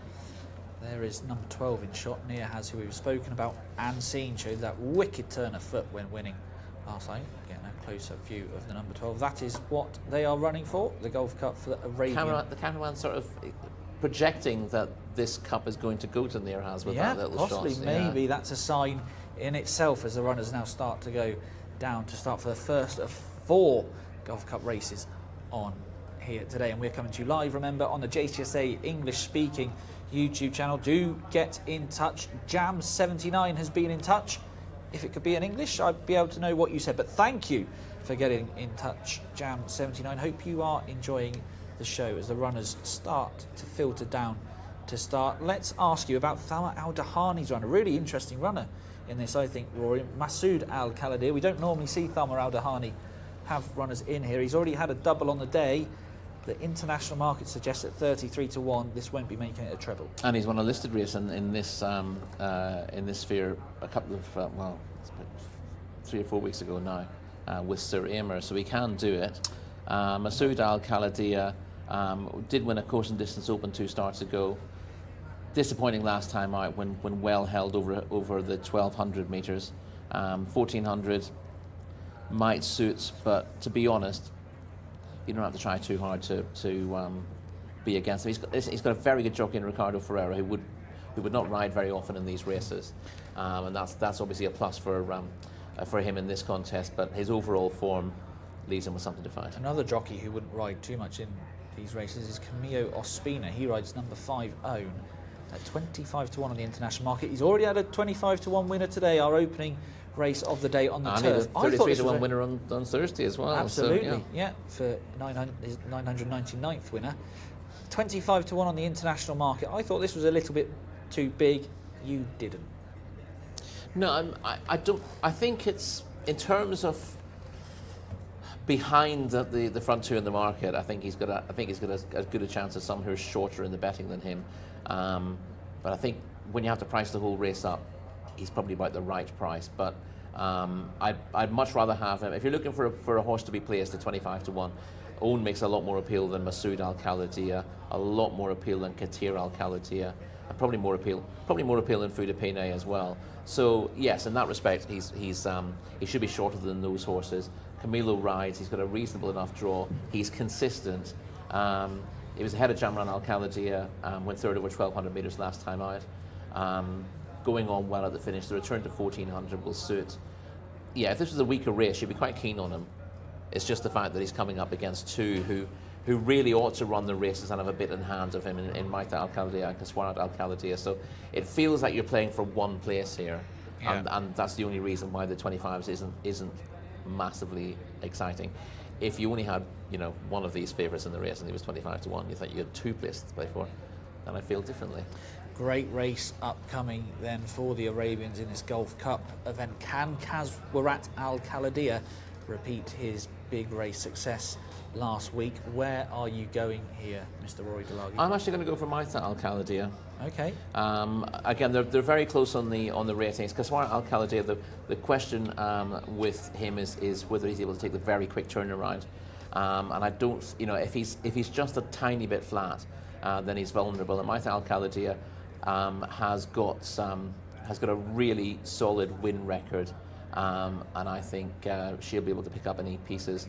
And Adel Al-Faredi is a great man to have on your side in these races. Absolutely, number 10. Not that Naif is a bad man to have on side, and he comes here in form as well, of course. Oh, absolutely, had a great day. Was it yesterday? Yeah, double yesterday. Double yesterday, and it was the 2 most valuable races on the card. So maybe he's waiting for this 750,000 Saudi Riyal as well on Kaswarat Al-Kaladir. But Rory is going with number 10, Maita Al-Kaladir. I'm going to go against Rory, and I think number 9, Jade DeFost, will overturn that form from last time out. 13-2, did open up 9-1, went into 6-1, now 13-2. That might be because I've selected and been in great form today. Let's go over to Callum to see who he likes in race number 9. Someone's going to have to pick me up off the floor. No one's gone for Kaswarat Al-Kaladir. Nobody. A President Cup winner? Surely it's going to. I'm going to go for it. I'm going to go for horse number. I've got to find now. Horse number 6. Kaswarat Al-Kaladir will be the pick for me. So it's 6 for me, it's 9 for Tom, and it's 10 for Rory. Exciting stuff here. Mesa Al Khalidiyah certainly looked very, very well in the prelims. I'm looking forward to seeing how Neerhaz gets on. Obviously, so impressive in that video footage you've seen, and has done it in good races, and this will be a win here, would be huge. It would be a real sort of earthquake in this division if Neerhaz could go and do the business here, but I think it might be a bit tough. But Naif Al-Mudiani will be looking to bounce back from a pretty poor week he's had in the saddle, must admit. But yes, Kaswara Al-Khalidiyah, Naif Al-Anazi, the bearded warrior that he is, I'm hoping he can get this horse out in front, stays in front, and never sees another rival. From stall 8 will be a bit tough, but I'd arguably say this race looks a little bit easier on paper than the President's Cup, which he won, and hopefully he can continue his good form. Great to see that Nate's been able to keep the ride. You can see the horse is just a little bit keen to go, but not getting too worked up. And I think they're going to start the loading process right now, and as soon as I say it, they start to turn. We don't just throw this show together. Gareth Topham, it's all yours. Thank you, Callum. Runners are heading into the stalls, and yeah, it looks a pretty open contest, doesn't it? Quick enough turnaround for Kaswarat Al-Khalidiyah following that win last week, but really had to work for that. The 11-10 favourite on the international betting market, with Maha Al-Khalidiyah currently at 2-1, 6-1 Jada Faust, and 10-1 bar those. As the runners are heading into the stalls, there is Maha Al-Khalidiyah going in. Several of these in the same colours, the white with the black chevron, the black cap carried by Jamran Al-Khalidiyah, the white cap by Kaswarat Al-Khalidiyah, a blue cap carried by Suwaiti Khalid Al-Khalidiyah, and a red cap for Maha Al-Khalidiyah. So, final couple are about to slot in for this Gulf Cup for the Arabian horses, purebred Arabians in the stalls here, 1,400 metres in front of the field. 7 of the 12 have Al-Khalidiyah in the name. Will it be an Al-Khalidiyah coming home in front? Looks to be a pretty fair chance of that happening. And we're just about ready. Well, I'm getting a little bit worked up in an outside stall. Starter holds them and they jump away. They're off and racing for the first of today's Gulf Cup contests.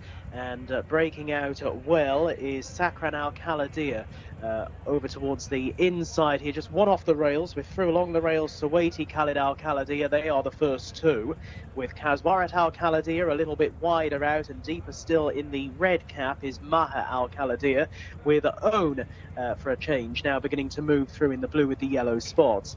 They're being followed towards the end of the back straight by Rakud Al-Ansari, who's down along the inside as they're about to turn left-handed out of the far straight. In behind runners at this point, over towards the inside is Fudapide, who's racing just in front of Neerhaz, who's up towards the outside of Jada Faust, and then Katir Al-Khalidiyah at the back end of the field, and last of all, on turning for home, Jamran Al-Khalidiyah. In the blue cap, it is Suwaiti Khalid Al-Khalidiyah showing just in front here with just over 400 metres to run.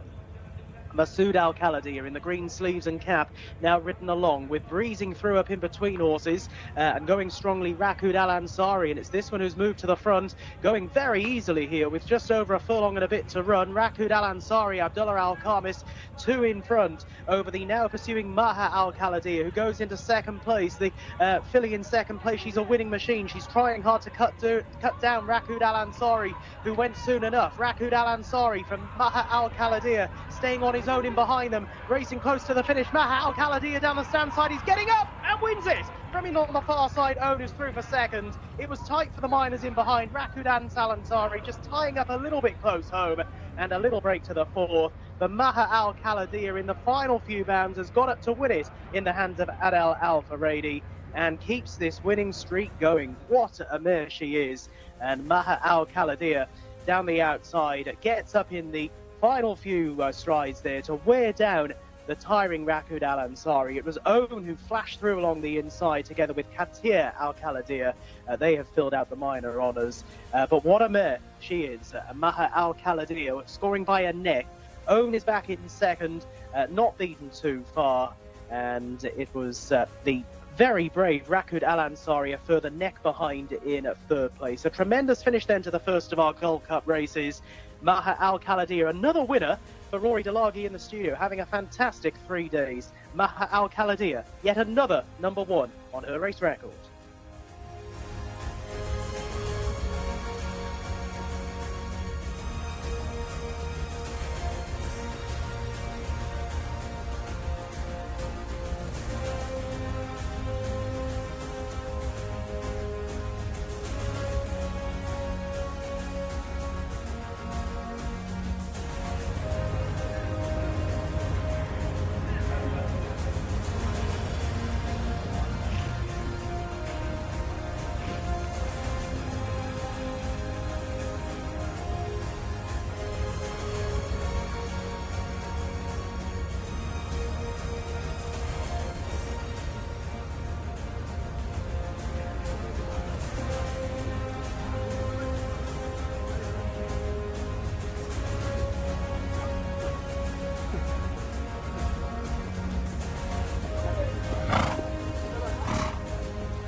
Oh, what a match made in heaven. A horse and a jockey who simply do not know when they're beaten. Mesa Al Khalidiyah and continues her winning run, and she's partnered by Adel Al-Faradi, who could convince me to win a race if I was outpaced, if he was on my back. My goodness, he just lifts them home, doesn't he? And he reels in Rakud Al-Azari, who looked to put the race to bed in a couple of strides but couldn't quite get home, with Own flashing down the far side to finish second. Nasser bin Mutlaq in here bringing his superstar mare in, and it's just another to add to the Al Khalidiyah pipeline.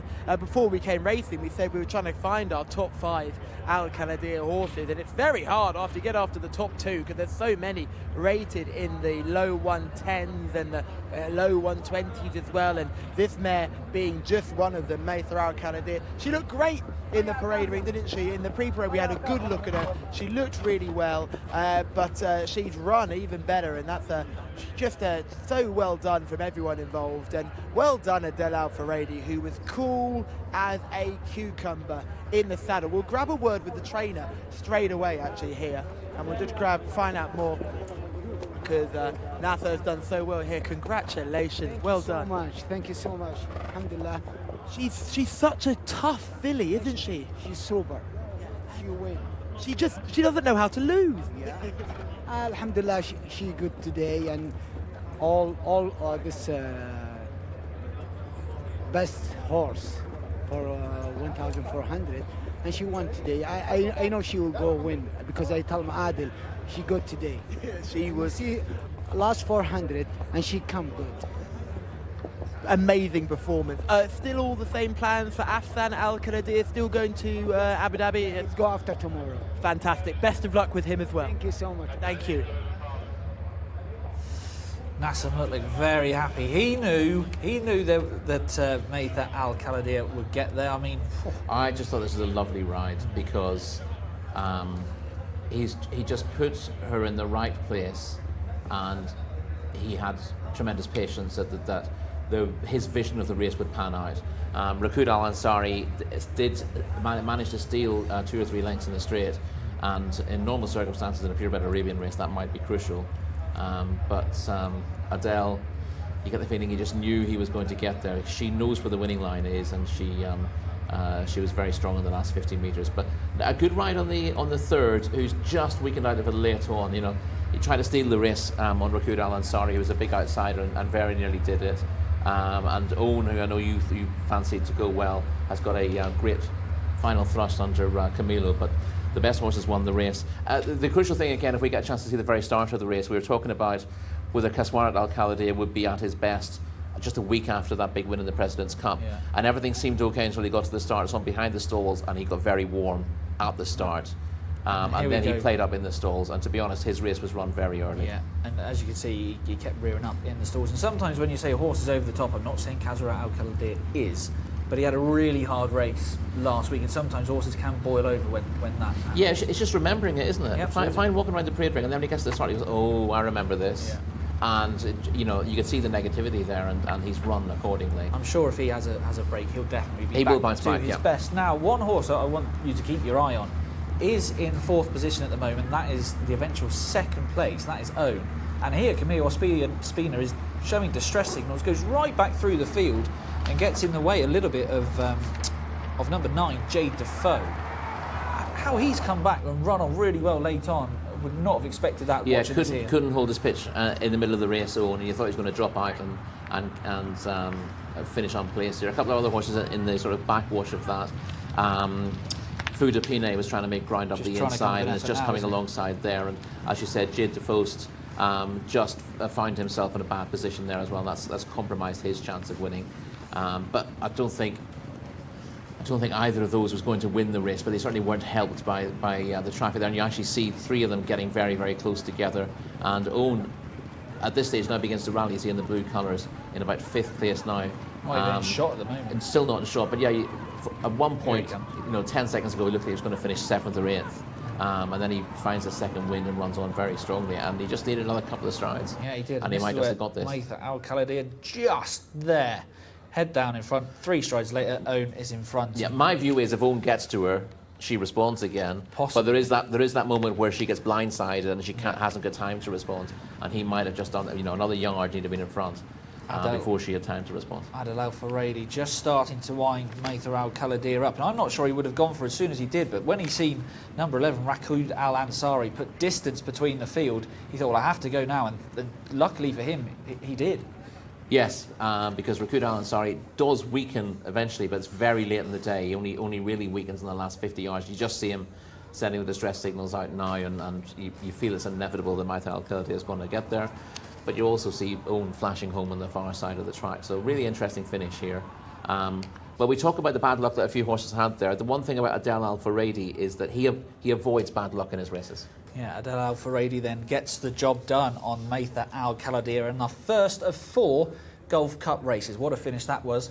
Let's hope we have another one. The Gulf Cup next is for the 2-year-olds over the 1,200 metres. Let's go back to Gareth.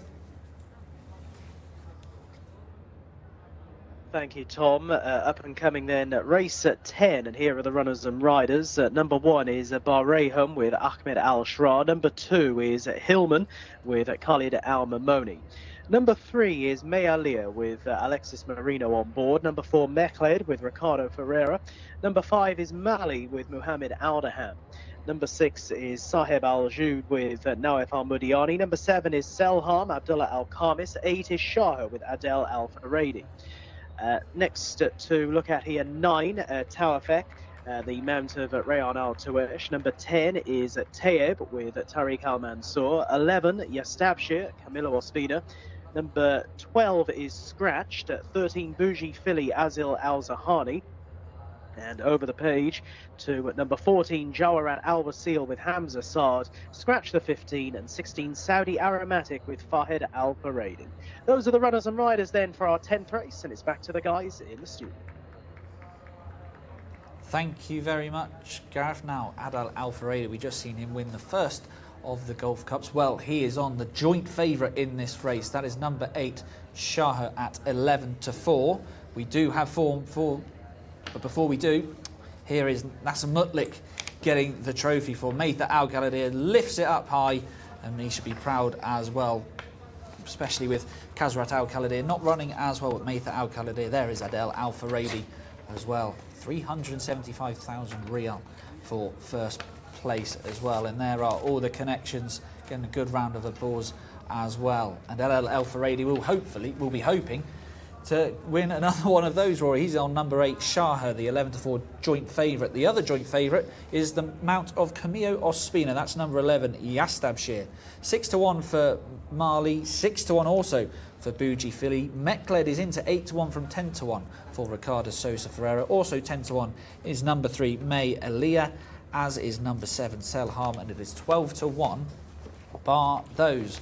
Rory, let's start with the international market favourite first. Rory, we will see this one in action in a little while. This is number 8, Shaher, 11-4. Has only had the 4 starts. 3rd last time out. Can he go 2 places better here? He definitely can do. That was a really good race last time out. That came in the Sultan Ray Al Ghouda Cup over 1,400 metres behind Riyadh Central. Let's look at it in action now then. As you said, this was him finishing 3rd last time out. And you think on this effort alone, he can win this?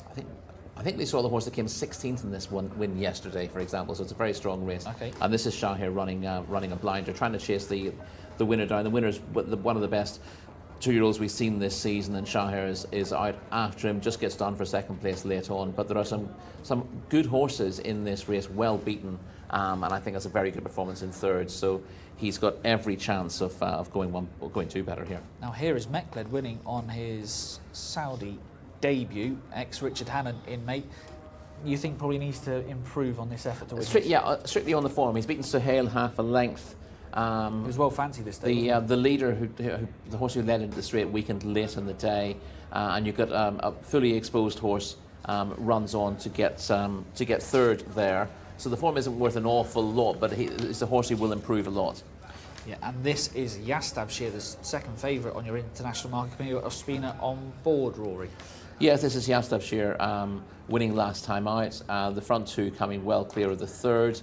3rd ran earlier on a card. I can't remember where it finished in the end, but this is a nice performance, and you'd expect again there to be improvement from Yastabshir as well. Has a rating of 74 as compared to 78 for Shaher, but an improving horse still.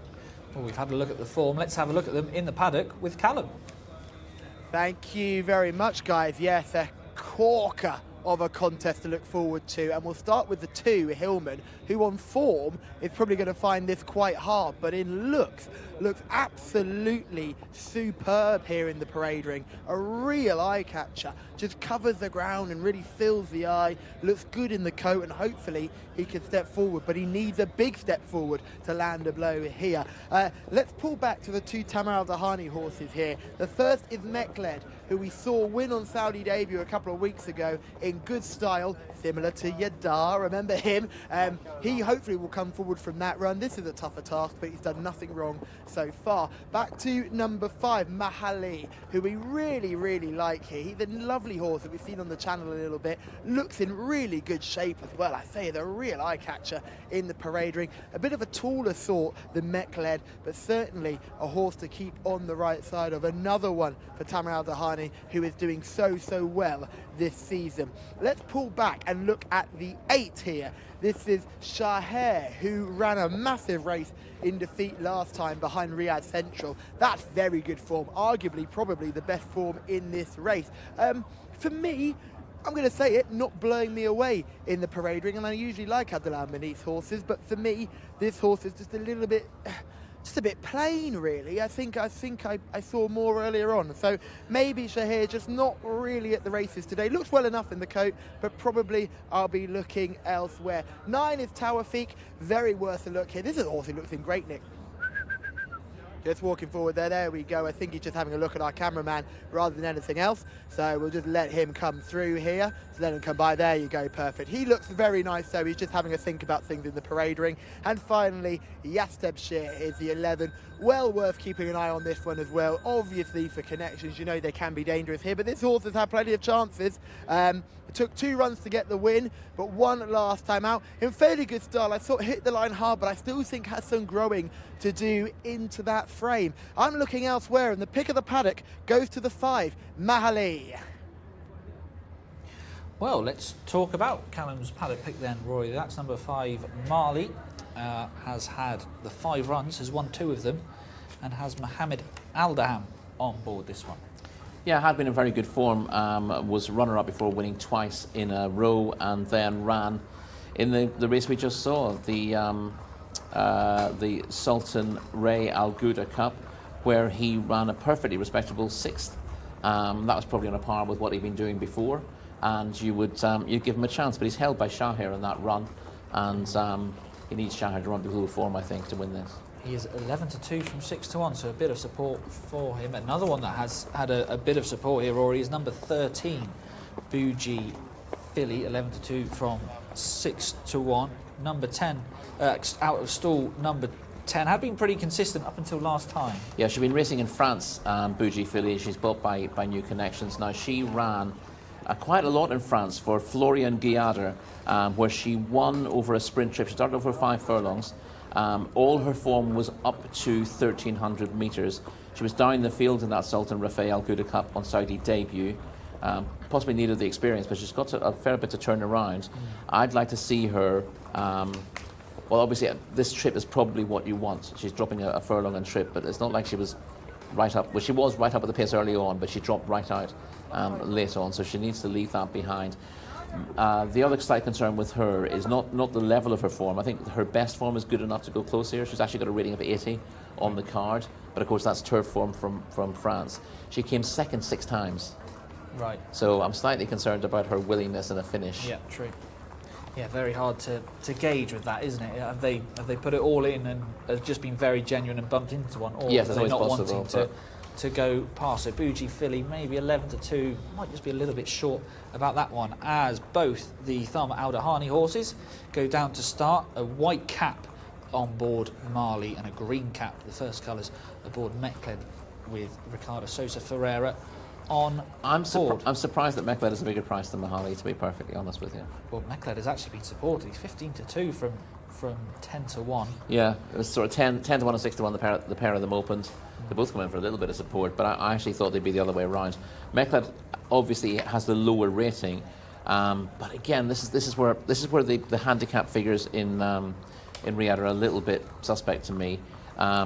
Mechled had 2 runs for Richard Hannon and looked as green as grass both times. They were just there for experience. Came out on debut for Thamar Al Dahani and won. The form is slightly questionable, but we spoke to Thamar afterwards and he said, yeah, he's still a big baby. He needed this. We needed to get him out there in the first place to win a race so that we can press on with him this season. Yeah. But he learned an awful lot from it. I think he is quite a good horse, and this opening mark of 67 is potentially misleading. I think he's going to prove himself a fair bit better than that, and he should be. He was my main danger. I thought Shahar was the one to beat on that form last time out, but I think Mechled is the one who could just improve a big chunk and come past them all.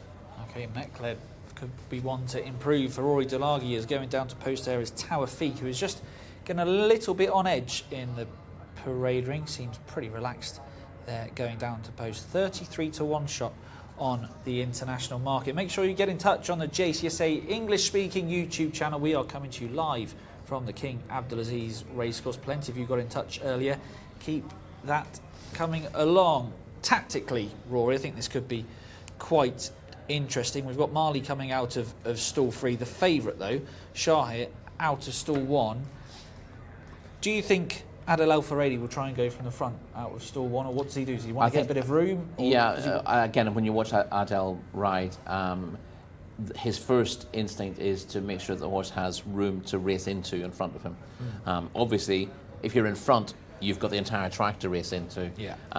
But if you're just behind the pace, sometimes Adel likes to drop back a little bit so that he's not right up behind the leaders, but you do have that space towards the rail where if you want to move forward, you can.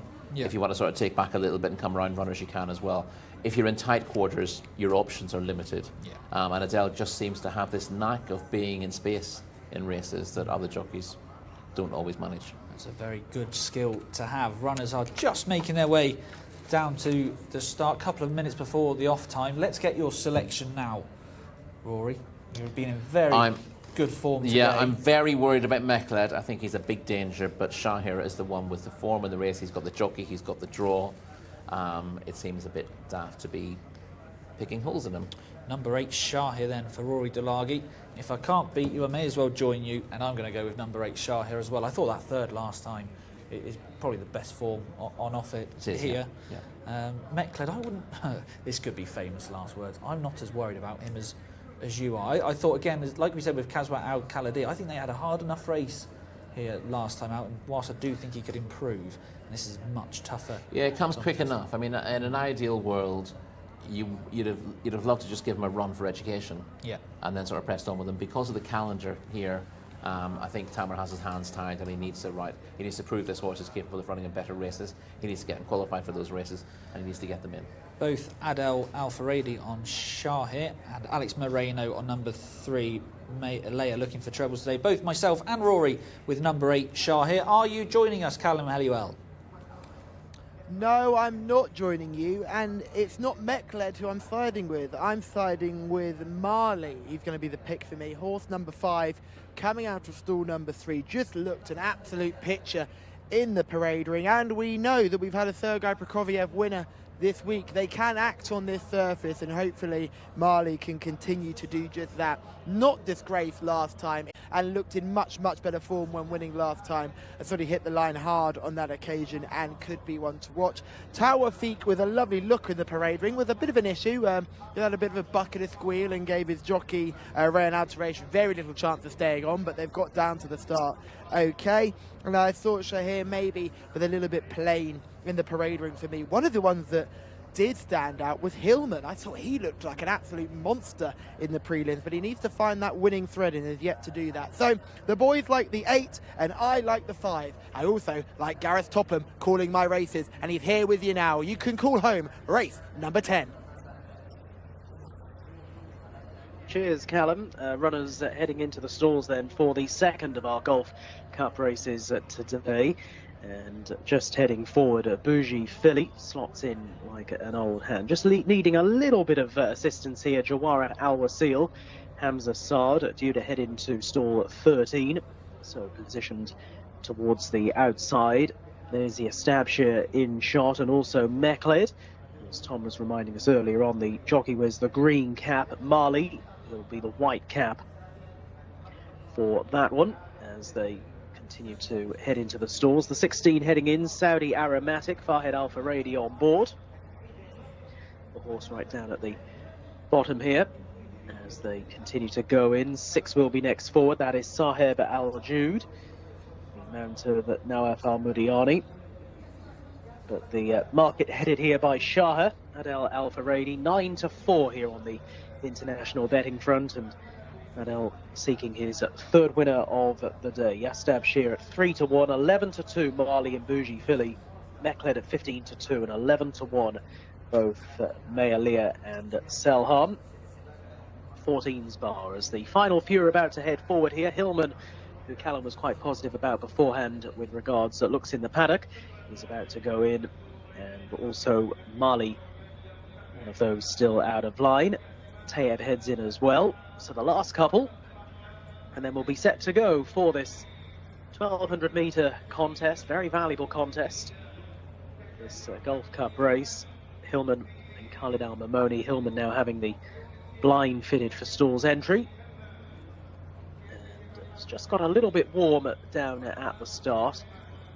And several of the stalls team on the case here in assisting Hillman forward, due to go into stall number 9. This son of Leoban.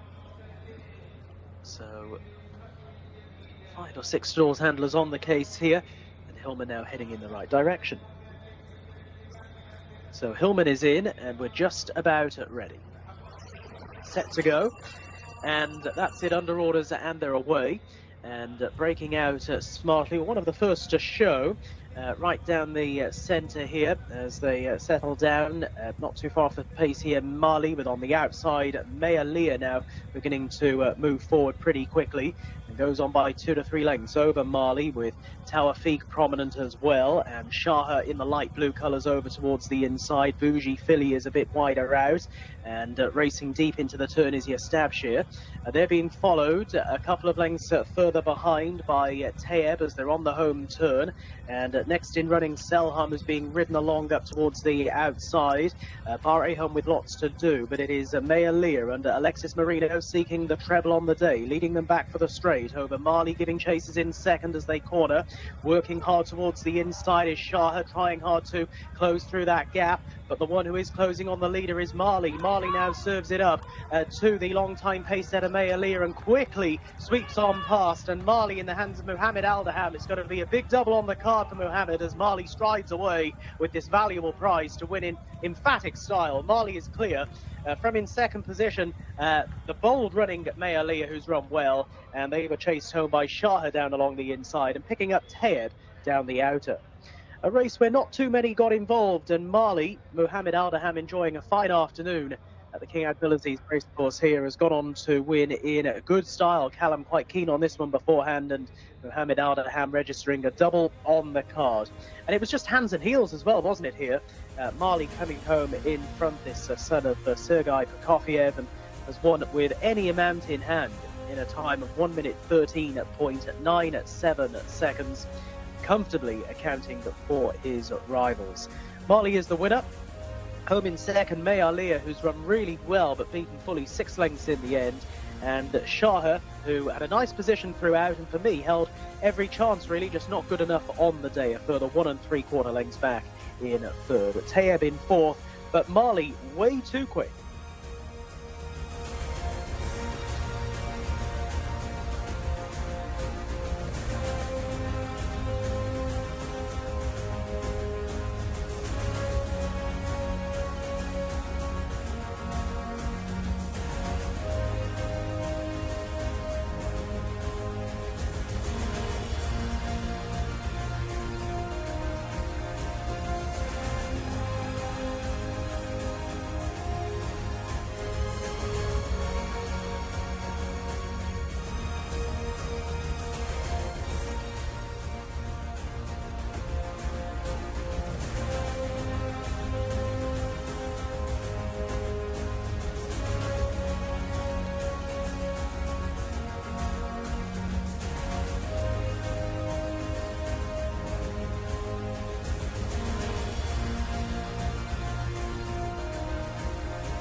Al-Dahani has won this race with his runner. Just trying to make sure my cameraman can come with me so we can get a picture. We get some pictures of Tamer Al-Dahani. Everyone's very excited by that performance as Marley has absolutely romped up here, completely turning the form round with Shahia, and credit has to go to Mohammed Aldaham, who has given this horse a cracker because he looked in trouble down the far side. He was niggling away early, but it's just about got the job done in good style as well. Tamer Aldahani is with me here. Tamer, he was very, very good. Yeah, he's good. I told you before 2 weeks when he ran in the 6 furlong, the Cup race, he have a problem one day before the race. I'm almost crash him because he fell down in the room and he kicked the room and he was a little swallow until the day of the race. And I tell Muhammad, don't kill him. Easy run because I'm not sure about the horse. And that's why Muhammad don't kill him. But today I told Muhammad he's in a good form. He was in great form, and you've got your first choice of a very big chunk of prize money as well, which is wonderful. I thank God, This is Mahalli. He's a good horse. He do the perfect today, and he ran really good today. The way he hit the line suggests 1,400 metres he would be able to do. Yeah, he can go 14 easy. Very exciting horse. Thank you. Go and breed him in. There is Tamer Aldahani, who has trained Marley to victory here. I must admit, looked a picture in the parade ring and has done the justice on the track as well. But credit will go to Mohammed Aldaham, who we will speak to after with plenty of press interest here. I'll just be speaking to some of the organising committee. The reason for these Gulf Cup races was to try and encourage Gulf Cup participation. But obviously, we're not seeing many overseas trainers coming and giving this a try. So a lot of the Saudi trainers are taking full advantage of this. So the quality here is not probably what the organisers were hoping for, but the racing level and the local trainers are taking full advantage of these big prize money races, and they are absolutely mopping up. And Mohammed Aldaham is the latest jockey to guide a horse to victory in a Gulf Cup contest. We're going to wait to see and make sure he all gets weighed in properly, and once that's all good, he'll get the all clear and we'll have a quick word with him. Surprising performance, but he's a lovely, lovely, big, strong horse, and very exciting for the future. Just making sure everyone's happy here. Look, trainer jockey just making sure everything's perfect, and they'll be over the moon with that. Mohammed, wow, he was the best I've seen him today. Yeah, alhamdulillah. This horse I ride before. I know inshallah good horse, and today alhamdulillah come very good. And I win this race. Tama said that he had a little injury last time. He kicked his box, and you were told just to be easy on him. This time, no problems. Yeah. He tell me last time when the day for race, he say, Muhammad, I don't know the horse today. Maybe no run good, but he ran very well. He finished 6th, and today alhamdulillah he took the cup. That's a very, very good performance, and he looked so well today. He looked really strong and muscular. Yeah, nice horse. Mashallah, I know this horse when I go alone, sleep. When come to the horse, mashallah, I go very good. Well done, congratulations. Thank you. Double on the day then for Mohammed Al-Daham, and it comes in the second Gulf Cup of the evening. Treble on the day for Tharma Al-Dahani. His horses are in red hot form, and then this is where Rory Marley just gets upside the long-time leader May Aliyah, and then just puts daylight between himself and the rest. Yeah, he had it to do with Shahir, who's finished 3rd in the end on that last time out run when he was 6th in the Sultan Real Gouda Cup. But as we heard from Mohammed Al-Daham, he'd had a minor knock before that, and he probably wasn't 100% fit. So that gives you a reason why he might have turned the form around. But we weren't to know that before the race, unfortunately. Absolutely not. Mohammed Al-Daham going past. I think Callum knew and just didn't tell us, so he could possibly. Do you think get he'll one do over that? on us? Yeah, potentially. And there is the Gulf Cup for the 2-year-olds that Tharma Al-Dahani and Connections will be picking up. Let's pick them up from the start, and straight out of the gates is May Aliyah from stall 16. Alex Moreno, you say when he has a few winners, he rides with confidence, and he did not want to give the pace up front to anybody else, Rory. No, and he's done well to stay in there for a long time. May Aliyah. This was a good performance from a colt having just his second start. Yeah. So clearly it's capable of coming forward from that as well. But done a lot of work early on, as stuck in there at the finish as well. Shahir, as we expected, got a good position on the rail, trying to save ground, but was just off the bridle here trying to chase the leader. I thought about here he was going to go by, but then it soon became apparent that wasn't going to happen. No, he was just plugging away at the one pace, and when Mahali came up alongside him, you knew the writing was on the wall. Mahali travelling very well at that stage.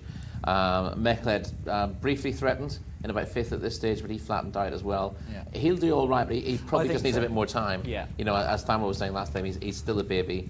He's being rushed into this race a little bit because of the kind of race program he wants to follow if he's going to make the grade. But sometimes you've got to rush horses why he for put him that. in this. He had to, he had the right. It's one of those things. There's no point giving a horse 3 months now and then finding you've got him absolutely at his peak in March when there aren't any good races to run in. Absolutely, and here you can see them turning in. The eventual winner just starting rowing away, Mohammed Al-Daham, and straighten up, just like what Rory likes. As long when they're straight and then really go for them.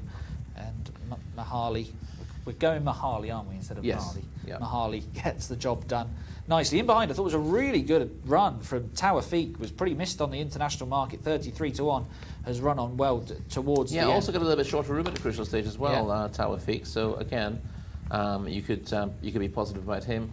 If you want to throw excuses out there, Yaslab Shear was caught very wide off the bend, and that would have been an impossible position. Yeah, I wouldn't completely give up on him. We've seen him in the paddock, and what Callum said, will need time. I wouldn't be surprised if they put him away now in maybe a 3-year-old campaign further down the line. He has got a big frame still to fill. Exactly, yeah. You don't want them going too weak on you, because that's when injuries can happen. But Mahali gets the job done in race number 10, the second of the Gulf Cup races. Treble on the day for Tharma Al-Dahani, double on the day for Mohammed Al-Daham, and has done that in pretty impressive fashion as well.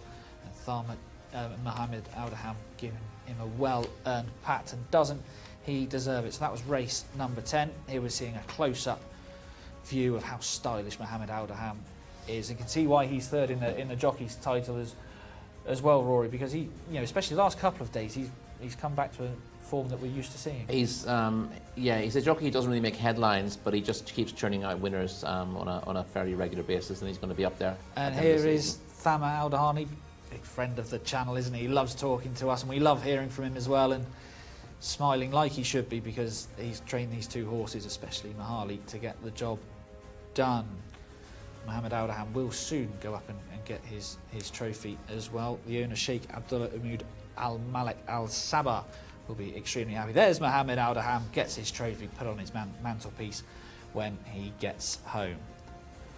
750,000 Saudi Riyal on offer, 375,000 to the winner. There they go, lifting it all, very, very happy. And here we can see Mahali again getting the job done, going past a long-time leader, May Alea. It's remarkable the kind of form that Tamer Al-Dahani has been in the last few weeks and months.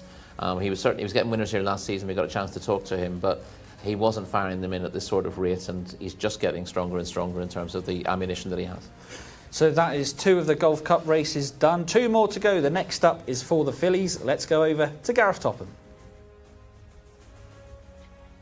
Thank you, Tom. Race 11, the runners and riders. Number 1, as it was, Ayad Al Tarisi. Number 2 is Direct Security, Mohammed Al Ubail. Number 3, Flame of Freedom, Ahmed Al Azari. Number 4 is Hala, the mount of Fahed Al Faradi. Number 5, Hapipi Go Lucky, Ali Al Mamoni. Number 6 is Hazam, the mount of Khalid Al Mamoni. 7 is Just for Sul, the mount of Wigberto Ramos. Number 8 is Mother Mary, Tariq Al Mansour. Number 9 is Numin with Adel Al Faradi. Number 10 off the map, Eddie Castro. 11 is Palermo, Calmilo Ospina. Number 12 is Reem Al Riyadh, Alexis Marino. And then over the page to 13, Sail On Silver Bird, Abdulaziz Al Faradi. 14, Tawaka with Tabal Timiat. And 15 is Wadat Al Mayadeen with Abdullah Al Fayrouz. A full field of 15 then to contest the Phillies Golf Cup, and it's back to Callum down in the parade ring. Thank you, Gareth. Yes, let's have a look at horse number 4, Hala. I know Rory Delagi really likes this filly, and you can see why. Doesn't she fill the eye? She was slightly disappointing when beaten last time out, but the style of the defeat was what raised the most questions. She was running over a short trip. She looked to be in trouble a long way from home, and then re-rallied to run very well late on. This is the first time we've seen her in Riyadh. She's had some time off, but my goodness, isn't she an attractive girl? Got that brilliant, powerful neck, strong shoulder, great hindquarters, and she's looking around and taking everything in. She's a very nice horse, and certainly one for everybody's shortlist. Let's pull back 1 to Hapipi Go Lucky. We know how this horse will run. It will show nothing early on, and then she will fly home late and be picking up pieces late on in the race. If you were looking for an each-way play, she would be the way to go, but her last couple of runs have been hugely disappointing. Hopefully now, against her own sex, in this sort of level, hopefully she can find her way back into those places, or even shock us all and win a race. Let's pull all the way back now to horse number 10 is the next one we're going to have a look at. This is a run of very nice horses from 10 to 13. We'll start with the 10. It's Off the Map. Now, she was very good in Taif this season, and hopefully she'll be able to continue that form now in Riyadh. Beaten into 3rd last time, where she was beaten quite a long way from home, I thought. She looks great in her coat, but she's not the most fluid of walkers. She's got string halt. You can see on the near hind, she's definitely got string halt coming through. It clearly doesn't stop her when she gallops, though. She'll be one to follow here for sure. Here's the one I really like. This is Palermo, who absolutely defied all expectations last season when rattling off a real series of good runs and good victories. She found it a little bit tougher recently, unplaced last time when running absolutely no race, but that could sort of form in time where the yard was going through a bit of a bad patch. She looks really well today. It's her first run for a while, but she's got some gorgeous quarter marks on, really good cut to the hind quarters, and she's certainly one I quite like. Look at her ears. She's still got a little bit of growing to do, I think. She'll grow into that frame. She comes here as a 4-year-old rising 5, but she'll be a late maturer, and I think she's got more to come here in Riyadh. We're only just tapping the potential with her. Let's pull back to number 12, Reem Al Riyadh, another one for the green stable here, Fam bin Faisal Al Mandil team. Really looking forward to seeing how this horse gets on. Shining up really well in the coat, looks well enough to do the damage today, and hasn't been running badly without winning in the last 2 starts. Look who the jockey you've got as well, Alexis Moreno, unlucky in the last to finish 2nd, could go one place better today. And finally, Sail on Silverbird. She'd been doing most of her damage over shorter trips, but when she first came to Saudi Arabia, we thought this was the distance she wanted. Look at her crawling along, crawling almost. She's really ready to go. She's got really deep set hocks, but look at her, she's almost trying to drag her lad around. Fascinating contender. She's a gorgeous individual. She looks really fit today, but Palermo is the pick for me. Thank you very much, Callum. Good insight in there. Number 11, Palermo, the paddock pick for Callum Helliwell in race number 11. We will see that one in action first, but let's see this one in action first. This is your international market favourite, number 4, Halar. And Rory, you're quite sweet on this one. I'll be blunt about that. I absolutely love Halar. I saw her last season. I really liked her. She's been very hard to beat, and she's a thoroughly likeable performer. This is her a couple of starts back, winning nicely in Taif. She was a tad disappointing in the sprint championship on her next start, in a race that wasn't. It was a small field, slightly tactical affair, and she got outpaced before staying on again into second late on, suggesting that what she wants is this trip these days. Now this is Warda Al Mayadeen winning last week. That is the grey on the outside, Rory. We've already seen Kazrat Al Khalid and Metled not run up to standard after getting their head in front last week. Do you think the same fate might be for Warda Al Mayadeen? Yeah, I was a little bit against Warda Al Mayadeen, and it's one of those that I looked at and thought, it was one of the comments I made that I thought maybe I'd rewrite that given an opportunity, but we'll come to him in a while. And here is Callum's paddock pick, Palermo, over on the far side. This is the grey. She's the grey. She battles on really gamely here. I liked her an awful lot last season. This is her in Taif, just getting turned over. She has disappointed once or twice, but she was very impressive once here last year when I thought this is a filly who's going to be worth following. And there she is, going down to the post with Camille Ospina on board. Looks very well in herself. Disappointing run last time. Was that when the White Stable were going through a dodgy patch? Yeah, and I think you can certainly forgive that. And she gave the impression she was potentially top class last year when everything goes right for her. And there we can see Sail on Silverbird going down the post. Thought she looked really well in the paddock. She did look really well. She's in good form with herself, isn't she? And 2 starts ago, she had some decent horses behind her on that She occasion. did, and I remember being against her on the day. I really liked her. I was with her at big prices on her first couple of starts here. She got shinned late one day after making all the running, got caught on the line. And then she dropped back to 1,200 metres. Now, she stayed a mile well in the UK, but she ended up bouncing out in front in a 1,200 metre open and making all the running and winning impressively. She couldn't get to the front last time out. I liked what she did late on, though. She was essentially beaten from an early stage because she couldn't dominate, but she actually ran on late when she managed to get out and looked very game, and I would put her in here as a danger. Do get in touch on the Jcsa English-speaking YouTube channel, and that is exactly what Girish Giri has done. Any tips for the 11th race? Well, stick with us, Girish Giri, because you're just about to hear the selections from Rory Delagi and myself in a few moments' time. Let's quickly run you through the market on the international market. Halar is your 13-8 favourite, 13-2, and on the drift is number 7, Just for Sale. Palermo, 9-2 from 6-1, 6-1 also for Sail on Silverbird. Off the map at 15-2, 8-1 for Warda Al Mayadeen, and it is 10-1 bar those as the runners just start to go behind the stalls, which gives us a chance, Rory, to talk about one more, and that is the international market's second favourite, and very weak as well, Just for Soul, 13-2 from 5-1. I thought Just for Soul had a little bit more on her plate than the market suggested there. She was beaten 18 lengths behind Mazuna in an open last time out, having run well prior to that over a shorter trip at Taif. Just didn't think she was. I mean, she's got that very good run in the Japan's Cup last year, which gives her a big chance here. But I thought the balance of her form give her a little bit more to do. She gets a good rating here based on that Japan's Cup run. If she finds that form again, she goes very close. But there are a couple of horses I think are actually a little bit classier than her, despite the ratings perhaps telling a different story. Let's get to your selection, but you know a bit about Halar as well. Yeah, I've been following racing for an awfully long time, and I remember horses like Bronsbury and Provideo or Provideo, who raced in the colours of Ahmed Fustok in the UK, Bill O'Gorman trained, and he had a habit of finding these really speedy 2-year-olds. This is the last good horse that Ahmed Fustok bred and owned. Sadly, we lost him last year. But this horse, slightly different colours than we had in the UK. There's a green and red check.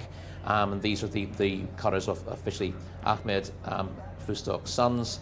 So it's a different combination of the green and the red. But you're always interested in connections of horses you liked as a kid.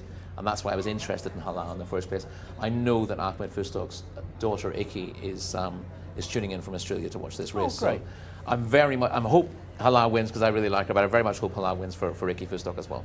Rory Delagi with number 4, Halal. Lovely backstory to that, and I would love to join you with it, but I can't. I'm going to go with number 13, Sail on Silver. But I just think when these fillies are in that good form with themselves, like we've seen in the paddock, she ran really well 2 starts ago as well. So number 4 is Rory Delagi's pick, Halal at 13-8. My pick is number 13, Sail on Silverbird at 6-1.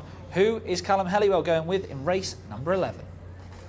Thanks, guys. I'm going with Palermo in this race. The form that you've seen on video is her finishing second to Alia, who's boosted that form massively. I put a line through the run last time. Hopefully she's fit enough and ready to go here in Riyadh. That would be my only slight concern, but I think she's got a big chance. Tom, I think you're absolutely right with Sail on Silverbird. She was marching around this parade ring, dragging the poor lads around, and got out, and she was ready to go racing today. This is the trip that we thought she'd thrive over, but she can clearly go quickly as well. And from that wide draw, don't be surprised to see her jump out fast and come right across. Warda Al Mayadeen will be hoping for an absolute pace collapse. The 15 coming out of 2. Watch for her flying home late. But I thought Off the Map has been really sort of slipped in under the radar here. I'd almost say have the bookies kind of got it mixed up, because obviously it runs in the same colours and the same trainer as the horse that was mentioned just for Sol, who's a bit weak in the market. I thought Off the Map would have a very sneaky chance in this race, providing she can find that form that she showed 2 starts ago. It's a fascinating race, this fillies contest, and I can't wait to get stuck into it. But Palermo is the pick for me. Horse number 11 for me, horse number 13 for Tom, and horse number 4 for Rory. Best of luck to everybody at home who's involved, and Gareth Topham can call them home. Thank you, Callum. Runners heading into the stalls. Halar at 6-4 is the favourite on the international betting market here, with both Just for Soul and Palermo at 11-2. Sail on Silverbird at 6-1, Off the Map at 7s, and 10-1 and upwards the others. Nice each way look to it, this race has, doesn't it? But we're just about ready to go, and Halar is a short price favourite here. Fahed Al Faradi on this model of consistency. Let's see how they go. They're off and racing, and as it was a little slow and a little awkward in getting going as well, with the rider just adjusting an iron through the opening 200 yards. Flame of Freedom in the green jacket is going to show in front, with Halar not too far away in a noseband, 3 off the rails. Over towards the inside running rails is Direct Security, and they're being followed out a bit wider by Off the Map, who's now crossing over to perhaps show in front overall. Not too far away either is Mother Mary, then working a little wider out is Nermeen, and that one keeping close company at this stage with Just for Soul, as shortly they'll be leaving the far straight behind them. Happy Go Lucky is well down the field at this stage, with up towards the outside Sail on Silverbird as they now begin to bear left-handed, and as they do so, it is Halar over towards the inside of Off the Map in front, half a length to Halar, with back in third at Mother Mary, then Just for Soul racing in fourth as they race now back on into the home straight. Nermeen is following, Sail on Silverbird posted very wide. Over towards the inside is Tower Car, but kicking on here is Off the Map, and Off the Map is at this stage off the charts, is bounded away by some 4 lengths. Giving chase now in second place is Just for Soul, trying to hunt down this leader who really has booted away. Halar with a little more to offer as they run into the closing stages, and it is Off the Map and Eddie Castro in a clear lead here from in second position Just for Soul, who's going to be the closest pursuer at the line, but that's not saying much. A good 5 or 6 lengths between them. Off the Map runs riot under Eddie Castro to win. Second place goes to Just for Soul. They were followed home by Hezam, who put in some good late work for third, possibly. Sail on Silverbird down the outside, nabbing the 4.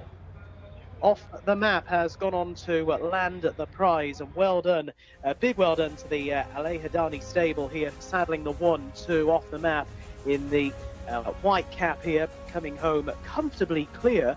Looked to have a bit on turning into the home straight, but readily shrugged aside Hala, who held every chance, and Off the Map just kept on galloping here. And it's a big race win for Eddie Castro. Delighted connections, well done to them. This is a really impressive performance by this filly, this daughter of Liam's Map, who's won by a long way. 6.5 lengths back to Just for Sul in second. Hazam got third in front of Rimal Riyadh and Tower Car, but Off the Map winning in a time of 1 minute 40.63 seconds and has taken them apart in the fillies version of the Gulf Cup.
Yes, we have a winner here in the shape of Off the Map, who has taken the Fillies Golf Cup, but our immediate concerns was Camille Ospina, who came off Palermo after the line, and the screens are up around him. That's all we know for the time being. We will try and get more information to you as soon as we can, but the screens are up for Camille Ospina, who came down after the line. Palermo, the horse, has been brought in absolutely fine.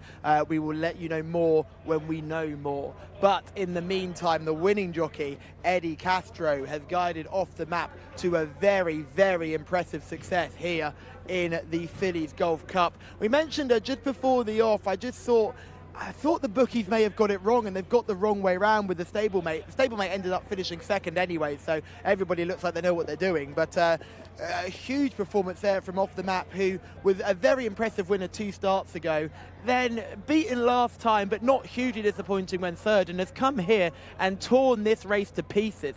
Absolutely obliterated the rivals here with a very, very impressive performance, and she is a very talented filly in her own right. I remember when she started her career here, this daughter of Liam's Map, and she was a good winner on debut, I'm pretty sure, and then was running in some very hot races all the way through her career. But she's done this in very good style as well. Came here as a 3-year-old and is now turned 4, and she's done that very, very well. We'll grab a word with Eddie Castro, who will now go in to weigh in after that success, and we'll get a quick word from him after he's gone over. And he's just going to get weighed in and make sure everything's okay. And we'll just get a weighed in sign, and we'll wait for the nod. And once he comes through, we'll grab a word with him here. Just waiting for Eddie.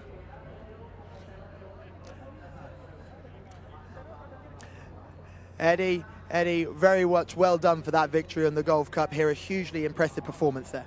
Yeah, thank you. And thank God, win the race. She's very good, so she's very good. She's a little fast. I try to relax and the speed. So I have a horse in the 3A, I leave a little bit go because just big field, big ground, and I don't want to choke too much. So I know I have plenty horse. So, and the stretch is respond good. It's changing. I think God have a good victory. Yes, it's been a not an easy week for you. You've had a few very nice horses who've been beaten in these colours, but this must make it feel all worthwhile. Yeah, you know, have a little bit off, a little weak, you know, weak. So on the horses, so a little bit worrying and stuff, you know. That's a business, and thank God we win the race today. And a 1-2 for the stable as well, first and second. So that must feel great. Yeah, thank you. Well done, congratulations. Thank you. Well done then to Eddie Castro on Off the Map, but all our thoughts are with Camilo Ospina. We've heard he has gone into the ambulance or been taken in to the ambulance. We will bring you more news when we get it. But back to this race here, Rory. Off the Map, Eddie Castro, he's got this one right, and he's pulled right away in a 1-2 for the owner with Just for Soul coming home in second. Yes, Prince Sultan bin Michel bin Abdulaziz with the 1-2 in this hugely important race and valuable race as well. So that's 375,000 Riyal to the winner, 150,000 Riyal to the second as well. Makes it well worth winning. We were talking about a horse of his making its debut during the week. It cost $650,000 at the sales, so you could do with a few thousand Riyal in the bank to keep buying the yearlings. But this is Off the Map's a decent filly who's now won 4 over 10 starts. We're seeing the replay of the race here. We had Speed Up from Flame of Freedom in stall 5, who went forward to lead. Hala in stall 3, also in the green with a little bit of red on the side, went up as well. And Off the Map showed speed from the start as well. I thought Hala was going okay in the early stages, but when she got passed by the winner and he got across the rail, I knew the writing was on the wall. She just looked to be hanging in the early stages, and I thought, well, when she gets across the rail and straightens out, it should be okay. But she hasn't been the same filly in the last couple of starts now that she was earlier in the season, and indeed at the tail end of last season. So I'm hoping that reasonably fine for that, and we get to see what she can do, because she was very, very impressive in winning a cup contest here last year, and she's got a lot of talent, but she was never really at the races today, beaten already, as you can see, and beginning to drop through the field. You see Just for Soul beginning to move forward. The grey filly getting into a share of second place now, and she finishes strongly to get second. But the winner's gone right away. This looked like an incredibly competitive race beforehand, but the winner's made it look very easy indeed. Off the Map, number 10, and a welcome big race winner for Eddie Castro. Yeah, absolutely, and look, he was up there with the pace for a long way. Just for Soul has run on into second. Direct Security got really badly hampered after, when they were just got squeezed up on the rail. Orda Al Mayadeen just came across, and a bit like a few of the others we've seen today, Rory, that have had hard races last week, just run a little bit flat again. I know her best is probably trips not as far as this, but yeah, I thought we didn't really get a chance to get into detail about Orda Al Mayadeen. I was against her at the trip, but she hasn't really run a race either. Off the Map has won the Golf Cup for the fillies and mares for Eddie Castro. It was a 7-1 shot on the international market. Now, Callum's got news. Let's get to him now. Thank you very much, team. Yeah, really scary moment here when Camilo Ospina came off Palermo after the line. It turns out that he got bashed in the face by the horse as the stalls opened. There was lots of blood coming out of his nose. He was complaining about feeling dizzy and then completely lost the ability to ride the horse. He came off. He was immediately attended to by the on-course doctors, vets and outriders. Huge shout out to Faisal and his team, who made sure that situation, which could have got very nasty, was calmed down. I've spoken to Keith Otterson, who was also there. He's told me he's being brought round to the medical centre on course. That's hugely important. We spoke to the doctors last week about what happens when a jockey is injured on course. They'll carry out an assessment. It's highly unlikely that he'll be riding Leila Doro in the last, but the main thing is that Camilo Ospina is okay. He got a bash in the face from the horse as the starter let them go. He was feeling dizzy throughout the race, and then as he's passed the line, he's complained of dizziness, lots of blood on his face, and then he's come off the horse. I've spoken to plenty of the jockeys who were all very, very concerned, most notably Eddie Castro, and the sense of relief on his face was palpable. So its main news is that Camilo is okay. That is the main thing. He has done very, very well, and he's handling everything fine. And Callum, that must have been extremely hard for Camille Ospino. If he's got bashed in the face coming out the stalls, he's then gone that whole trip round. That must have been extremely difficult for him. But like you say, great news that he is being attended to on course. Yeah, Tom, I think you're absolutely right. I think you can probably upgrade the performance of Palermo, who looked to be well out of things for a very long way and sort of plugged on past tired horses. But with a jockey on board who would basically, was out of control, I would say, was just clinging on for dear life. The fact he's held on, got this horse all the way around that far turn, past the 1800 metre mark that you can see beyond me, and just to where those tractors are now until he finally can't hold on any longer, with exceptional race riding. And again, Faisal and the Outrider team were there immediately. The vets were there immediately. The screens were erected, and he's done very, very well by the entire team. Boys in the studio, we can take a deep sigh of relief and look forward to the last race. Yeah, thank you very much, Callum. Really good news around that. We were getting a bit worried here in the studio. So he's being attended to on course. For him to have got, like Callum was saying, bashed in the face, probably very dizzy the whole race as well. I think that just shows his character. I know he's one of the 1,000 winners that we've kept going on about, but to have that mentality to make sure that horse finished that race. Not exactly, and again, you know, Callum says, well, he must have been like a passenger through the race because he was almost knocked out. You watch that race back, he's given it a ride. Yeah, I was just what. And that's the thing, because he's given it a ride, that's why he's so weak at the finish. He hasn't gone, I'm not feeling very well, I'm just going to take this easy. He did not take it easy through the race, and it's only after the line, you know, because he's a professional and he's given it everything in the race. And the combination of obviously the blow he took to the head, bit of loss of blood, and the fact that he threw everything at it has obviously had that cumulative effect. But luckily, he lives to fight another day. I'd happily give up the ride in the last if I was him, and think about next week. But we just are delighted that Camilo's going to be okay. I think no matter how much he would want to ride in the next race, I very much doubt he will be. Now, here is the trophy for the Gulf Cup for the fillies and mares. Connection would be very happy, especially after having the front two here picking up 375,000 Riyal for first place and 150,000 Riyal for the second place. There they are, looking very happy, and rightly so. Let's get over to Callum with some more news. Thank you very much, team. Yes, joined by Faisal here, the outrider that was first to Camillo when he came down. Just talk to me about what you saw when he went down. Actually, before this, when I'm next to the starting gate, soon he break from the gate, I see the horse hit him in his face. And, you know, this Camillo has been his tough jockey. He keep going. If you see, he keep pushing, and he covered with the blood, actually. He have cut in his nose. So after he crossed the finish line over there, and I see Camillo, he just lay down in the horse neck, and I feel something. When soon I talk to him, he just hit the ground, and then right away I catch the horse, and I call the other outrider to take the other horse from me, and I get down straight to him.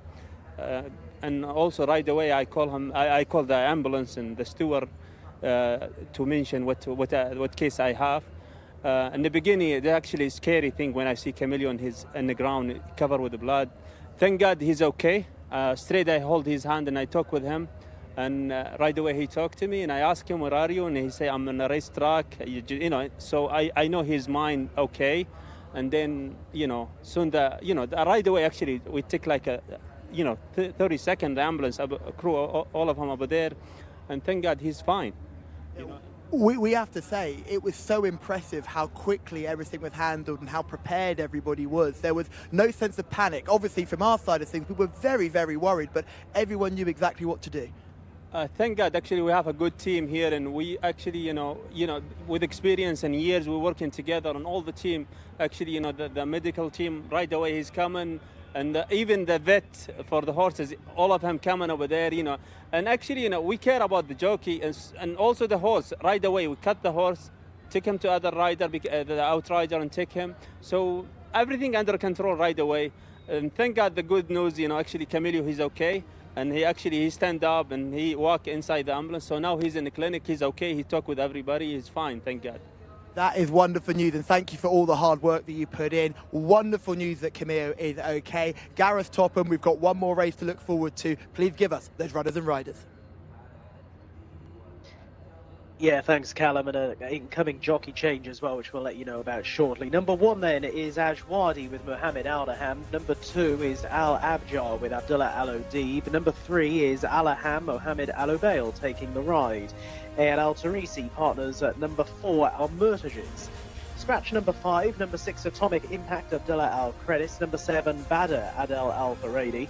Number 8 is Brock with Mohammed Al Nassar. Number 9 Cliffs of Fury, Carbal Timyat. Number 10, Final Destination, Ricardo Souza Ferreira. Wigberto Ramos rides at number 11, Finest Sound. Number 12, Yela Doro. We're now hearing that it's going to be Abdullah Al Fayrouz taking the ride. That's a jockey change for number 12, replacing Camilo Ospina. 13, Morano. 14, Mr. Raj. This is Azil Al-Zahani on board. 15 is New Pursuit, Alexis Marino. Number 16, Path of Thunder, Abdullah Al-Lorfi. 17, Power of Beauty, with on board Abdullah Al-Rashid, with number 18, Starcat, Nawaf Al-Mudiani. 19 is Sunset and Vine, Ali Al-Mamoni on board. And the final couple, 20-time Najid, Khalid Al-Mamoni and Selman Al-Rashid on number 21, Mutashid. Those are the runners and riders then for our final race, and it's back to the guys in the studio. Thank you very much. Gareth. Runners are now in the parade ring ahead of our final race, the final Gulf Cup race for the Colts and the Geldings. If you did miss that jockey change, Abdullah Al Fayrouz now replaces Camilo Ospina, who is now being attended to. And our thoughts are with him, but it sounds like positive news. Now, let's get on to this race, Rory. This sees the return of Badr, who won this race last year, but we haven't seen him for a while. No, he's the top rated in this race. Badr had a tremendous season last year. Took a little bit of time to find his best form, but he was very, very strong with 3 wins in his last 3 starts. He won the Gulf Cup, which he's running in here, won the Lucid to Wake Cup, and then he finished the season with a tremendous performance in the King Abdulaziz Racetrack Championship, which is a local Group 1. If he brings that form back to the track again, he's got a massive chance of winning. Here he is in shot at the moment.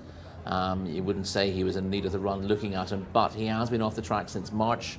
Yeah. That's a long time. And we've seen plenty of horses who we would expect to win races coming back from that kind of absence looking like they will benefit from the run. So that's the worry with him. OK, let's get to Callum in the paddock. Thank you very much, team. Yes, let's start with number 1, Ajwadi. Thought this horse was well worth a mention when I saw him in the parade ring. He's just handled everything so well. There's a lot of buzz here. There's a real feeling of excitement and intrepidation ahead of this race, and Ajwadi is handling everything very well. A winner on penultimate start and not disgraced last time. Looks in incredible shape and goes for a trainer in red hot form. Mohammed Aldaham looking for a treble. Let's go back to horse number 4, Al Murtajiz, who's just coming towards us now. This is this nice chestnut that we're seeing in the blue hood. Very good performance last time behind Power in Numbers. Won't be seen on the footage, but picked up very well and passed a lot of horses laid on. The problem is a mile might be a tad too short for him, but this is arguably an easier test than last time. No Power in Numbers here. Let's go to number 7, Badr. This is a horse that I know everyone wants to look at. He doesn't look bad at all, although he's not been seen for a long time. But I will say this, I think he could tighten up for this run. He's carrying a little bit of condition here. Adel Al Faradi just jumping on board now. He'll need a leg up if he can get one. There we go. He's on. He looks good enough to me, but maybe you could just say could tighten up a little bit more. Let's pull right back. I want to look at horse number 10. This is Final Destination. We're going to miss number 8 and go straight to number 10. Final Destination here. Here's the one I absolutely adore. Looks really, really well and absolutely bolted up last time out. You've got Ricardo Souza Ferreira on board. This is a horse which Tamer Al-Dahani thinks an awful lot of, and for me, he's the paddock pick. We'll pull back one more. We'll look at number 11. This is Finest Sound. This horse goes for Jimmy Jerkins. Wigberto Ramos in the saddle here. A jockey who knows how to win a big race or two. Arguably looking a little bit chunky for me, but needs to bounce back from a poor run last time out. Although this, I think, is seasonal reappearance for Finest Sound, so maybe give him some grace. Here in behind is the final horse we'll look at. Number 12, Layla Doro. My goodness, he is a gorgeous, gorgeous individual. But the problem with Leila Doro is that we've just not seen this horse running well this season. He returned he returned this season, I should say, with a bit of a disappointing run in fifth, but was always posted wide. Hopefully he can get a much better sit here and run a bit of a better race. He comes out of stall 18 though, which will make it very difficult. The paddock pick for me, team, is Final Destination. Thank you very much, Callum. We will have a look at Final Destination in action, but after we've watched Badder in action here, Rory, and this is what he's capable of when he is fully tuned up. Yeah, this is a really good performance, and it looks even better when you consider the horse that he's beating here is Jcsa, who's been absolutely destroying everything that he runs into. Subsequently, and indeed before this, Tom Collins' favourite horse in training. Jcsa, clear best of the others, but Badder made him look pedestrian, and there's clearly top class on his day. Now here is Callum's paddock pick, Final Destination. This is him winning 2 weeks ago, Rory. Yeah, this is one of the most consistent horses you're going to see in training here in Saudi Arabia. He always brings his A game. He's very, very consistent, and he managed to find even more improvement to win last time out from a horse who's a very reliable performer himself in second. Now this is Leila Doro that we're seeing winning back in September, now ridden by Abdullah Al Farouz instead of Camille Ospina. Yeah, he won well on his penultimate start, and I know Callum was saying, he might not have been 100% fit there. He just calling out for the line when he won here, and when he ran next time, I just think he might have been sickening for something there. His class has seen him home, and then he was a bit flat when he came here on his next start and finished fifth. It wasn't a terrible run, and a repeat of it would see him, somewhere near the places. But he looked exceptionally good last year. Leila Doro won a course and distance Group 3 and was also just touched off, but caught in the line in the custodian of the two holy mosques, the big Group 1 race here last season. So if he gets back to that sort of form, he's a big player. But just wonder whether, when you have excuses where the yard's maybe got a virus, the worry is when a horse runs when he's under the weather like that, how long it takes him to recover. It's not just a case of you run them a week later and they're fine. No, absolutely. It can take an awful lot it can take a lot out of a horse as well. There's been a lot of support for Final Destination. Maybe everybody is listening to Callum's paddock pick, now 11-8.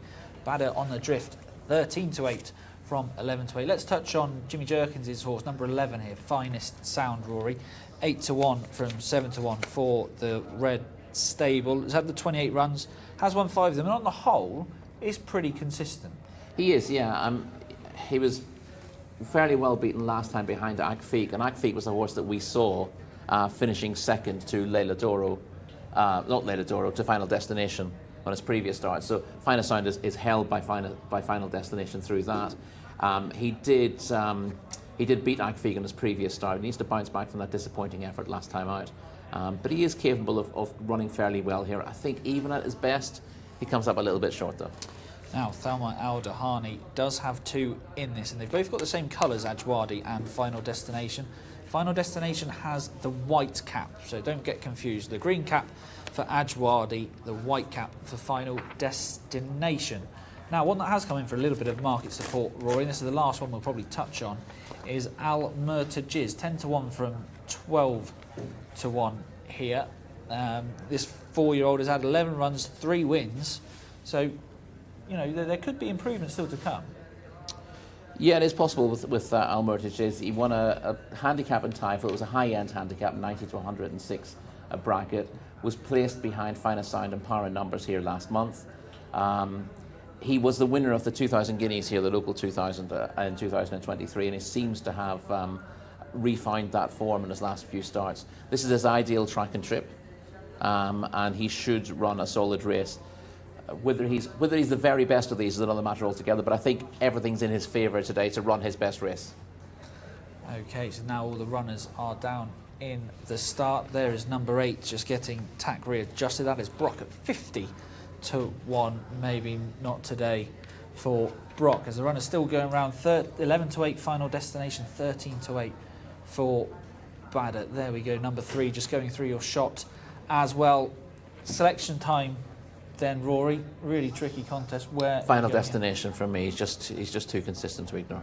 Okay, Final Destination. Rory is following where the support is going. I've got to have to stick with Badder. I think if he's anywhere near his level of fitness, he's going to take an awful lot of beating. There is the horse that Camilo Ospina should have been on, but that is Abdullah Al Farouz on board Layla Doro. Needs to put that bad run behind that one last time out. Let's throw to Callum and see what he fancies in our final race here. Yeah, really.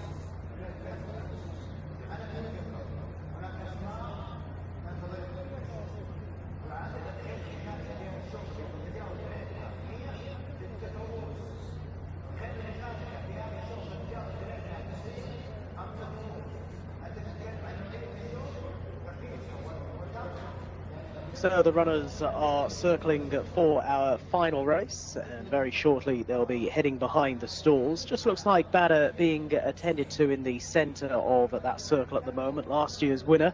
It hasn't been seen since March, and Callum beforehand just thought that this horse might just tighten up a little bit for today's run. We know that he's a top-class horse when he is fully fit. He's currently in at 13-8 on the international betting market. The final destination is the 5-4 market leader here, Ricardo Souza Ferreira, taking the ride on this model of consistency, who's now looking for a 4th win in a row. And Rory Delaghi in the studio has been in great form over the last 3 days, is siding with him as well. Runners then heading forward for this Colts and Geldings version of the Golf Cup. Another valuable prize in front of us here. And a reminder, if you are just tuning in, that Layla Doro, horse number 12, will now be ridden by Abdullah Al Farouz, who substitutes for Camilo Ospina, who had a tumble in the previous race. Camilo is okay, but does not take up this final ride today. Runners then are heading forward. They've got 1,600 metres in front of them and a big field of 20 going without the 5 Arabian Pleasure. Ajwadi still to go forward along with Power of Beauty. And also out of line is Layla Doro and also Path of Thunder. And then we will just about be set to go for this closing race on the card. Hope you've enjoyed the action, and we are almost ready to go then for our concluding contest. So the starter holds the field, and 20 of them. Oh, one of them's gone through the front, and quickly the outrider on the case. This is Ajwadi from stall 13. Ajwadi has gone through the front, quickly caught by the outrider. They don't waste any time, do they, in getting these back, and Mohammed Aldaham was very much awake to the fact that his horse had got through there, wanted to pull him up immediately, got control. Ajwadi now taken back around and out of harm's way. So hopefully they'll put Ajwadi back into the stalls. I'm not too sure what the ruling is when a horse goes through the front, but we shall see as the field without Ajwadi stand. It looks as if, yeah, he's going to have another go. Common sense prevails here. Stall 13. And Ajwadi goes back on in. No harm done. And we are set to go once more. Best of luck. And out they come. They're off and racing in the finale, and breaking out well. Power of Beauty right down the middle. Ajwadi a little wider out is also well to the fore. Bader in the yellow jacket over towards the inside, and Mr. Raj is prominent as well, with Cliffs of Fury not too far off the pace either, and a little wider out is Finest Sound, who's in the red coloured jacket, working back then to Power of Beauty, and Final Destination up towards the outside. That one racing just in front of Ajwadi and Layla Doro, who's positioned deeper out as they continue their progress going down the back. And it is Cliffs of Fury who has the overall lead here and shows by around about a half length to in second position Finest Sound, and then Power of Beauty up towards the outside. Batter now being squeezed along over towards the inner, with out a little bit wider. Layla Doro trying to make up some ground as they're on the home turn and galloping back on inside their final 800. Brock is another one who's beginning to improve, but is being pushed along. And as they swing on into the home straight, Finest Sound now takes over as very quickly Cliffs of Fury drops away. So it's Finest Sound the leader on swinging into in second position, Power of Beauty, who's giving chase. And then to the outside, Final Destination in third, Adwadi back in fourth, Batter Best of the Rest in fifth, and then Layla Doro down the outside. But breezing on here, Final Destination, Ricardo Souza Ferreira takes a look over the shoulder. He felt that he had the two up his inside covered, and he was darn right as Final Destination now moves on by 2 lengths as they race up towards the finish. Giving chase is Power of Beauty, but no match for Final Destination. Final Destination wins again. Power of Beauty is home in second, and it's very tight for third. Starcat got going when it was all too late, and Finest Sound is down along the inside. But it's a very easy win for Final Destination. Final Destination, Rory and Callum both keen on this one's chances beforehand. It's a double on the card for Ricardo Souza Ferreira and a very easy victory. And it's a 4-timer for this horse as well, just ridden out hands and heels and takes the finale in a time of 1 minute 40.94 seconds. It's done it handsomely, coming 2 1/4 lengths clear of Power of Beauty, who's run a good race in second place, without being any real threat to the winner. Starcat has stayed on from a mile back to get third in front of Finest Sound in fourth. Final Destination, our final race winner. Final Destination wins our final race of the day, and that is a 4-timer for Tharma Al-Dahani. His horses have been in red-hot form. In second was Power of Beauty, and running on into third was Starcat. But Callum, you've spoke to Tharma Al-Dahani an awful lot since I've been here. He always talks up his horses. He'll be doing the same thing now, won't he? Oh, look, you can talk up your horses if they keep on winning. Absolutely. And I've got no problem with confidence. I've got no problem with confidence at all. As long as you keep on winning, I love it. If you're going to talk up your horses, they better win, and they keep winning for him. Now, there was plenty of good finishes throughout the day. And Rory, your highlight of the day, which way have you gone? It was a hard decision. Tharma Al-Dahani is a great day, as you said. I thought the highlight in terms of the future was the winner of the Phillies Open earlier in the day, and that's Garami. And this was a really impressive. This isn't Gambari at all. This is one of the second turf races. Talk about Adele riding a cracker in this though. He has ridden the absolute saddle off this horse to get the win here, because there was a loose horse involved. He's timed it to perfection, and Jimmy Jerkin's runner is flying home late. It was a cracking race, and I think the start of a real confident day for Adele Al-Faredi. That was Flying Spirit. We will try and get you Gawami. And it's interesting listening to Tharma Al-Dahani after. He thinks this might be the best 2-year-old filly in Saudi Arabia. It tells you that about a few. This is the best. But he's never too far wrong. She's got a lot of scope for improvement, doesn't she? For me, it's her size. Yeah. She is huge when you stand into her. And when they were doing the presentation at the end, you saw her gathered up with the rest of the team. She towered above them. And she's still only 2. I mean, she's 2 for a matter of days, but she's still only 2 when she'll be 3. She's still got some growing to do, and that's exciting. We mentioned that when you said in the paddock she's quite a long filly. She's got a big frame to fill into. She's by King of Change, relatively new sire. He was placed in a Guineas, and then at the end of his 3-year-old career, he won the QE2, I think. And he was very impressive as well. And she's bred to be a 3-year-old as well, and if she's doing this at 2, wow, it's exciting going forward. Yeah, there's quite an interesting look about the stallions on show today, because Tama had a Sea of Stars as well running, who he said when you knuckle down on a Sea of Stars, they really do try for you, which is a trait of the stallion that he showed plenty during his race career. He certainly did. That's quite the understatement about See the Stars, isn't it? I love the fact that we're seeing different sire lines being involved now. For a long time, a lot of the races were for locally bred horses. A lot of the sires were kind of local standing sires who were sort of second division US horses who were placed in Triple Crown races, but not good enough to win. Now we've seen Kazra Al Khaladia early on, probably just end of a long season. You two have been here for quite a while, but you're still very fresh, and you've obviously stayed for quite a long time, and you've seen some good endings to these races, especially in the Golf Cup races as well.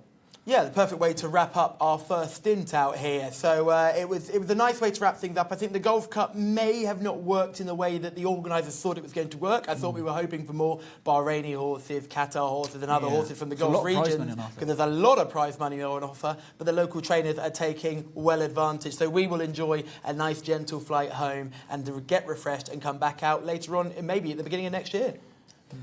Absolutely, and just a word, because of, you know, Camille Espina getting 1,000 winners, what you just touched upon. As far as we know at the moment, Callum, it is good news regarding. Yes, yeah, that was a really scary moment, wasn't it? And the fortunate thing is, it is very good news. And he just has basically busted his face. I'm sure it'll be a very sore nose and maybe even a broken nose. But my goodness, when it first happened, we thought it was so much worse. Yeah, so you're probably wondering who is coming next week. We've got It doesn't matter. It doesn't matter. They're useless.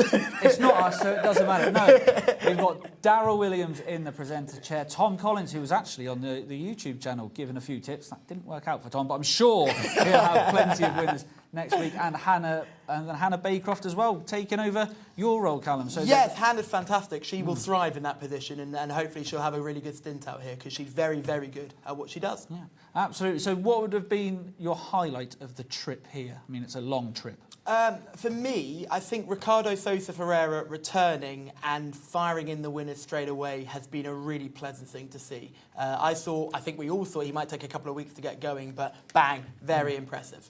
And what about you, Rory, your highlight? Well, he's rather stolen that from me, to be perfectly honest. But, yeah, I'd say Final Destination, who's been an absolute star through the season and has shown it again tonight. Fresh in the memory, showing his age. Mine would have to be Asfan Al-Khaldir, being here to witness a superstar like him. I've only been here 2 weeks, but I've thoroughly loved it. Callum, I'm sure you've enjoyed it too. Rory as well. Now, that's us done for, well, you for a couple of weeks. Me, hopefully, I'll be back soon. Make sure you tune in next Thursday, 3 o'clock, for plenty more action.